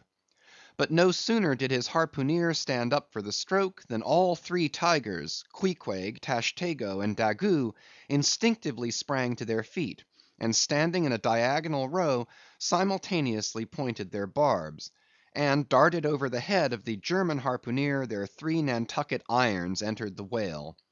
Blinding vapors of foam and white fire! The 3 boats, in the first fury of the whale's headlong rush, bumped the Germans aside with such force, that both Derick and his baffled harpooneer were spilled out, and sailed over by the 3 flying keels. "Don't be afraid, my butter boxes," cried Stubb, casting a passing glance upon them as he shot by. "You'll be picked up presently. All right. I saw some sharks astern; St. Bernard's dogs, you know; relieve distressed travellers. Hurrah! This is the way to sail now; every keel a sunbeam. Hurrah! Here we go like 3 tin kettles at the tail of a mad cougar. This puts me in mind of fastening to an elephant in a tilbury on a plain; makes the wheel spokes fly, boys, when you fasten to him that way. And there's danger of being pitched out, too, when you strike a hill. Hurrah! This is the way a fellow feels when he's going to Davy Jones; all a rush down an endless inclined plane. Hurrah! This whale carries the everlasting mail." But the monster's run was a brief one. Giving a sudden gasp, he tumultuously sounded. With a grating rush, the 3 lines flew round the loggerheads with such force as to gouge deep grooves in them. while so fearful were the harpooneers that this rapid sounding would soon exhaust the lines, that using all their dexterous might, they caught repeated smoking turns with the rope to hold on, till at last, owing to the perpendicular strain from the lead-lined chocks of the boats, whence the three ropes went straight down into the blue, the gunwales of the bows were almost even with the water, while the three sterns were tilted high in the air. And the whale soon ceasing to sound, for some time they remained in that attitude, fearful of expending more line, though the position was a little ticklish. But though boats have been taken down and lost in this way, yet it is this holding on, as it is called, this hooking up by the sharp barbs of his live flesh from the back, this it is that often torments the Leviathan into soon rising again to meet the sharp lance of his foes. Yet not to speak of the peril of the thing, it is to be doubted whether this course is always the best; for it is but reasonable to presume that the longer the stricken whale stays under water, the more he is exhausted; because owing to the enormous surface of him (in a full grown sperm whale something less than 2,000 square feet), the pressure of the water is immense. We all know what an astonishing atmospheric weight we ourselves stand up under, even here above ground in the air. How vast then the burden of a whale, bearing on his back a column of 200 fathoms of ocean! It must at least equal the weight of 50 atmospheres. One whaleman has estimated it at the weight of 20 line of battle ships, with all their guns and stores and men on board. As the three boats lay there on that gently rolling sea, gazing down into its eternal blue noon, and as not a single groan or cry of any sort, nay, not so much as a ripple or a bubble came up from its depths, what landsman would have thought that beneath all that silence and placidity, the utmost monster of the seas was writhing and wrenching in agony? Not 8 inches of perpendicular rope were visible at the bows. Seems it credible that by 3 such thin threads the great Leviathan was suspended like the big weight to an 8-day clock? Suspended! And to what? To 3 bits of board! Is this the creature of whom it was once so triumphantly said, "Canst thou fill his skin with barbed irons, or his head with fish spears? The sword of him that layeth at him cannot hold, the spear, the dart, nor the habergeon; he esteemeth iron as straw; the arrow cannot make him flee; darts are counted as stubble; he laugheth at the shaking of a spear." This the creature? This he? Oh, that unfulfilment should follow the prophets! For with the strength of 1,000 thighs in his tail, Leviathan had run his head under the mountains of the sea, to hide him from the Pequod's fish spears. In that sloping afternoon sunlight, the shadows that the three boats sent down beneath the surface must have been long enough and broad enough to shade half Xerxes' army. Who can tell how appalling to the wounded whale must have been such huge phantoms flitting over his head? "Stand by, men! he stirs!" cried Starbuck, as the 3 lines suddenly vibrated in the water, distinctly conducting upwards to them, as by magnetic wires, the life and death throbs of the whale, so that every oarsman felt them in his seat. The next moment, relieved in great part from the downward strain at the bows, the boats gave a sudden bounce upward, as a small ice field will, when a dense herd of white bears are scared from it into the sea. "Haul in! haul in!" cried Starbuck again. "He's rising!" The lines, of which hardly an instant before not one hand's breadth could have been gained, were now in long, quick coils flung back, all dripping into the boats; and soon the whale broke water within 2 ships' lengths of the hunters. His motions plainly denoted his extreme exhaustion.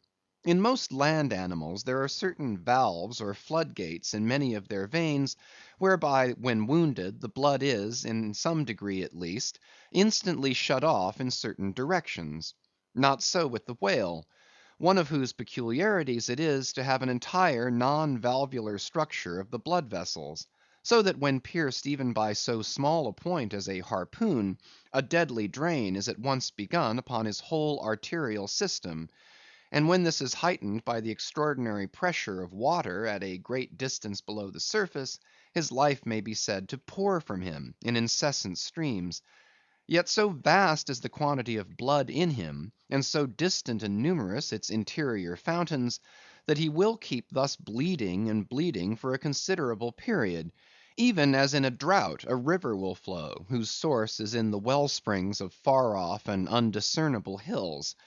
Even now, when the boats pulled upon the whale, and perilously drew over his swaying flukes, and the lances were darted into him, they were followed by steady jets from the new made wound, which kept continually playing, while the natural spout hole in his head was only at intervals, however rapid, sending its affrighted moisture into the air.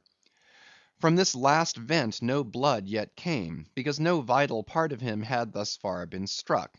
His life, as they significantly call it, was untouched.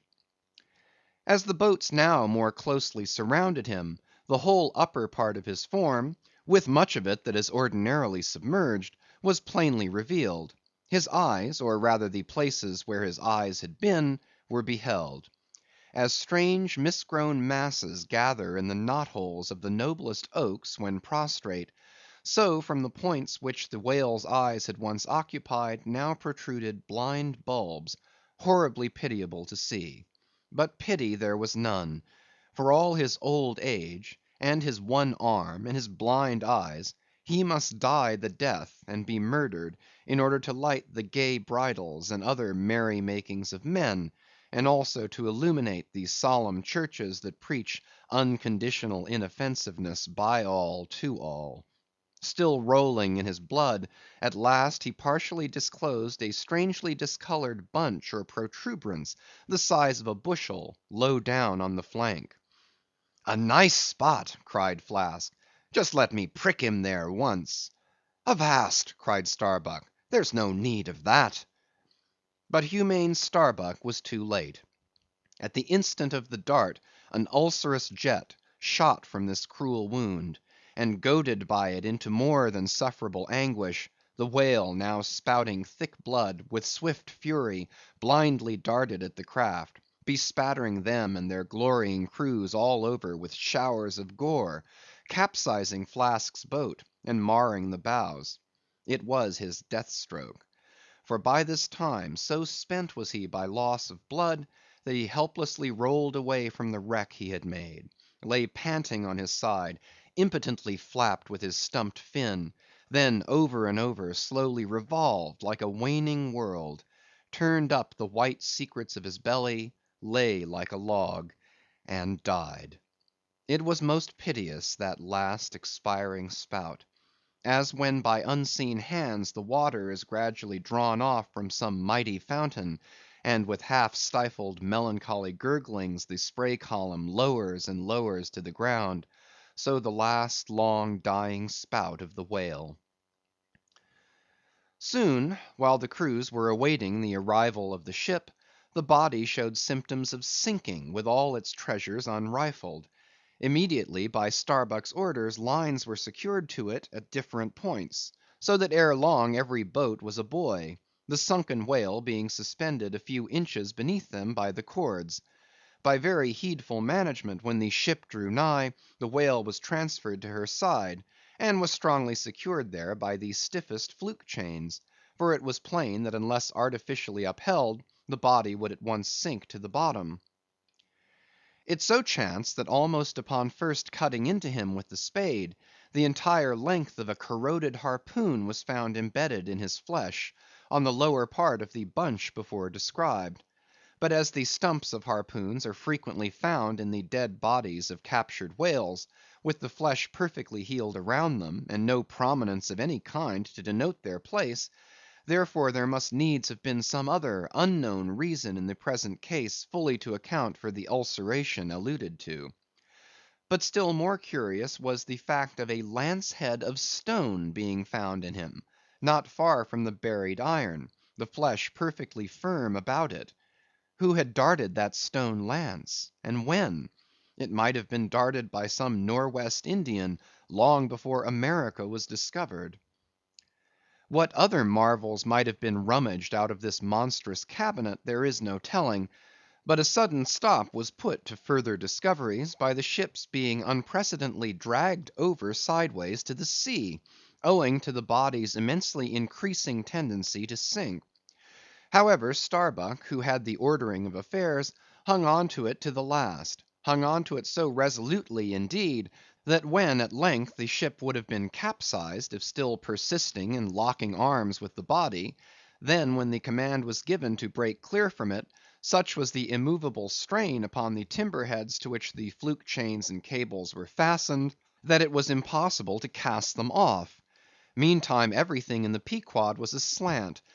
To cross to the other side of the deck was like walking up the steep gabled roof of a house. The ship groaned and gasped; many of the ivory inlayings of her bulwarks and cabins were started from their places by the unnatural dislocation. In vain handspikes and crows were brought to bear upon the immovable fluke chains to pry them adrift from the timber heads; and so low had the whale now settled that the submerged ends could not be at all approached, while every moment whole tons of ponderosity seemed added to the sinking bulk, and the ship seemed on the point of going over. "Hold on, won't ye?" cried Stubb to the body. "Don't be in such a devil of a hurry to sink. By thunder, men, we must do something or go for it. No use prying there. Avast, I say, with your handspikes, and run, one of ye, for a prayer book and a penknife, and cut the big chains." "Knife? Aye, aye," cried Queequeg; and seizing the carpenter's heavy hatchet, he leaned out of a port hole, and steel to iron, began slashing at the largest fluke chains. But a few strokes, full of sparks, were given, when the exceeding strain effected the rest. With a terrific snap, every fastening went adrift; the ship righted; the carcass sank. Now this occasional, inevitable sinking of the recently killed sperm whale is a very curious thing, nor has any fisherman yet adequately accounted for it. Usually the dead sperm whale floats with great buoyancy, with its side or belly considerably elevated above the surface. If the only whales that thus sank were old, meagre, and broken hearted creatures, their pads of lard diminished, and all their bones heavy and rheumatic, then you might with some reason assert that this sinking is caused by an uncommon specific gravity in the fish so sinking, consequent upon this absence of buoyant matter in him. But it is not so; for young whales, in the highest health, and swelling with noble aspirations, prematurely cut off in the warm flush and May of life, with all their panting lard about them, even these brawny, buoyant heroes do sometimes sink. Be it said, however, that the sperm whale is far less liable to this accident than any other species. Where one of that sort go down, 20 right whales do. This difference in the species is no doubt imputable in no small degree to the greater quantity of bone in the right whale; his Venetian blinds alone sometimes weighing more than a ton. From this encumbrance the sperm whale is wholly free. But there are instances where, after the lapse of many hours or several days, the sunken whale again rises, more buoyant than in life. But the reasons of this are obvious. Gases are generated in him; he swells to a prodigious magnitude, becomes a sort of animal balloon; a line of battle ship could hardly keep him under then. In the shore whaling, on soundings among the bays of New Zealand, when a right whale gives token of sinking, they fasten buoys to him, with plenty of rope, so that, when the body has gone down, they know where to look for it when it shall have ascended again. It was not long after the sinking of the body that a cry was heard from the Pequod's mast heads, announcing that the Jungfrau was again lowering her boats, though the only spout in sight was that of a finback, belonging to the species of uncapturable whales, because of its incredible power of swimming. Nevertheless, the finback's spout is so similar to the sperm whale's, that by unskilful fishermen it is often mistaken for it. And consequently Derick and all his host were now in valiant chase of this unnearable brute; the Virgin crowding all sail made after her 4 young keels; and thus they all disappeared far to leeward, still in bold, hopeful chase. Oh! many are the finbacks, and many are the derricks, my friend. CHAPTER 82. The Honor and Glory of Whaling. There are some enterprises in which a careful disorderliness is the true method. The more I dive into this matter of whaling, and push my researches up to the very spring‐head of it, so much the more am I impressed with its great honorableness and antiquity; and especially when I find so many great demi‐gods and heroes, prophets of all sort, who one way or other have shed distinction upon it, I am transported with the reflection that I myself belong, though but subordinately, to so emblazoned a fraternity. The gallant Perseus, son of Jupiter, was the first whaleman; and to the eternal honor of our calling be it said, that the first whale attacked by our brotherhood was not killed with any sordid intent. Those were the knightly days of our profession, when we only bore arms to succor the distressed, not to fill men's lamp feeders. Every one knows the fine story of Perseus and Andromeda; how the lovely Andromeda, the daughter of a king, was tied to a rock on the sea coast, and as Leviathan was in the very act of carrying her off, Perseus, the prince of whalemen, intrepidly advancing, harpooned the monster, and delivered and married the maid. It was an admirable artistic exploit, rarely achieved by the best harpooneers of the present day, inasmuch as this Leviathan was slain at the very first dart.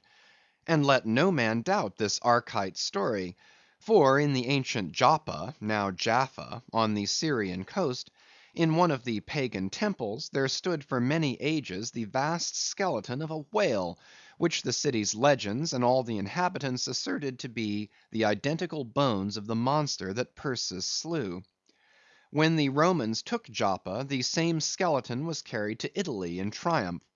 What seems most singular and suggestively important in this story is this: it was from Joppa that Jonah set sail. Akin to the adventure of Perseus and Andromeda, indeed by some supposed to be indirectly derived from it, is that famous story of St. George and the Dragon; which dragon I maintain to have been a whale; for in many old chronicles whales and dragons are strangely jumbled together, and often stand for each other. Thou art as a lion of the waters, and as a dragon of the sea, saith Ezekiel; hereby plainly meaning a whale. In truth, some versions of the Bible use that word itself. Besides, it would much subtract from the glory of the exploit, had St. George but encountered a crawling reptile of the land, instead of doing battle with the great monster of the deep. Any man may kill a snake, but only a Perseus, a St. George, a Coffin, have the heart in them to march boldly up to a whale. Let not the modern paintings of this scene mislead us; for though the creature encountered by that valiant whaleman of old is vaguely represented of a griffin‐like shape, and though the battle is depicted on land and the saint on horseback, yet considering the great ignorance of those times, when the true form of the whale was unknown to artists, and considering that as in Perseus's case St. George's whale might have crawled up out of the sea on the beach, and considering that the animal ridden by St. George might have been only a large seal or sea horse; bearing all this in mind, it will not appear altogether incompatible with the sacred legend and the ancientest draughts of the scene, to hold this so‐called dragon no other than the great Leviathan himself. In fact, placed before the strict and piercing truth, this whole story will fare like that fish, flesh, and fowl idol of the Philistines, Dagon by name, who being planted before the ark of Israel, his horse's head and both the palms of his hands fell off from him, and only the stump or fishy part of him remained. Thus, then, one of our own noble stamp, even a whaleman, is the tutelary guardian of England; and by good rights we harpooneers of Nantucket should be enrolled in the most noble order of St. George. And therefore let not the knights of that honorable company, none of whom, I venture to say, have ever had to do with a whale like their great patron, let them never eye a Nantucketer with disdain, since even in our woolen frocks and tarred trousers we are much better entitled to St. George's decoration than they. Whether to admit Hercules among us or not, concerning this I long remained dubious. For though, according to the Greek mythologies, that antique Crockett and Kit Carson, that brawny doer of rejoicing good deeds, was swallowed down and thrown up by a whale, still whether that strictly makes a whaleman of him, that might be mooted. It nowhere appears that he ever actually harpooned his fish, unless indeed from the inside. Nevertheless, he may be deemed a sort of involuntary whaleman; at any rate, the whale caught him, if he did not the whale. I claim him for one of our clan. But by the best contradictory authorities, this Grecian story of Hercules and the whale is considered to be derived from the still more ancient Hebrew story of Jonah and the whale, and vice versa. Certainly they are very similar. If I claim the demigod, then, why not the prophet? Nor do heroes, saints, demigods, and prophets alone comprise the whole roll of our order. Our Grand Master is still to be named; for like royal kings of old times, we find the headwaters of our fraternity in nothing short of the great gods themselves. That wondrous Oriental story is now to be rehearsed from the Shaster, which gives us the dread Vishnu, one of the three persons of the Godhead of the Hindoos, gives us this divine Vishnu himself for our Lord. Vishnu, who by the first of his 10 earthly incarnations has forever set apart and sanctified the whale. When Brahma, or the God of gods, saith the Shaster, resolved to recreate the world after one of its periodical dissolutions, he gave birth to Vishnu to preside over the work. But the Vedas, or mystical books, whose perusal would seem to have been indispensable to Vishnu before beginning the creation, and which therefore must have contained something in the shape of practical hints to young architects, these Vedas were lying at the bottom of the waters. So Vishnu became incarnate as a whale, and sounding down in him to the uttermost depths, rescued the sacred volumes. Was not this Vishnu a whaleman then? Even as a man who rides a horse is called a horseman. Perseus, St. George, Hercules, Jonah, and Vishnu. There's a member roll for you. What club but the whaleman's can head off like that? End of chapters 81 and 82.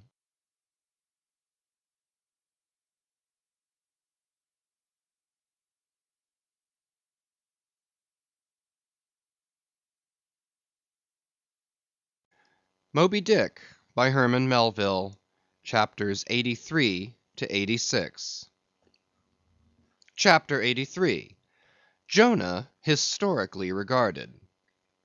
Reference was made to the historical story of Jonah and the whale in the preceding chapter.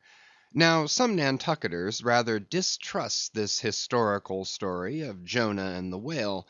But then there were some skeptical Greeks and Romans who, standing out from the orthodox pagans of their times, equally doubted the story of Hercules and the whale, and Arion and the dolphin. And yet their doubting those traditions did not make those traditions one whit the less facts for all that. One old Sag Harbor whaleman's chief reason for questioning the Hebrew story was this: he had one of those quaint, old fashioned Bibles, embellished with curious, unscientific plates, one of which represented Jonah's whale with 2 spouts in his head, a peculiarity only true with respect to a species of the Leviathan, the right whale, and varieties of that order, concerning which the fishermen have this saying: a penny roll would choke him, his swallow is so very small. But to this Bishop Jebb's anticipative answer is ready. It is not necessary, hints the bishop, that we consider Jonah as tombed in the whale's belly, but as temporarily lodged in some part of his mouth. And this seems reasonable enough in the good bishop. For truly the right whale's mouth would accommodate a couple of whist tables, and comfortably seat all the players. Possibly, too, Jonah might have ensconced himself in a hollow tooth, but on second thoughts the right whale is toothless. Another reason which Sag Harbor (he went by that name) urged for his want of faith in this matter of the prophet, was something obscurely in reference to his incarcerated body and the whale's gastric juices. But this objection likewise falls to the ground, because a German exegetist supposes that Jonah must have taken refuge in the floating body of a dead whale, even as the French soldiers in the Russian campaign turned their dead horses into tents, and crawled into them. Besides, it has been divined by other continental commentators, that when Jonah was thrown overboard from the Joppa ship, he straightway effected his escape to another vessel near by, some vessel with a whale for a figure head, and, I would add, possibly called the Whale, as some craft nowadays are christened the Shark, the Gull, the Eagle. Nor have there been wanting learned exegetists who have opined that the whale mentioned in the book of Jonah merely meant a life preserver, an inflated bag of wind, which the endangered prophet swam to, and so was saved from a watery doom. Poor Sag Harbor, therefore, seems worsted all round. But he had still another reason for his want of faith. It was this, if I remember right. Jonah was swallowed by the whale in the Mediterranean Sea, and after 3 days he was vomited up somewhere within 3 days' journey of Nineveh, a city on the Tigris, very much more than 3 days' journey across from the nearest point of the Mediterranean coast. How is that? But was there no other way for the whale to land the prophet within that short distance of Nineveh? Yes, he might have carried him round by the way of the Cape of Good Hope.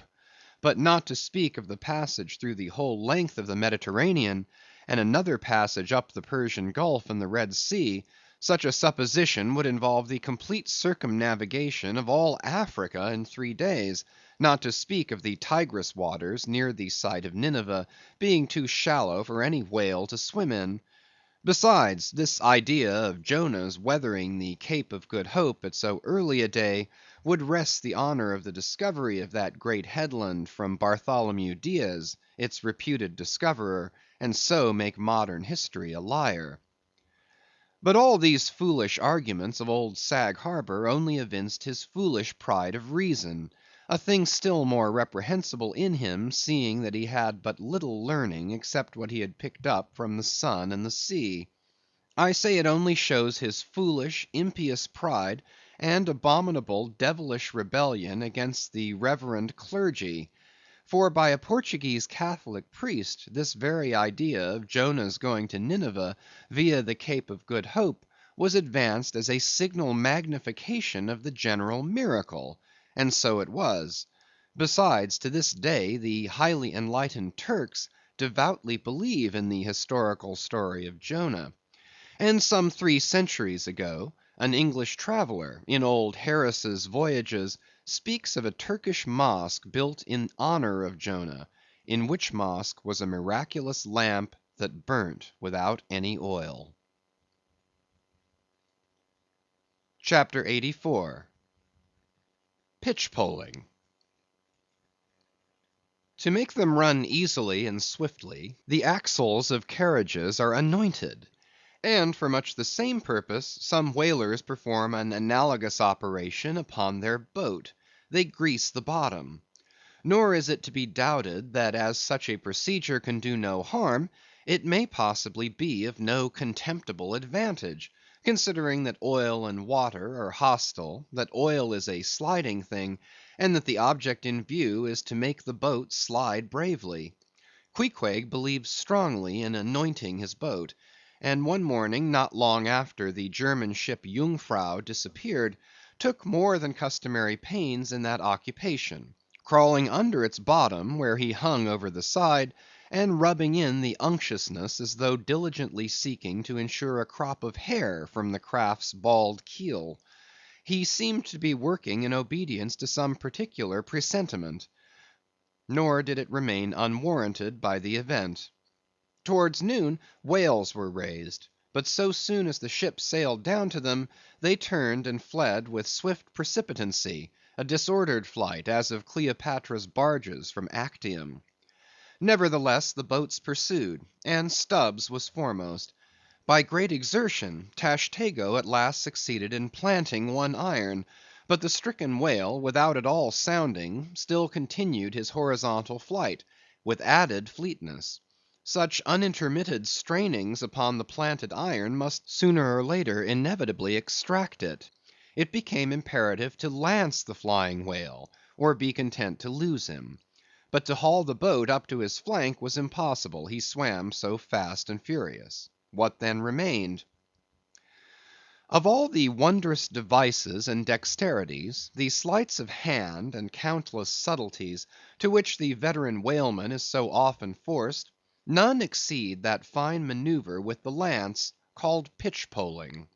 Small sword or broadsword, in all its exercises, boasts nothing like it.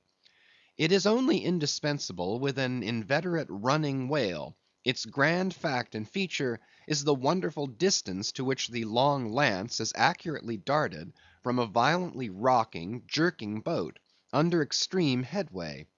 Steel and wood included, the entire spear is some 10 or 12 feet in length; the staff is much slighter than that of the harpoon, and also of lighter material, pine.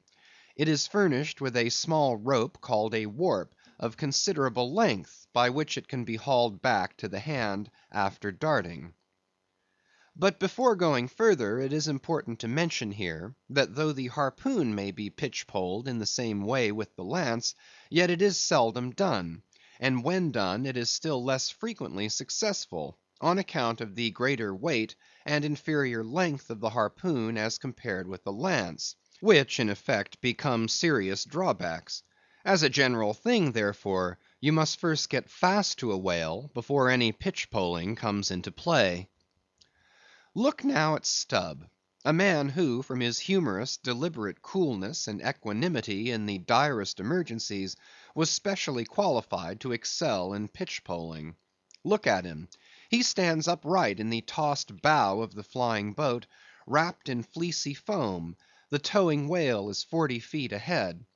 Handling the long lance lightly, glancing twice or thrice along its length to see if it be exactly straight, Stubb whistlingly gathers up the coil of the warp in one hand, so as to secure its free end in his grasp, leaving the rest unobstructed. Then holding the lance full before his waistband's middle, he levels it at the whale, when, covering him with it, he steadily depresses the butt end in his hand, thereby elevating the point till the weapon stands fairly balanced upon his palm, 15 feet in the air. He minds you somewhat of a juggler balancing a long staff on his chin. Next moment, with a rapid, nameless impulse, in a superb, lofty arch, the bright steel spans the foaming distance, and quivers in the life spot of the whale. Instead of sparkling water, he now spouts red blood. "That drove the spigot out of him," cried Stubb. "'Tis July's immortal 4th; all fountains must run wine to day. Would now it were old New Orleans whiskey, or old Ohio, or unspeakable old Monongahela. Then, Tashtego, lad, I'd have ye hold a cannikin to the jet, and we'd drink round of it. Yea, verily, hearts alive, we'd brew choice punch in the spread of his spout hole there; from that live punch bowl quaff the living stuff." Again and again, to such gamesome talk, the dexterous dart is repeated, the spear returning to its master like a greyhound held in skillful leash. The agonized whale goes into his flurry, the tow line is slackened, and the pitch–poler dropping astern, folds his hands, and mutely watches the monster die. CHAPTER 85. The Fountain. That for 6,000 years, and no one knows how many millions of ages before, the great whale should have been spouting all over the sea, and sprinkling and mystifying the gardens of the deep, as with so many sprinkling or mystifying pots; and that for some centuries back, thousands of hunters should have been close by the fountain of the whale, watching these sprinklings and spoutings; that all this should be, and yet that down to this blessed minute, 15¼ minutes past 1 o'clock P.M. of this 16th day of December, A.D. 1851, It should still remain a problem whether these spoutings are, after all, really water, or nothing but vapor. This is surely a noteworthy thing. Let us then look at this matter, along with some interesting items contingent. Every one knows that by the peculiar cunning of their gills, the finny tribes in general breathe the air which at all times is combined with the element in which they swim. Hence a herring or cod might live a century, and never once raise its head above the surface. But owing to his marked internal structure which gives him regular lungs, like a human being's, the whale can only live by inhaling the disengaged air in the open atmosphere. Wherefore the necessity for his periodical visits to the upper world. But he cannot in any degree breathe through his mouth, for in his ordinary attitude, the sperm whale's mouth is buried at least 8 feet beneath the surface; and what is still more, his windpipe has no connection with his mouth. No, he breathes through his spiracle alone, and this is on the top of his head. If I say that in any creature breathing is only a function indispensable to vitality, inasmuch as it withdraws from the air a certain element, which being subsequently brought into contact with the blood, imparts to the blood its vivifying principle, I do not think I shall err, though I may possibly use some superfluous scientific words. Assume it, and it follows that if all the blood in a man could be aerated in one breath, he might then seal up his nostrils and not fetch another for a considerable time. That is to say, he would then live without breathing. Anomalous as it may seem, this is precisely the case with the whale, who systematically lives by intervals his full hour and more, when at the bottom, without drawing a single breath, or so much as in any way inhaling a particle of air; for remember he has no gills. How is this? Between his ribs and on each side of his spine, he is supplied with a remarkable involved Cretan labyrinth of vermicelli-like vessels, which vessels, when he quits the surface, are completely distended with oxygenated blood; so that for an hour or more, 1,000 fathoms in the sea, he carries a surplus stock of vitality in him, just as the camel crossing the waterless desert carries a surplus supply of drink for future use in its 4 supplementary stomachs. The anatomical fact of this labyrinth is indisputable; and that the supposition founded upon it is reasonable and true, seems the more cogent to me, when I consider the otherwise inexplicable obstinacy of that Leviathan in having his spoutings out, as the fishermen phrase it. This is what I mean. If unmolested, upon rising to the surface, the sperm whale will continue there for a period of time exactly uniform with all his other unmolested risings. Say he stays 11 minutes and jets 70 times, that is, respires 70 breaths, then whenever he rises again, he will be sure to have his 70 breaths all over again, to a minute. Now if, after he fetches a few breaths, you alarm him, so that he sounds, he will be always dodging up again to make good his regular allowance of air; and not till those 70 breaths are told, will he finally go down to stay out his full term below. Remark, however, that in different individuals these rates are different, but in any one they are alike. Now why should the whale thus insist upon having his spoutings out, unless it be to replenish his reservoir of air ere descending for good? How obvious is it, too, that this necessity for the whale's rising exposes him to all the fatal hazards of the chase. For not by hook or by net could this vast Leviathan be caught when sailing 1,000 fathoms beneath the sunlight. Not so much thy skill, then, O hunter, as the great necessities that strike the victory to thee. In man, breathing is incessantly going on, one breath only serving for 2 or 3 pulsations; so that whatever other business he has to attend to, waking or sleeping, breathe he must, or die he will. But the sperm whale only breathes about 1/7 or Sunday of his time.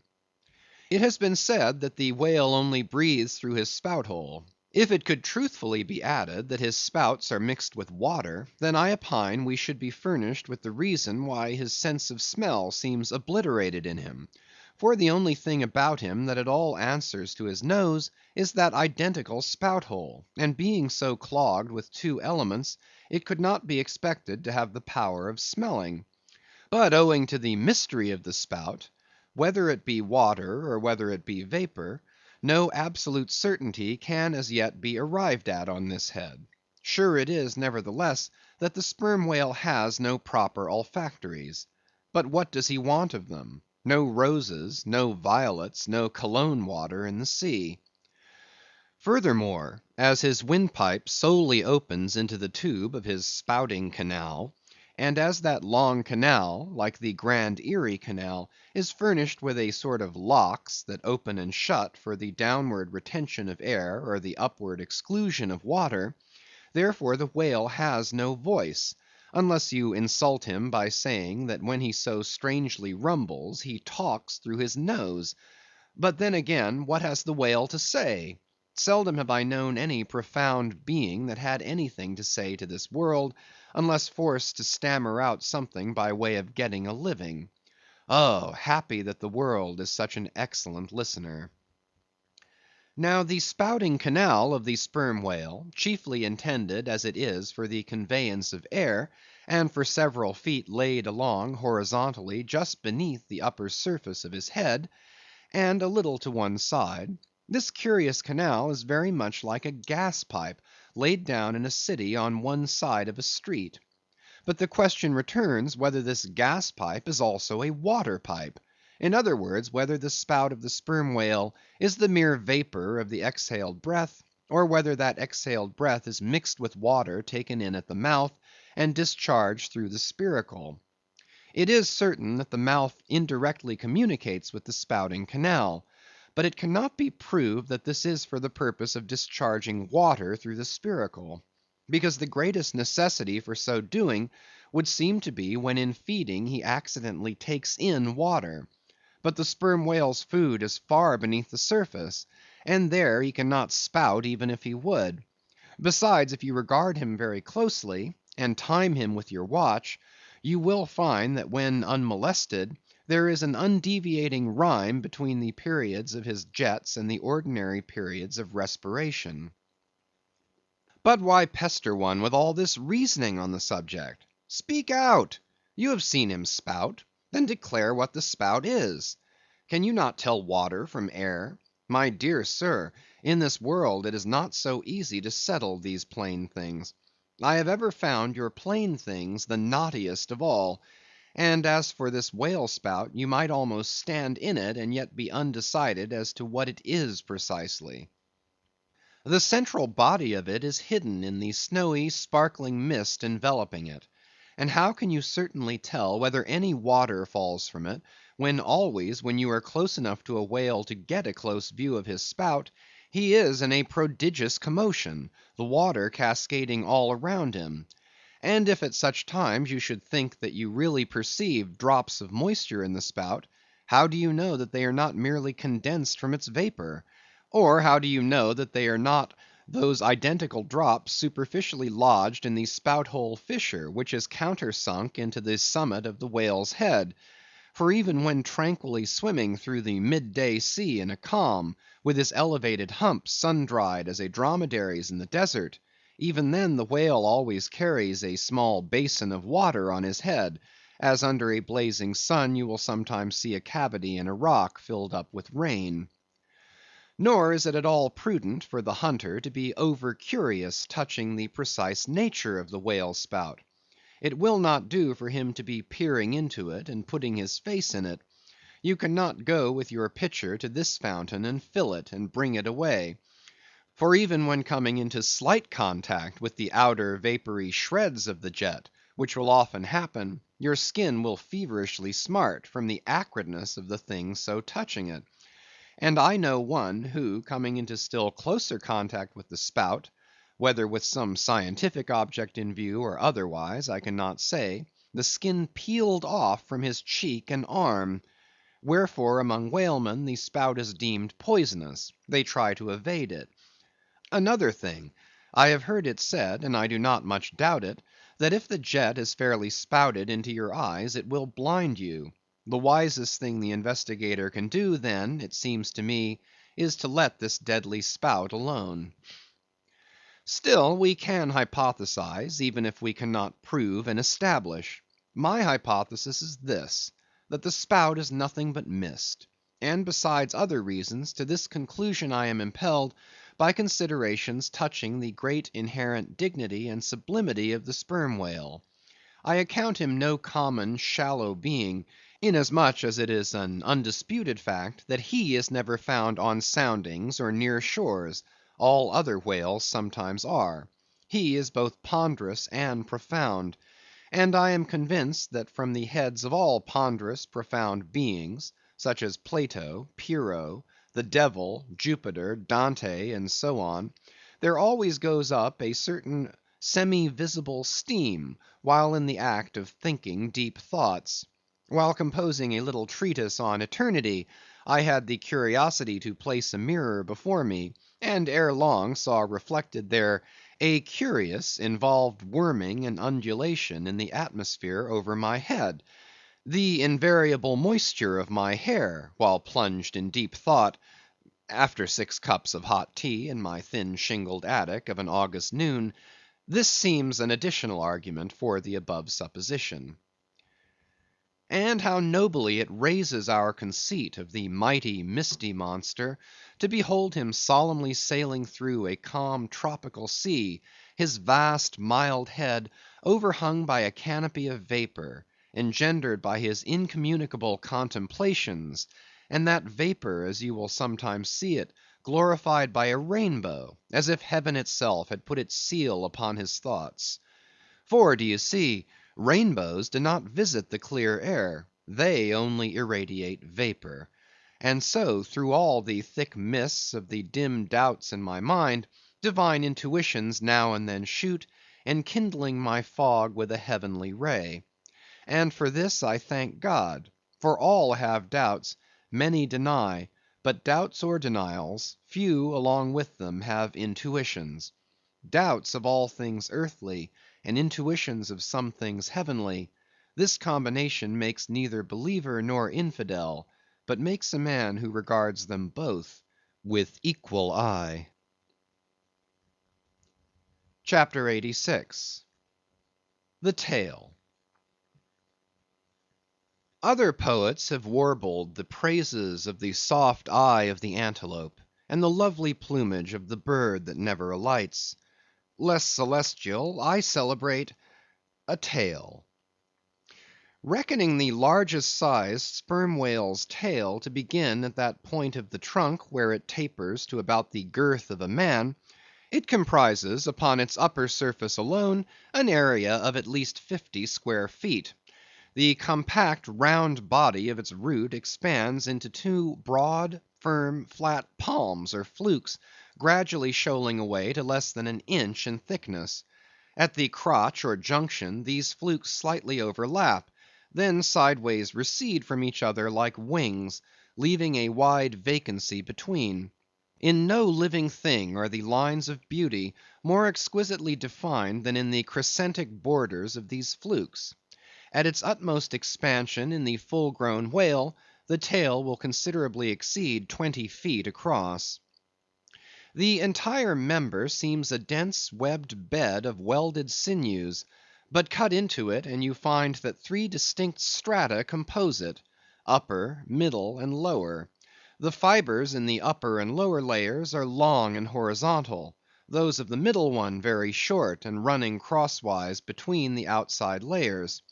This triune structure, as much as anything else, imparts power to the tail. To the student of old Roman walls, the middle layer will furnish a curious parallel to the thin course of tiles always alternating with the stone in those wonderful relics of the antique, and which undoubtedly contribute so much to the great strength of the masonry. But as if this vast local power in the tendinous tail were not enough, the whole bulk of the Leviathan is knit over with a warp and woof of muscular fibres and filaments, which, passing on either side the loins and running down into the flukes, insensibly blend with them, and largely contribute to their might; so that in the tail the confluent measureless force of the whole whale seems concentrated to a point. Could annihilation occur to matter, this were the thing to do it. Nor does this, its amazing strength, at all tend to cripple the graceful flexion of its motions, where infantileness of ease undulates through a Titanism of power. On the contrary, those motions derive their most appalling beauty from it. Real strength never impairs beauty or harmony, but it often bestows it; and in everything imposingly beautiful, strength has much to do with the magic. Take away the tied tendons that all over seem bursting from the marble in carved Hercules, and its charm would be gone. As the devout Eckermann lifted the linen sheet from the naked corpse of Goethe, he was overwhelmed with the massive chest of the man, that seemed as a Roman triumphal arch. When Angelo paints even God the Father in human form, mark what robustness is there. And whatever they may reveal of the divine love in the Son, the soft, curled, hermaphroditical Italian pictures, in which his idea has been most successfully embodied, these pictures, so destitute as they are of all brawniness, hint nothing of any power, but the mere negative, feminine one of submission and endurance, which on all hands, it is conceded, form the peculiar practical virtues of his teachings.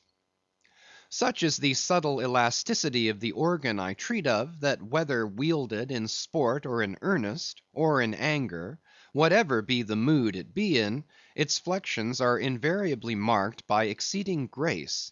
Therein no fairy's arm can transcend it. 5 great motions are peculiar to it. First, when used as a fin for progression; second, when used as a mace in battle; third, in sweeping; fourth, in lob-tailing; fifth, in peaking flukes. First, being horizontal in its position, the Leviathan's tail acts in a different manner from the tails of all other sea creatures. It never wriggles. In man or fish, wriggling is a sign of inferiority.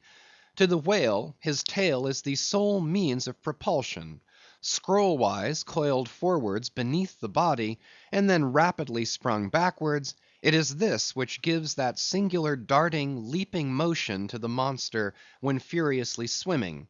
His side fins only serve to steer by. Second, it is a little significant, that while one sperm whale only fights another sperm whale with his head and jaw, nevertheless in his conflicts with man, he chiefly and contemptuously uses his tail. In striking at a boat, he swiftly curves away his flukes from it, and the blow is only inflicted by the recoil. If it be made in the unobstructed air, especially if it descend to its mark, the stroke is then simply irresistible. No ribs of man or boat can withstand it. Your only salvation lies in eluding it; but if it comes sideways through the opposing water, then partly owing to the light buoyancy of the whale boat, and the elasticity of its materials, a cracked rib or a dashed plank or two, a sort of stitch in the side, is generally the most serious result. These submerged side blows are so often received in the fishery, that they are accounted mere child's play. Some one strips off a frock, and the whole is stopped. Third, I cannot demonstrate it, but it seems to me that in the whale the sense of touch is concentrated in the tail; for in this respect there is a delicacy in it only equalled by the daintiness of the elephant's trunk. This delicacy is chiefly evinced in the action of sweeping, when in maidenly gentleness the whale with a certain soft slowness moves his immense flukes from side to side upon the surface of the sea. And if he feels but a sailor's whisker, woe to that sailor, whiskers and all. What tenderness there is in that preliminary touch! Had this tail any prehensile power, I should straightway bethink me of Darmonides' elephant that so frequented the flower market, and with low salutations presented nosegays to damsels, and then caressed their zones.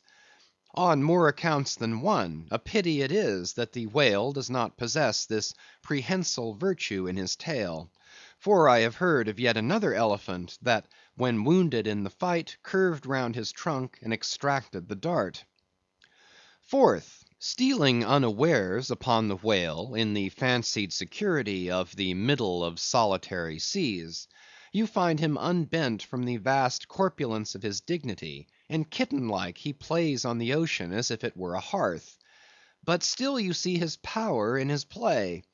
The broad palms of his tail are flirted high into the air; then smiting the surface, the thunderous concussion resounds for miles.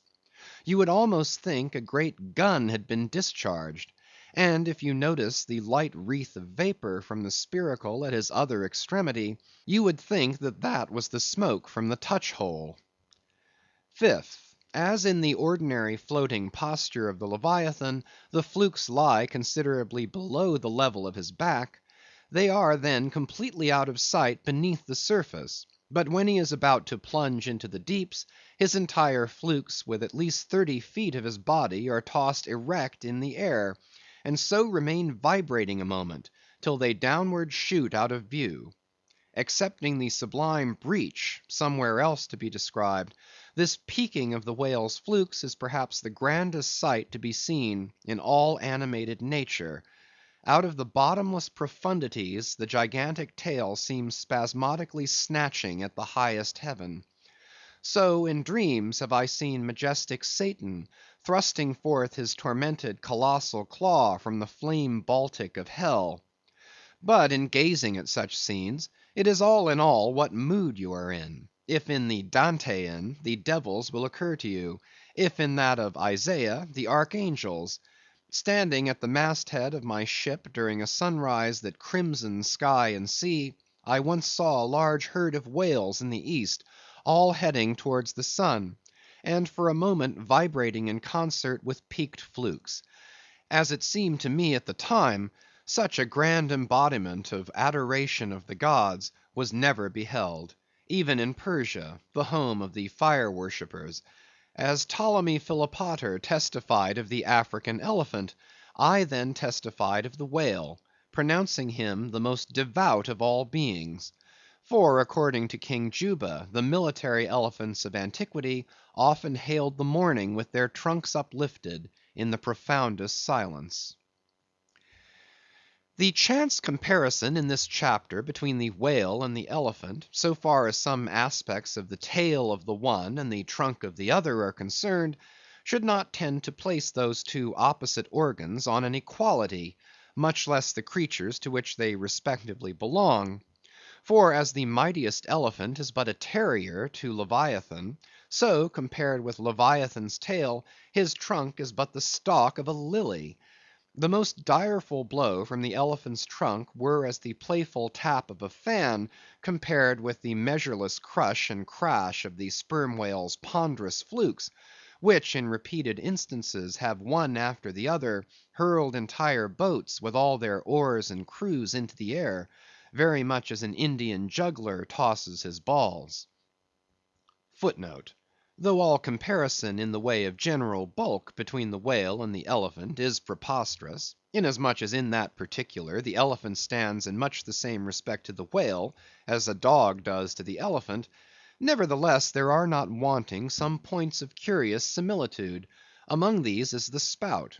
It is well known that the elephant will often draw up water or dust in his trunk, and then elevating it, jet it forth in a stream. End of footnote. The more I consider this mighty tail, the more do I deplore my inability to express it. At times there are gestures in it, which, though they would well grace the hand of man, remain wholly inexplicable. In an extensive herd, so remarkable occasionally are these mystic gestures, that I have heard hunters who have declared them akin to Freemason signs and symbols; that the whale indeed by these methods intelligently conversed with the world. Nor are there wanting other motions of the whale in his general body, full of strangeness and unaccountable to his most experienced assailant. Dissect him how I may, then, I go but skin deep. I know him not, and never will. But if I know not even the tail of this whale, how understand his head? Much more how comprehend his face, when face he has none? Thou shalt see my back parts, my tail, he seems to say, but my face shall not be seen. But I cannot completely make out his back parts; and hint what he will about his face, I say again, he has no face. End of Chapters 83 to 86.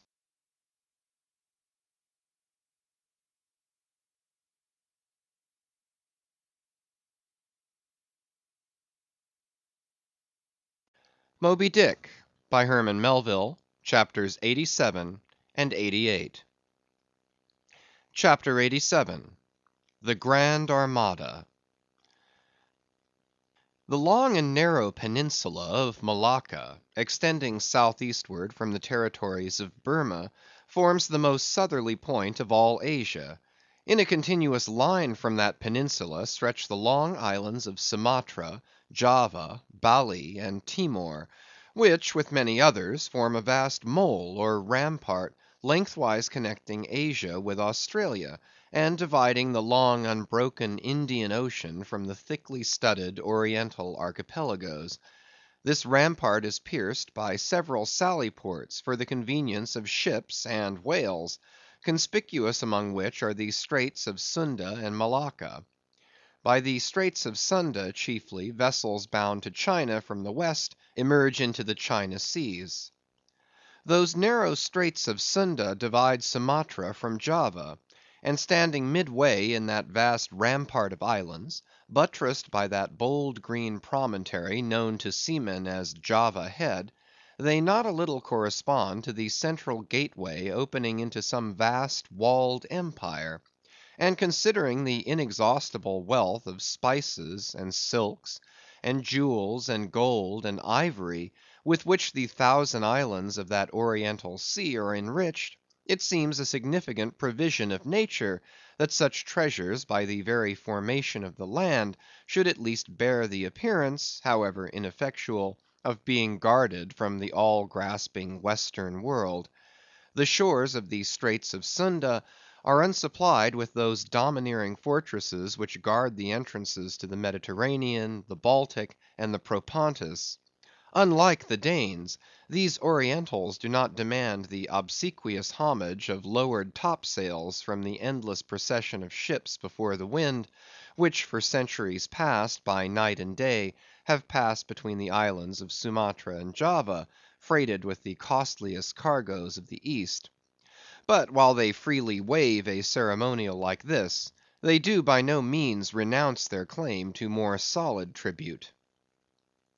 Time out of mind, the piratical proas of the Malays, lurking among the low shaded coves and islets of Sumatra, have sallied out upon the vessels sailing through the straits, fiercely demanding tribute at the point of their spears; though by the repeated bloody chastisements they have received at the hands of European cruisers, the audacity of these corsairs has of late been somewhat repressed, yet even at the present day we occasionally hear of English and American vessels, which in those waters have been remorselessly boarded and pillaged.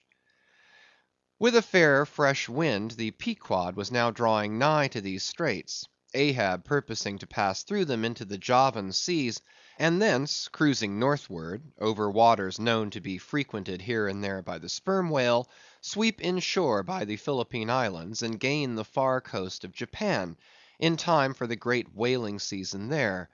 By these means the circumnavigating Pequod would sweep almost all the known sperm whale cruising grounds of the world, previous to descending upon the Line in the Pacific, where Ahab, though everywhere else foiled in his pursuit, firmly counted upon giving battle to Moby Dick, in the sea he was most known to frequent, and at a season when he might most reasonably be presumed to be haunting it. But how now? In this zoned quest, does Ahab touch no land? Does his crew drink air? Surely he will stop for water. Nay, for a long time now, the circus running sun has raced within his fiery ring, and needs no sustenance but what's in himself. So Ahab. Mark this, too, in the whaler. While other hulls are loaded down with alien stuff, to be transferred to foreign wharves, the world-wandering whale ship carries no cargo but herself and crew, their weapons and their wants. She has a whole lake's contents bottled in her ample hold. She is ballasted with utilities, not altogether with unusable pig lead and Kent ledge. She carries years' water in her. Clear old prime Nantucket water, which, when 3 years afloat, the Nantucketer in the Pacific prefers to drink before the brackish fluid but yesterday rafted off in casks from the Peruvian or Indian streams. Hence it is that, while other ships may have gone to China from New York and back again, touching at a score of ports, the whale ship in all that interval may not have sighted one grain of soil, her crew having seen no man but floating seamen like themselves. So that, did you carry them the news that another flood had come, they would only answer, "Well, boys, here's the ark." Now, as many sperm whales had been captured off the western coast of Java, in the near vicinity of the Straits of Sunda, indeed, as most of the ground round about was generally recognized by fishermen as an excellent spot for cruising, therefore, as the Pequod gained more and more upon Java Head, the lookouts were repeatedly hailed and admonished to keep wide awake. But though the green palmy cliffs of the land soon loomed on the starboard bow, and with delighted nostrils the fresh cinnamon was snuffed in the air, yet not a single jet was descried. Almost renouncing all thoughts of falling in with any game hereabouts, the ship had well nigh entered the straits, when the customary cheering cry was heard from aloft, and ere long a spectacle of singular magnificence saluted us. But here be it premised, that owing to the unwearied activity with which of late they have been hunted over all 4 oceans, the sperm whales, instead of almost invariably sailing in small detached companies as in former times, are now frequently met with in extensive herds, sometimes embracing so great a multitude, that it would almost seem as if numerous nations of them had sworn solemn league and covenant for mutual assistance and protection. To this aggregation of the sperm whale into such immense caravans may be imputed the circumstance that even in the best cruising grounds you may now sometimes sail for weeks and months together without being greeted by a single spout, and then suddenly be saluted by what sometimes seems thousands on thousands.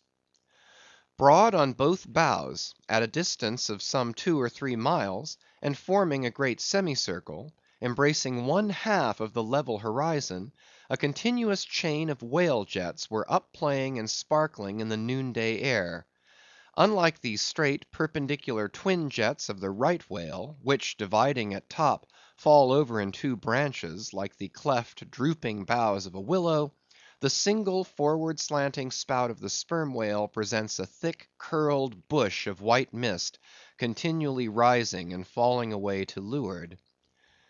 Seen from the Pequod's deck, then, as she would rise on a high hill of the sea, this host of vapory spouts, individually curling up into the air, and beheld through a blending atmosphere of bluish haze, showed like the 1,000 cheerful chimneys of some dense metropolis, descried of a balmy autumnal morning by some horseman on a height.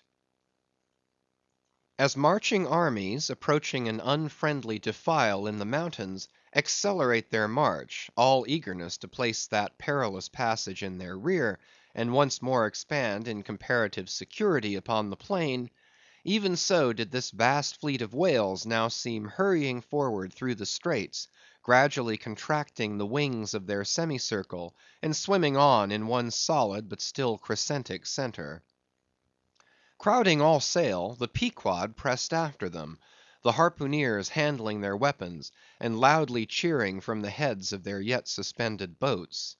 If the wind only held, little doubt had they, that chased through these Straits of Sunda, the vast host would only deploy into the Oriental seas to witness the capture of not a few of their number.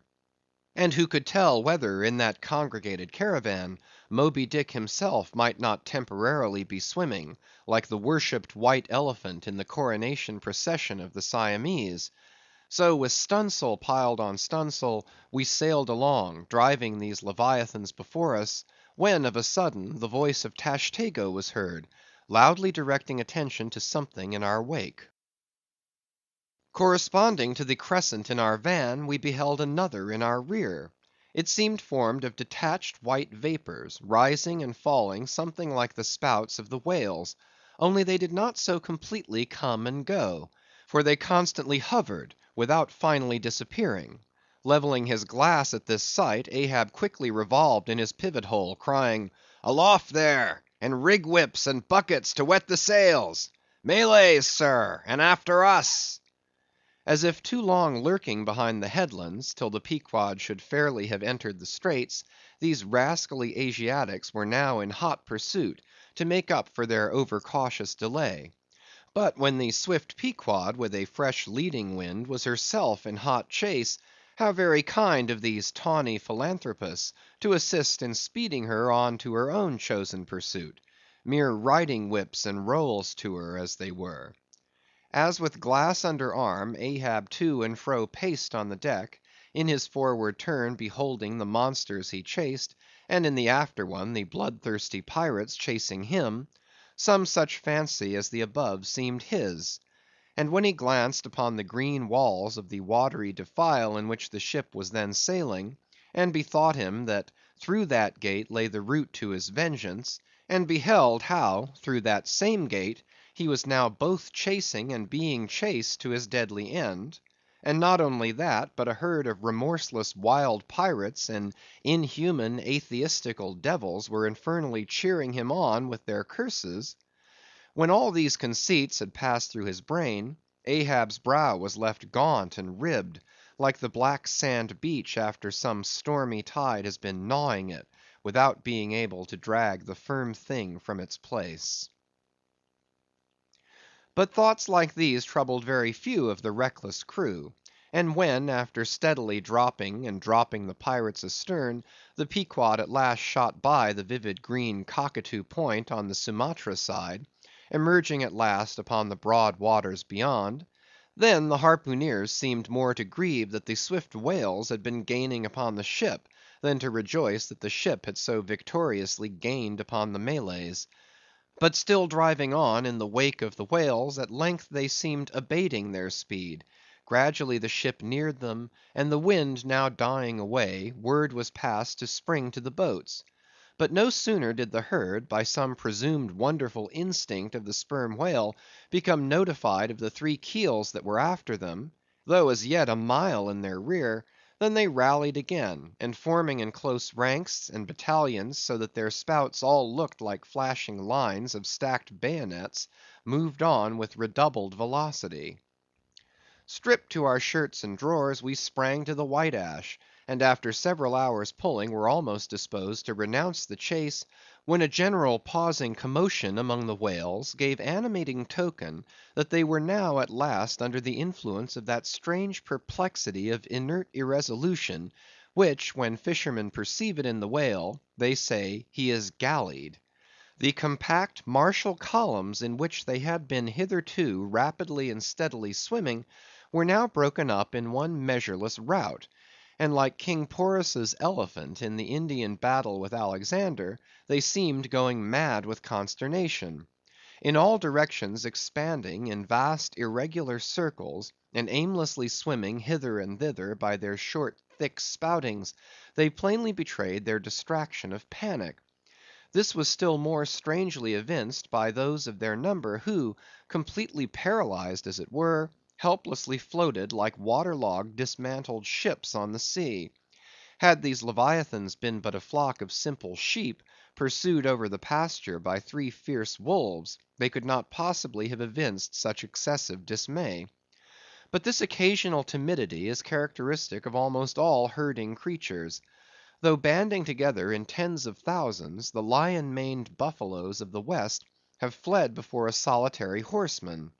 Witness, too, all human beings, how when herded together in the sheepfold of a theatre's pit, they will, at the slightest alarm of fire, rush helter-skelter for the outlets, crowding, trampling, jamming, and remorselessly dashing each other to death. best therefore withhold any amazement at the strangely gallied whales before us, for there is no folly of the beasts of the earth which is not infinitely outdone by the madness of men. Though many of the whales, as has been said, were in violent motion, yet it is to be observed that as a whole the herd neither advanced nor retreated, but collectively remained in one place. As is customary in those cases, the boats at once separated, each making for some one lone whale on the outskirts of the shoal.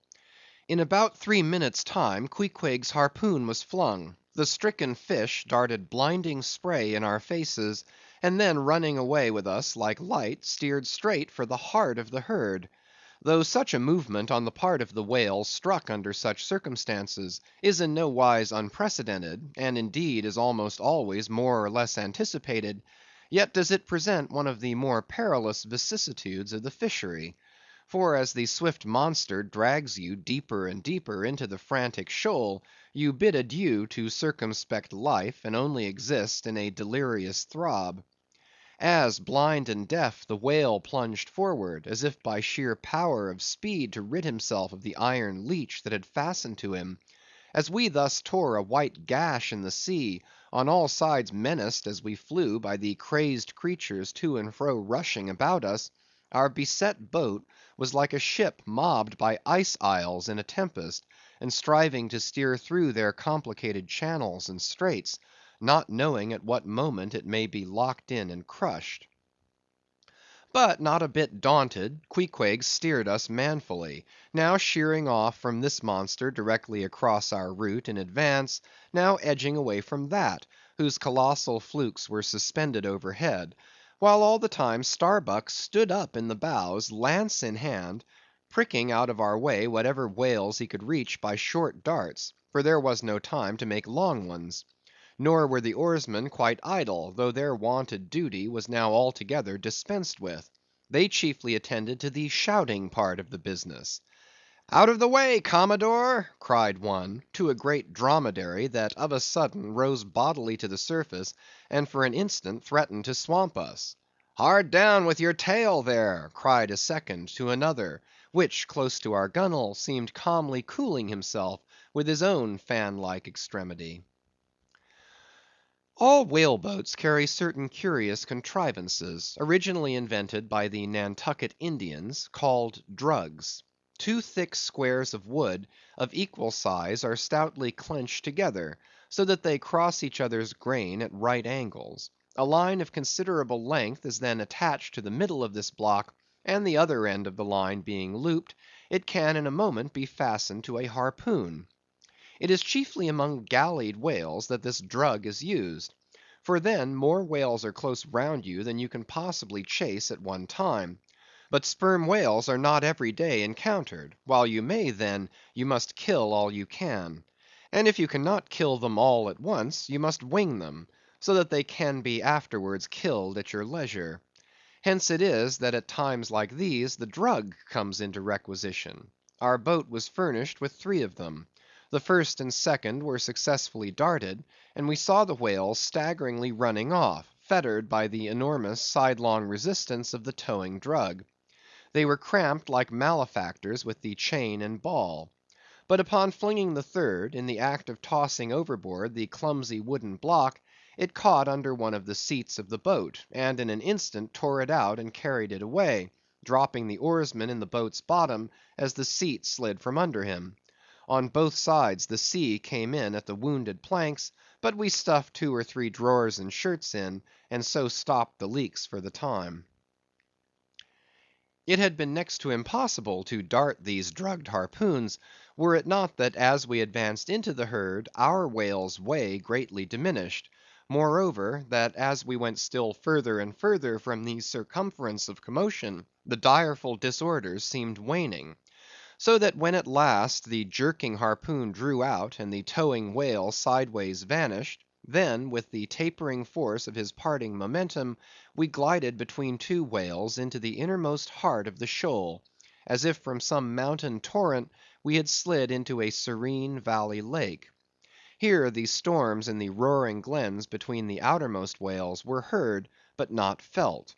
In this central expanse the sea presented that smooth, satin-like surface called a sleek, produced by the subtle moisture thrown off by the whale in his more quiet moods. Yes, we were now in that enchanted calm which they say lurks at the heart of every commotion. And still in the distracted distance we beheld the tumults of the outer concentric circles, and saw successive pods of whales, 8 or 10 in each, swiftly going round and round, like multiplied spans of horses in a ring; and so closely, shoulder to shoulder, that a Titanic circus rider might easily have overarched the middle ones, and so have gone round on their backs. Owing to the density of the crowd of reposing whales more immediately surrounding the embayed axis of the herd, no possible chance of escape was at present afforded us. We must watch for a breach in the living wall that hemmed us in, the wall that had only admitted us in order to shut us up. Keeping at the centre of the lake, we were occasionally visited by small tame cows and calves, the women and children of this routed host.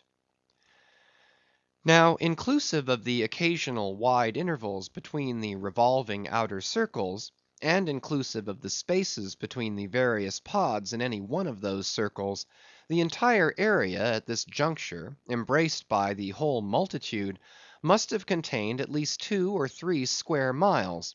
At any rate, though indeed such a test at such a time might be deceptive, spoutings might be discovered from our low boat that seemed playing up almost from the rim of the horizon. I mention this circumstance, because, as if the cows and calves had been purposely locked up in this innermost fold, and as if the wide extent of the herd had hitherto prevented them from learning the precise cause of its stopping, or possibly being so young, unsophisticated, and every way innocent and inexperienced; however it may have been, these smaller whales, now and then visiting our becalmed boat from the margin of the lake, evinced a wondrous fearlessness and confidence, or else a still becharmed panic which it was impossible not to marvel at. Like household dogs they came snuffling round us, right up to our gunwales, and touching them, till it almost seemed that some spell had suddenly domesticated them. Queequeg patted their foreheads, Starbuck scratched their backs with his lance, but fearful of the consequences, for the time refrained from darting it. But far beneath this wondrous world upon the surface, another and still stranger world met our eye as we gazed over the side. For suspended in those watery vaults floated the forms of the nursing mothers of the whales, and those that of their enormous girth seemed shortly to become mothers. The lake, as I have hinted, was to a considerable depth exceedingly transparent; and as human infants, while suckling, will calmly and fixedly gaze away from the breast, as if leading 2 different lives at the time, and while yet drawing mortal nourishment, be still spiritually feasting upon some unearthly reminiscence; even so did the young of these whales seem looking up towards us, but not at us, as if we were but a bit of gulf weed in their new-born sight. Floating on their sides, the mothers also seemed quietly eyeing us. One of these little infants, that from certain queer tokens seemed hardly a day old, might have measured some 14 feet in length, and some 6 feet in girth. He was a little frisky, though as yet his body seemed scarce yet recovered from that irksome position it had so lately occupied in the maternal reticule, where, tail to head, and all ready for the final spring, the unborn whale lies bent like a Tartar's bow. The delicate side fins and the palms of his flukes still freshly retained the pleated crumpled appearance of a baby's ears, newly arrived from foreign parts. "Line! Line!" cried Queequeg, looking over the gunwale. "Him fast! Him fast! Who line him? Who struck? 2 whale, 1 big, 1 little." "What ails you, man?" cried Starbuck. "Lookee here," said Queequeg, pointing down. As when the stricken whale that from the tub has reeled out hundreds of fathoms of rope; as after deep sounding he floats up again, and shows the slackened curling line buoyantly rising and spiralling towards the air; So now Starbuck saw long coils of the umbilical cord of Madam Leviathan, by which the young cub seems still tethered to its dam. Not seldom in the rapid vicissitudes of the chase, this natural line with the maternal end loose becomes entangled with the hempen one, so that the cub is thereby trapped. Some of the subtlest secrets of the sea seemed divulged to us in this enchanted pond. We saw young Leviathan amours in the deep. Footnote: The sperm whale, as with all other species of the Leviathan, but unlike most other fish, breeds indifferently at all seasons, after a gestation which may probably be set down at 9 months, producing but one at a time, though in some few known instances giving birth to an Esau and a Jacob; a contingency provided for in suckling by 2 teats, curiously situated, one on each side of the anus; but the breasts themselves extend upwards from that. When by chance these precious parts in a nursing whale are cut by the hunter's lance, the mother's pouring milk and blood rivalingly discolor the sea for rods. The milk is very sweet and rich; it has been tasted by man; it might do well with strawberries. When overflowing with mutual esteem, the whales salute more hominum. And thus, though surrounded by circle upon circle of consternations and affrights, did these inscrutable creatures at the centre freely and fearlessly indulge in all peaceful concernments; yea, serenely revelled in dalliance and delight. But even so, amid the tornadoed Atlantic of my being, do I myself still for ever centrally disport in mute calm; and while ponderous planets of unwaning woe revolve round me, deep down and deep inland, there I still bathe me in eternal mildness of joy. Meanwhile, as we thus lay entranced, the occasional sudden frantic spectacles in the distance evinced the activity of the other boats, still engaged in drugging the whales on the frontier of the host, or possibly carrying on the war within the first circle, where abundance of room and some convenient retreats were afforded them. But the sight of the enraged, drugged whales now and then blindly darting to and fro across the circles, was nothing to what at last met our eyes. It is sometimes the custom, when fast to a whale more than commonly powerful and alert, to seek to hamstring him, as it were, by sundering or maiming his gigantic tail tendon. It is done by darting a short handled cutting spade, to which is attached a rope for hauling it back again. A whale wounded, as we afterwards learned, in this part, but not effectually as it seemed, had broken away from the boat, carrying along with him half of the harpoon line; and in the extraordinary agony of the wound, he was now dashing among the revolving circles like the lone mounted desperado Arnold at the battle of Saratoga, carrying dismay wherever he went. But agonizing as was the wound of this whale, and an appalling spectacle enough any way, yet the peculiar horror with which he seemed to inspire the rest of the herd was owing to a cause which at first the intervening distance obscured from us. But at length we perceived that by one of the unimaginable accidents of the fishery, this whale had become entangled in the harpoon line that he towed. He had also run away with the cutting spade in him; and while the free end of the rope attached to that weapon had permanently caught in the coils of the harpoon line round his tail, the cutting spade itself had worked loose from his flesh; so that, tormented to madness, he was now churning through the water, violently flaying with his flexible tail, and tossing the keen spade about him, wounding and murdering his own comrades. This terrific object seemed to recall the whole herd from their stationary fright. First, the whales forming the margin of our lake began to crowd a little, and tumble against each other, as if lifted by half spent billows from afar. Then the lake itself began faintly to heave and swell; the submarine bridal chambers and nurseries vanished; in more and more contracting orbits the whales in the more central circles began to swim in thickening clusters. Yes, the long calm was departing. A low advancing hum was soon heard, and then like the tumultuous masses of block ice when the great river Hudson breaks up in the spring, the entire host of whales came tumbling upon their inner centre, as if to pile themselves up in one common mountain. Instantly Starbuck and Queequeg changed places, Starbuck taking the stern. "Oars, oars!" he intensely whispered, seizing the helm. "Grip your oars and clutch your souls now. My God, men, stand by! Shove him off, you, Queequeg! The whale there! Prick him! Hit him! Stand up and stay so! Spring, men! Pull, men! Never mind their backs, scrape them! Scrape away!" The boat was now all but jammed between two vast black bulks, leaving a narrow Dardanelles between their long lengths. But by desperate endeavor we at last shot into a temporary opening, then giving way rapidly, and at the same time earnestly watching for another outlet. After many similar hairbreadth escapes, we at last swiftly glided into what had just been one of the outer circles, but now crossed by random whales all violently making for one centre.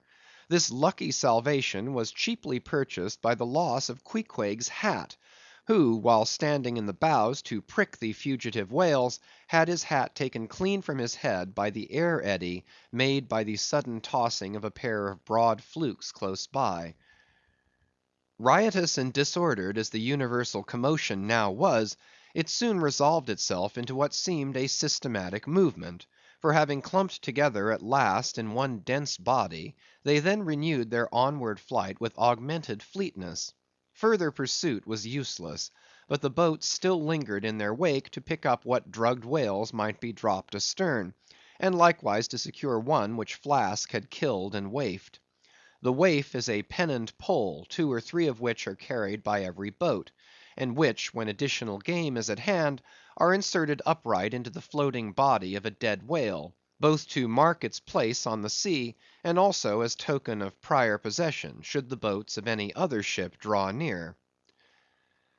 The result of this lowering was somewhat illustrative of that sagacious saying in the fishery, the more whales, the less fish.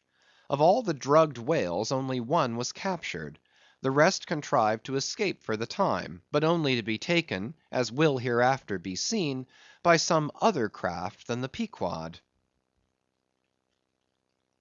CHAPTER 88. Schools and Schoolmasters. The previous chapter gave account of an immense body or herd of sperm whales, and there was also then given the probable cause inducing those vast aggregations.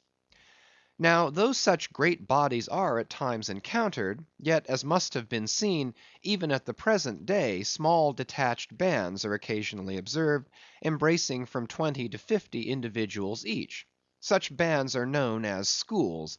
They generally are of 2 sorts, those composed almost entirely of females, and those mustering none but young vigorous males, or bulls as they are familiarly designated. In cavalier attendance upon the school of females, you invariably see a male of full grown magnitude, but not old, who, upon any alarm, evinces his gallantry by falling in the rear, and covering the flight of his ladies. In truth, this gentleman is a luxurious Ottoman, swimming about over the watery world, surroundingly accompanied by all the solaces and endearments of the harem. The contrast between this Ottoman and his concubines is striking, because while he is always of the largest leviathanic proportions, the ladies, even at full growth, are not more than 1/3 of the bulk of an average sized male. They are comparatively delicate indeed, I dare say not to exceed half a dozen yards round the waist. Nevertheless, it cannot be denied that, upon the whole, they are hereditarily entitled to embonpoint. It is very curious to watch this harem and its lord in their indolent ramblings. Like fashionables, they are forever on the move in leisurely search of variety. You meet them on the line in time for the full flower of the equatorial feeding season, having just returned, perhaps, from spending the summer in the northern seas, and so cheating summer of all unpleasant weariness and warmth.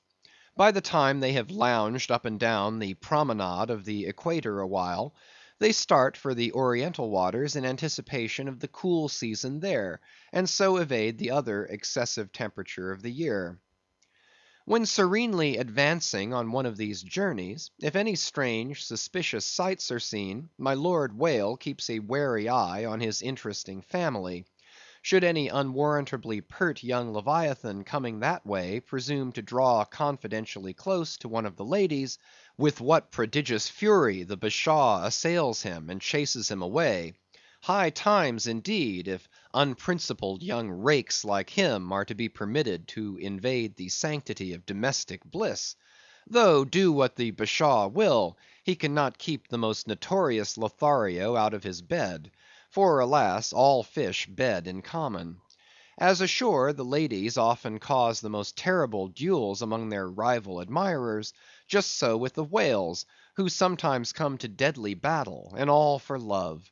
They fence with their long lower jaws, sometimes locking them together, and so striving for the supremacy, like elks that warringly interweave their antlers.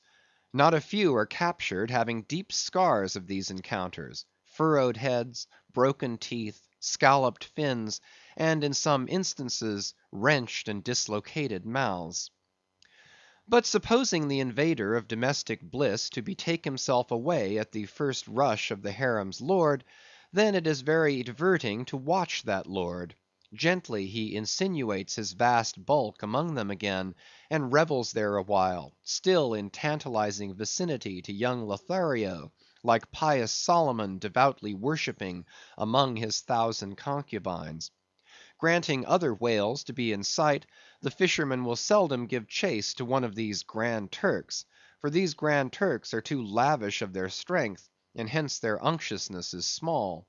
As for the sons and daughters they beget, why those sons and daughters must take care of themselves, at least with only the maternal help; for like certain other omnivorous, roving lovers that might be named, my Lord Whale has no taste for the nursery, however much for the bower; and so, being a great traveller, he leaves his anonymous babies all over the world, every baby an exotic. In good time, nevertheless, as the ardour of youth declines, as years and dumps increase, as reflection lends her solemn pauses; in short, as a general lassitude overtakes the sated Turk, then a love of ease and virtue supplants the love for maidens. Our Ottoman enters upon the impotent, repentant, admonitory stage of life, forswears, disbands the harem, and grown to an exemplary, sulky old soul, goes about all alone among the meridians and parallels, saying his prayers, and warning each young Leviathan from his amorous errors. Now, as the harem of whales is called by the fishermen a school, so is the lord and master of that school technically known as the schoolmaster. It is therefore not in strict character, however admirably satirical, that after going to school himself, he should then go abroad inculcating not what he learned there, but the folly of it. His title, schoolmaster, would very naturally seem derived from the name bestowed upon the harem itself; but some have surmised that the man who first thus entitled this sort of Ottoman whale must have read the memoirs of Vidocq, and informed himself what sort of a country schoolmaster that famous Frenchman was in his younger days, and what was the nature of those occult lessons he inculcated into some of his pupils. The same secludedness and isolation to which the schoolmaster whale betakes himself in his advancing years, is true of all aged sperm whales. Almost universally, a lone whale, as a solitary Leviathan is called, proves an ancient one. Like venerable moss-bearded Daniel Boone, he will have no one near him but Nature herself, and her he takes to wife in the wilderness of waters, and the best of wives she is, though she keeps so many moody secrets. The schools composing none but young and vigorous males, previously mentioned, offer a strong contrast to the harem schools. For while those female whales are characteristically timid, the young males, or 40-barrel bulls, as they call them, are by far the most pugnacious of all Leviathans, and proverbially the most dangerous to encounter, excepting those wondrous grey headed, grizzled whales sometimes met and these will fight you like grim fiends exasperated by a penal gout. The 40-barrel bull schools are larger than the harem schools. Like a mob of young collegians, they are full of fight, fun, and wickedness, tumbling round the world at such a reckless, rollicking rate, that no prudent underwriter would insure them any more than he would a riotous lad at Yale or Harvard. They soon relinquish this turbulence, though, and when about three-fourths grown, break up and separately go about in quest of settlements, that is, harems.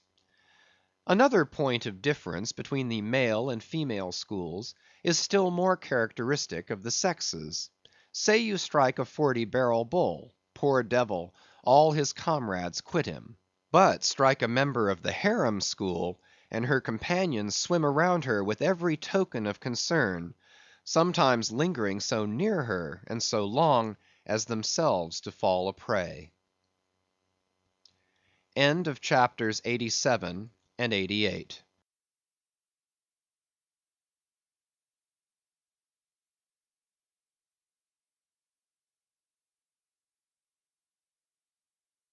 Moby Dick, by Herman Melville, chapters 89 to 91.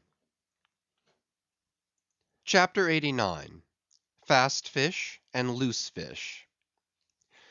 The allusion to the waif and waif poles in the last chapter but one necessitates some account of the laws and regulations of the whale fishery, of which the waif may be deemed the grand symbol and badge. It frequently happens that when several ships are cruising in company, a whale may be struck by one vessel, then escape and be finally killed and captured by another vessel. And herein are indirectly comprised many minor contingencies, all partaking of this one grand feature. For example, after a weary and perilous chase and capture of a whale, the body may get loose from the ship by reason of a violent storm, and drifting far away to leeward, be retaken by a second whaler, who, in a calm, snugly tows it alongside, without risk of life or line. Thus the most vexatious and violent disputes would often arise between the fishermen, were there not some written or unwritten, universal, undisputed law applicable to all cases. Perhaps the only formal whaling code authorized by legislative enactment was that of Holland. It was decreed by the States General in A.D. 1695. But though no other nation has ever had any written whaling law, yet the American fishermen have been their own legislators and lawyers in this matter. They have provided a system which for terse comprehensiveness surpasses Justinian's Pandects and the bylaws of the Chinese Society for the suppression of meddling with other people's business. Yes, the laws might be engraven on a Queen Anne's farthing, or the barb of a harpoon, and worn round the neck, so small are they. 1. A fast fish belongs to the party fast to it. 2. A loose fish is fair game for anybody who can soonest catch it. But what plays the mischief with this masterly code is the admirable brevity of it, which necessitates a vast volume of commentaries to expound it. First, what is a fast fish? Alive or dead, a fish is technically fast when it is connected with an occupied ship or boat, by any medium at all controllable by the occupant or occupants. A mast, an oar, a 9-inch cable, a telegraph wire, or a strand of cobweb, it is all the same. Likewise, a fish is technically fast when it bears a waif, or any other recognized symbol of possession, so long as the party waifing it plainly evince their ability at any time to take it alongside, as well as their intention to do so. These are scientific commentaries, but the commentaries of the whalemen themselves sometimes consist in hard words and harder knocks, the Cocopon Littleton of the fist. True, among the more upright and honorable whalemen, allowances are always made for particular cases, where it would be an outrageous moral injustice for one party to claim possession of a whale previously chased or killed by another party. But others are by no means so scrupulous. Some 50 years ago there was a curious case of a whale trover litigated in England, wherein the plaintiffs set forth that after a hard chase of a whale in the northern seas, and when indeed they, the plaintiffs, had succeeded in harpooning the fish, they were at last, through peril of their lives, obliged to forsake not only their lines but their boat itself.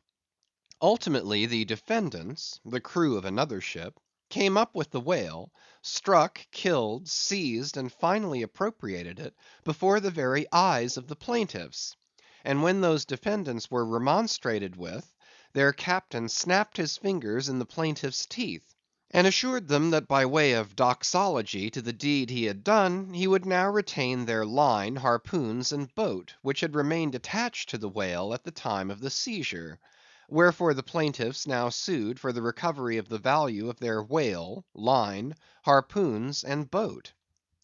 Mr. Erskine was counsel for the defendants; Lord Ellenborough was the judge. In the course of the defence, the witty Erskine went on to illustrate his position by alluding to a recent Crim. Con. case, wherein a gentleman, after in vain trying to bridle his wife's viciousness, had at last abandoned her upon the seas of life; but in the course of years, repenting of that step, he instituted an action to recover possession of her. Erskine was on the other side, and he then supported it by saying that though the gentleman had originally harpooned the lady, and had once had her fast, and only by reason of the great stress of her plunging viciousness had at last abandoned her, yet abandon her he did, so that she became a loose fish; and therefore when a subsequent gentleman re-harpooned her, the lady then became that subsequent gentleman's property, along with whatever harpoon might have been found sticking in her. Now, in the present case, Erskine contended that the examples of the whale and the lady were reciprocally illustrative of each other. These pleadings and the counter pleadings being duly heard, the very learned judge in set terms decided, to wit, that as for the boat he awarded it to the plaintiffs, because they had merely abandoned it to save their lives; but that with regard to the controverted whale, harpoons, and line, they belonged to the defendants; the whale because it was a loose fish at the time of the final capture; and the harpoons and line because when the fish made off with them, it (the fish) acquired a property in those articles, and hence anybody who afterwards took the fish had a right to them. Now the defendants afterwards took the fish; ergo the aforesaid articles were theirs. A common man looking at this decision of the very learned judge might possibly object to it; but ploughed up to the primary rock of the matter, the two great principles laid down in the twin whaling laws previously quoted, and applied and elucidated by Lord Ellenborough in the above cited case, these two laws touching fast fish and loose fish, I say, will on reflection be found the fundamentals of all human jurisprudence; for notwithstanding its complicated tracery of sculpture, the temple of the law, like the temple of the Philistines, has but two props to stand on. Is it not a saying in every one's mouth, possession is half of the law; that is, regardless of how the thing came into possession? But often possession is the whole of the law. What are the sinews and souls of Russian serfs and republican slaves but fast fish, whereof possession is the whole of the law? What to the rapacious landlord is the widow's last mite but a fast fish?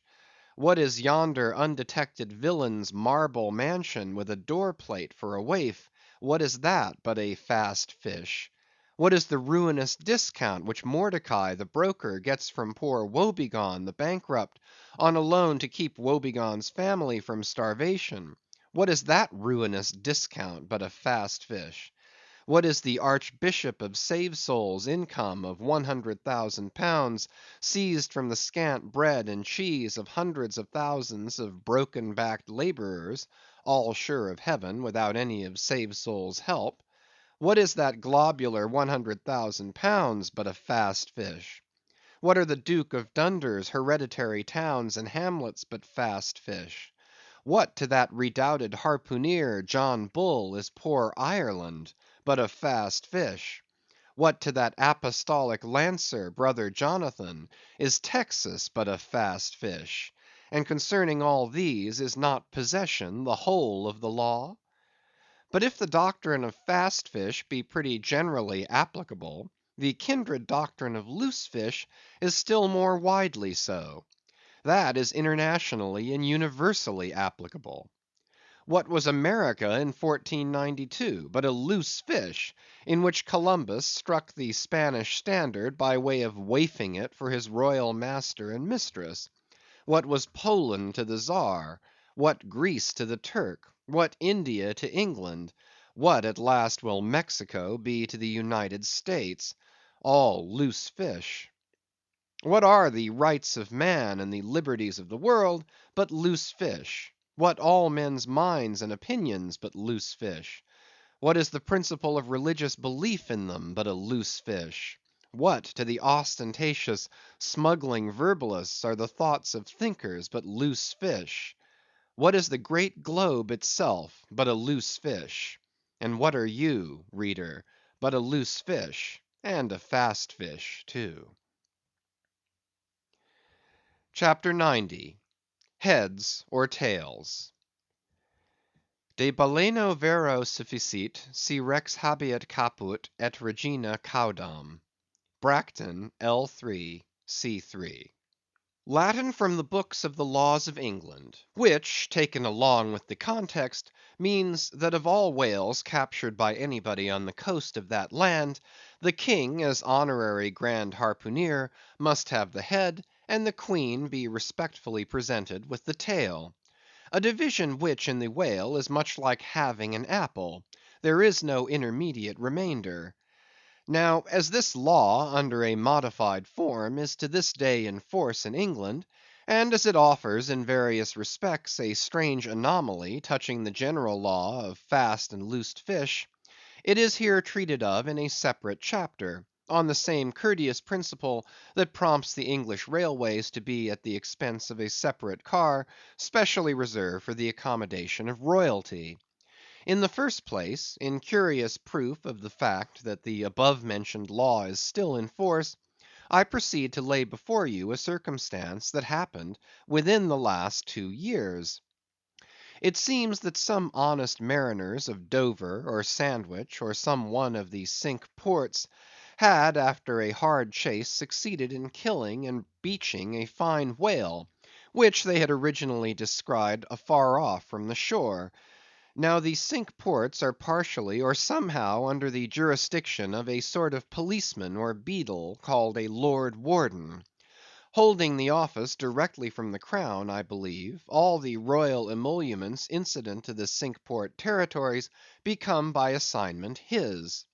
By some writers this office is called a sinecure, but not so, because the Lord Warden is busily employed at times in fobbing his perquisites, which are his chiefly by virtue of that same fobbing of them.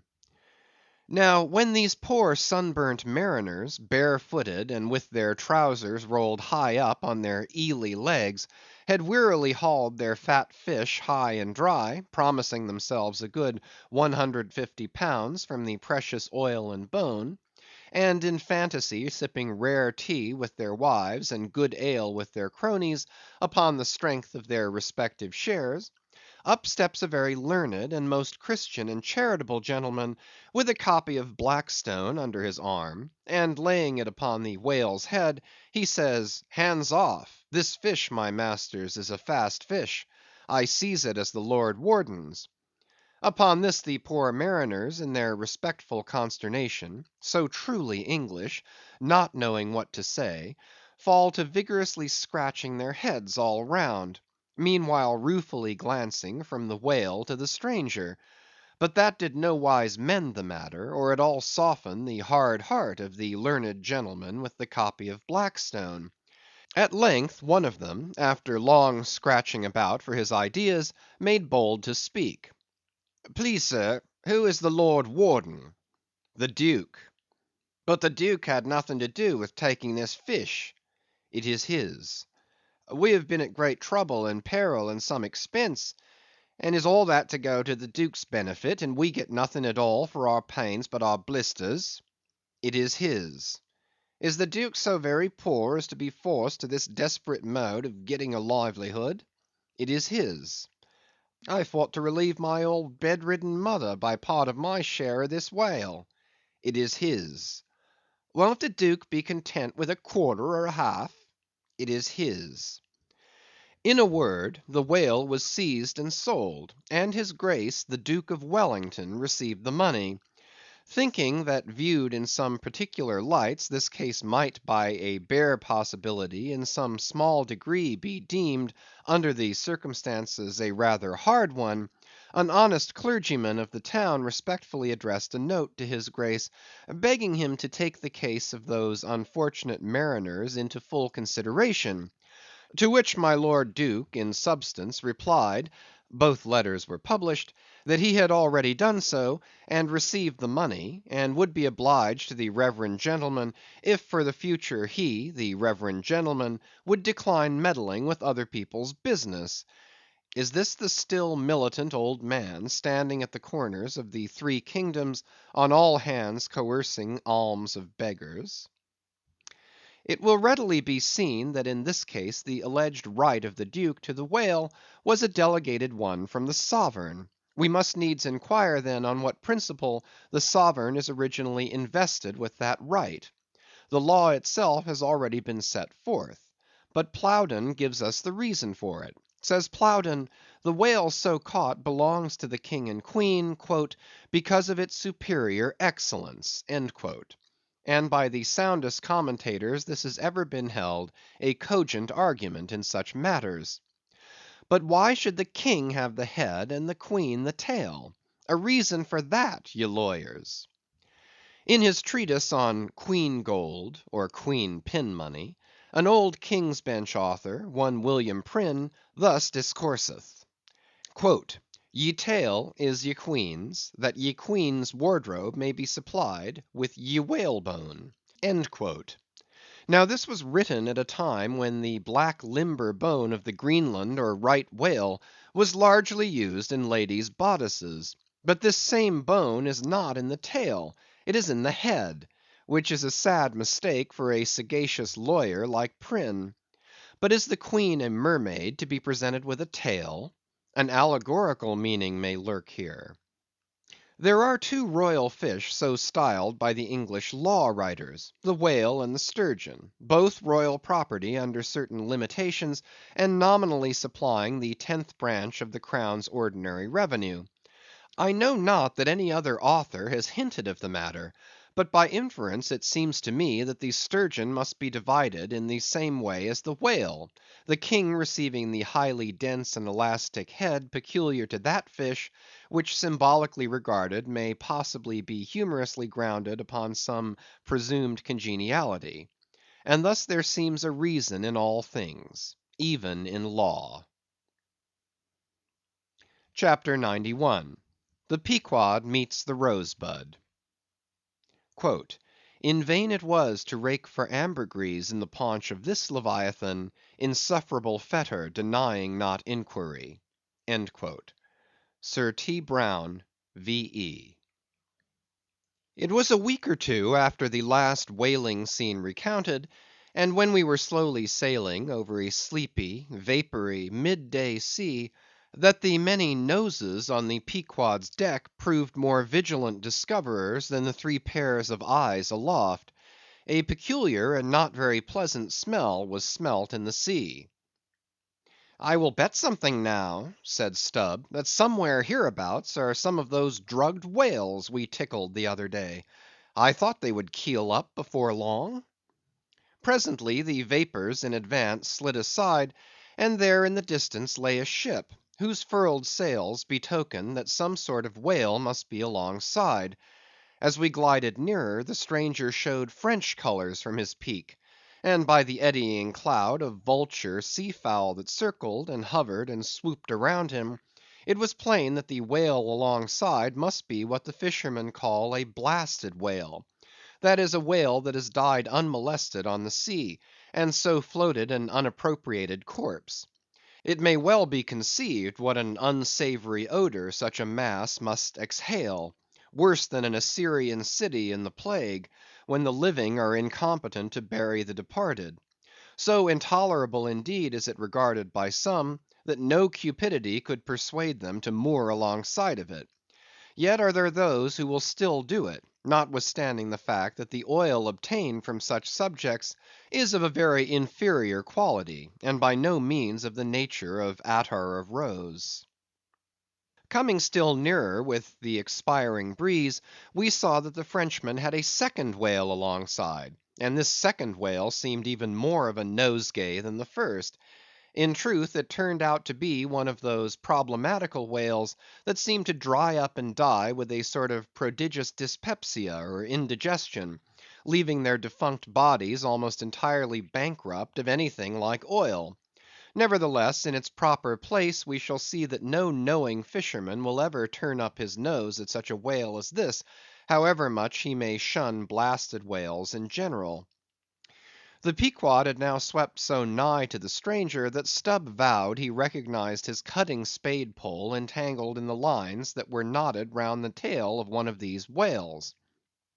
"There's a pretty fellow now," he banteringly laughed, standing in the ship's bows. "There's a jackal for thee. I well know that these crappos of Frenchmen are but poor devils in the fishery, sometimes lowering their boats for breakers, mistaking them for sperm whale spouts. Yes, and sometimes sailing from their ports with their hold full of boxes of tallow candles, and cases of snuffers, foreseeing that all the oil they will get won't be enough to dip the captain's wick into. Aye, we all know these things. But look ye, here's a crapo that is content with our leavings; the drugged whale there, I mean. Aye, and is content too with scraping the dry bones of that other precious fish he has there. Poor devil! I say, pass round a hat, some one, and let's make him a present of a little oil for dear charity's sake. For what oil he will get from that drugged whale there, wouldn't be fit to burn in a jail; no, not in a condemned cell. And as for the other whale, why, I'll agree to get more oil by chopping up and trying out these 3 masts of ours than he'll get from that bundle of bones. Though now that I think of it, it may contain something worth a good deal more than oil. Yes, ambergris. I wonder now if our old man has thought of that. It's worth trying. Yes, I'm for it." And so saying, he started for the quarter deck. By this time the faint air had become a complete calm, so that whether or no, the Pequod was now fairly entrapped in the smell, with no hope of escaping except by its breezing up again. Issuing from the cabin, Stubb now called his boat's crew, and pulled off for the stranger. Drawing across her bow, he perceived that in accordance with the fanciful French taste, the upper part of her stem piece was carved in the likeness of a huge drooping stalk, was painted green, and for thorns had copper spikes projecting from it here and there, the whole terminating in a symmetrical folded bulb of a bright red color.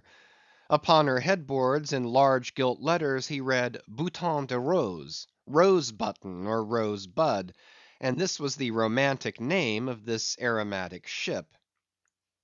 Though Stubb did not understand the bouton part of the inscription, yet the word rose and the bulbous figure head put together sufficiently explained the whole to him. "A wooden rose bud, eh?" he cried with his hand to his nose. "That will do very well. But how like all creation it smells!" Now in order to hold direct communication with the people on deck, he had to pull round the bows to the starboard side, and thus come close to the blasted whale, and so talk over it. Arrived then at this spot, with one hand still to his nose, he bawled, "Bouton de Rose, ahoy! Are there any of you Bouton de Roses that speak English?" "Yes," rejoined a Guernsey man from the bulwarks, who turned out to be the chief mate. "Well then, my Bouton de Rosebud, have you seen the white whale?" "What whale?" "The white whale. A sperm whale, Moby Dick. Have you seen him?" "Never heard of such a whale. Cachalot blanche? White whale? No." "Very good then. Good bye now, and I'll call again in a minute." Then rapidly pulling back towards the Pequod, and seeing Ahab leaning over the quarter deck rail awaiting his report, he moulded his two hands into a trumpet, and shouted, "No, sir, no!" upon which Ahab retired, and Stubb returned to the Frenchman. He now perceived that the Guernsey man, who had just got into the chains, and was using a cutting spade, had slung his nose in a sort of bag. "What's the matter with your nose there?" said Stubb. "Broke it?" "I wish it were broken, or that I didn't have any nose at all," answered the Guernsey man, who did not seem to relish the job he was at very much. "But what are you holding yours for?" "Oh, nothing. It's a wax nose. I have to hold it on. Fine day, ain't it? Air rather gardeny, I should say. Throw us a bunch of posies, will you, Bouton de Rose?" "What in the devil's name do you want here?" roared the Guernseyman, flying into a sudden passion. "Oh, keep cool, cool, yes, that's the word. Why don't you pack those whales in ice while you're working at 'em? But joking aside, though, do you know, Rosebud, that it's all nonsense trying to get any oil out of such whales? As for that dried up one, there, he hasn't a gill in his whole carcass." "I know that well enough. But d'ye see, the captain here won't believe it. This is his first voyage. He was a Cologne manufacturer before. But come aboard, and mayhap he'll believe you if he won't me, and so I'll get out of this dirty scrape." "Anything to oblige ye, my sweet and pleasant fellow," rejoined Stubb, and with that he soon mounted to the deck. There a queer scene presented itself. The sailors, in tasselled caps of red worsted, were getting the heavy tackles in readiness for the whales. But they worked rather slow, and talked very fast, and seemed in anything but a good humor. All their noses upwardly projected from their faces like so many jib booms. Now and then pairs of them would drop their work, and run up to the mast head to get some fresh air. Some, thinking they would catch the plague, dipped oakum in coal tar, and at intervals held it to their nostrils. Others, having broken the stems of their pipes almost short off at the bowl, were vigorously puffing tobacco smoke, so that it constantly filled their olfactories. Stubb was struck by a shower of outcries and anathemas proceeding from the captain's round house abaft, and looking in that direction saw a fiery face thrust from behind the door, which was held ajar from within. This was the tormented surgeon, who, after in vain remonstrating against the proceedings of the day, had betaken himself to the captain's round house, cabinet he called it, to avoid the pest, but still could not help yelling out his entreaties and indignations at times. Marking all this, Stubb argued well for his scheme, and turning to the Guernseyman, had a little chat with him, during which the stranger mate expressed his detestation of his captain as a conceited ignoramus, who had brought them all into so unsavory and unprofitable a pickle. Sounding him carefully, Stubb further perceived that the Guernsey man had not the slightest suspicion concerning the ambergris. He therefore held his peace on that head, but otherwise was quite frank and confidential with him, so that the two quickly concocted a little plan for both circumventing and satirizing the captain, without his at all dreaming of distrusting their sincerity. According to this little plan of theirs, the Guernsey man, under cover of an interpreter's office, was to tell the captain what he pleased, but as coming from Stubb; and as for Stubb, he was to utter any nonsense that should come uppermost in him during the interview.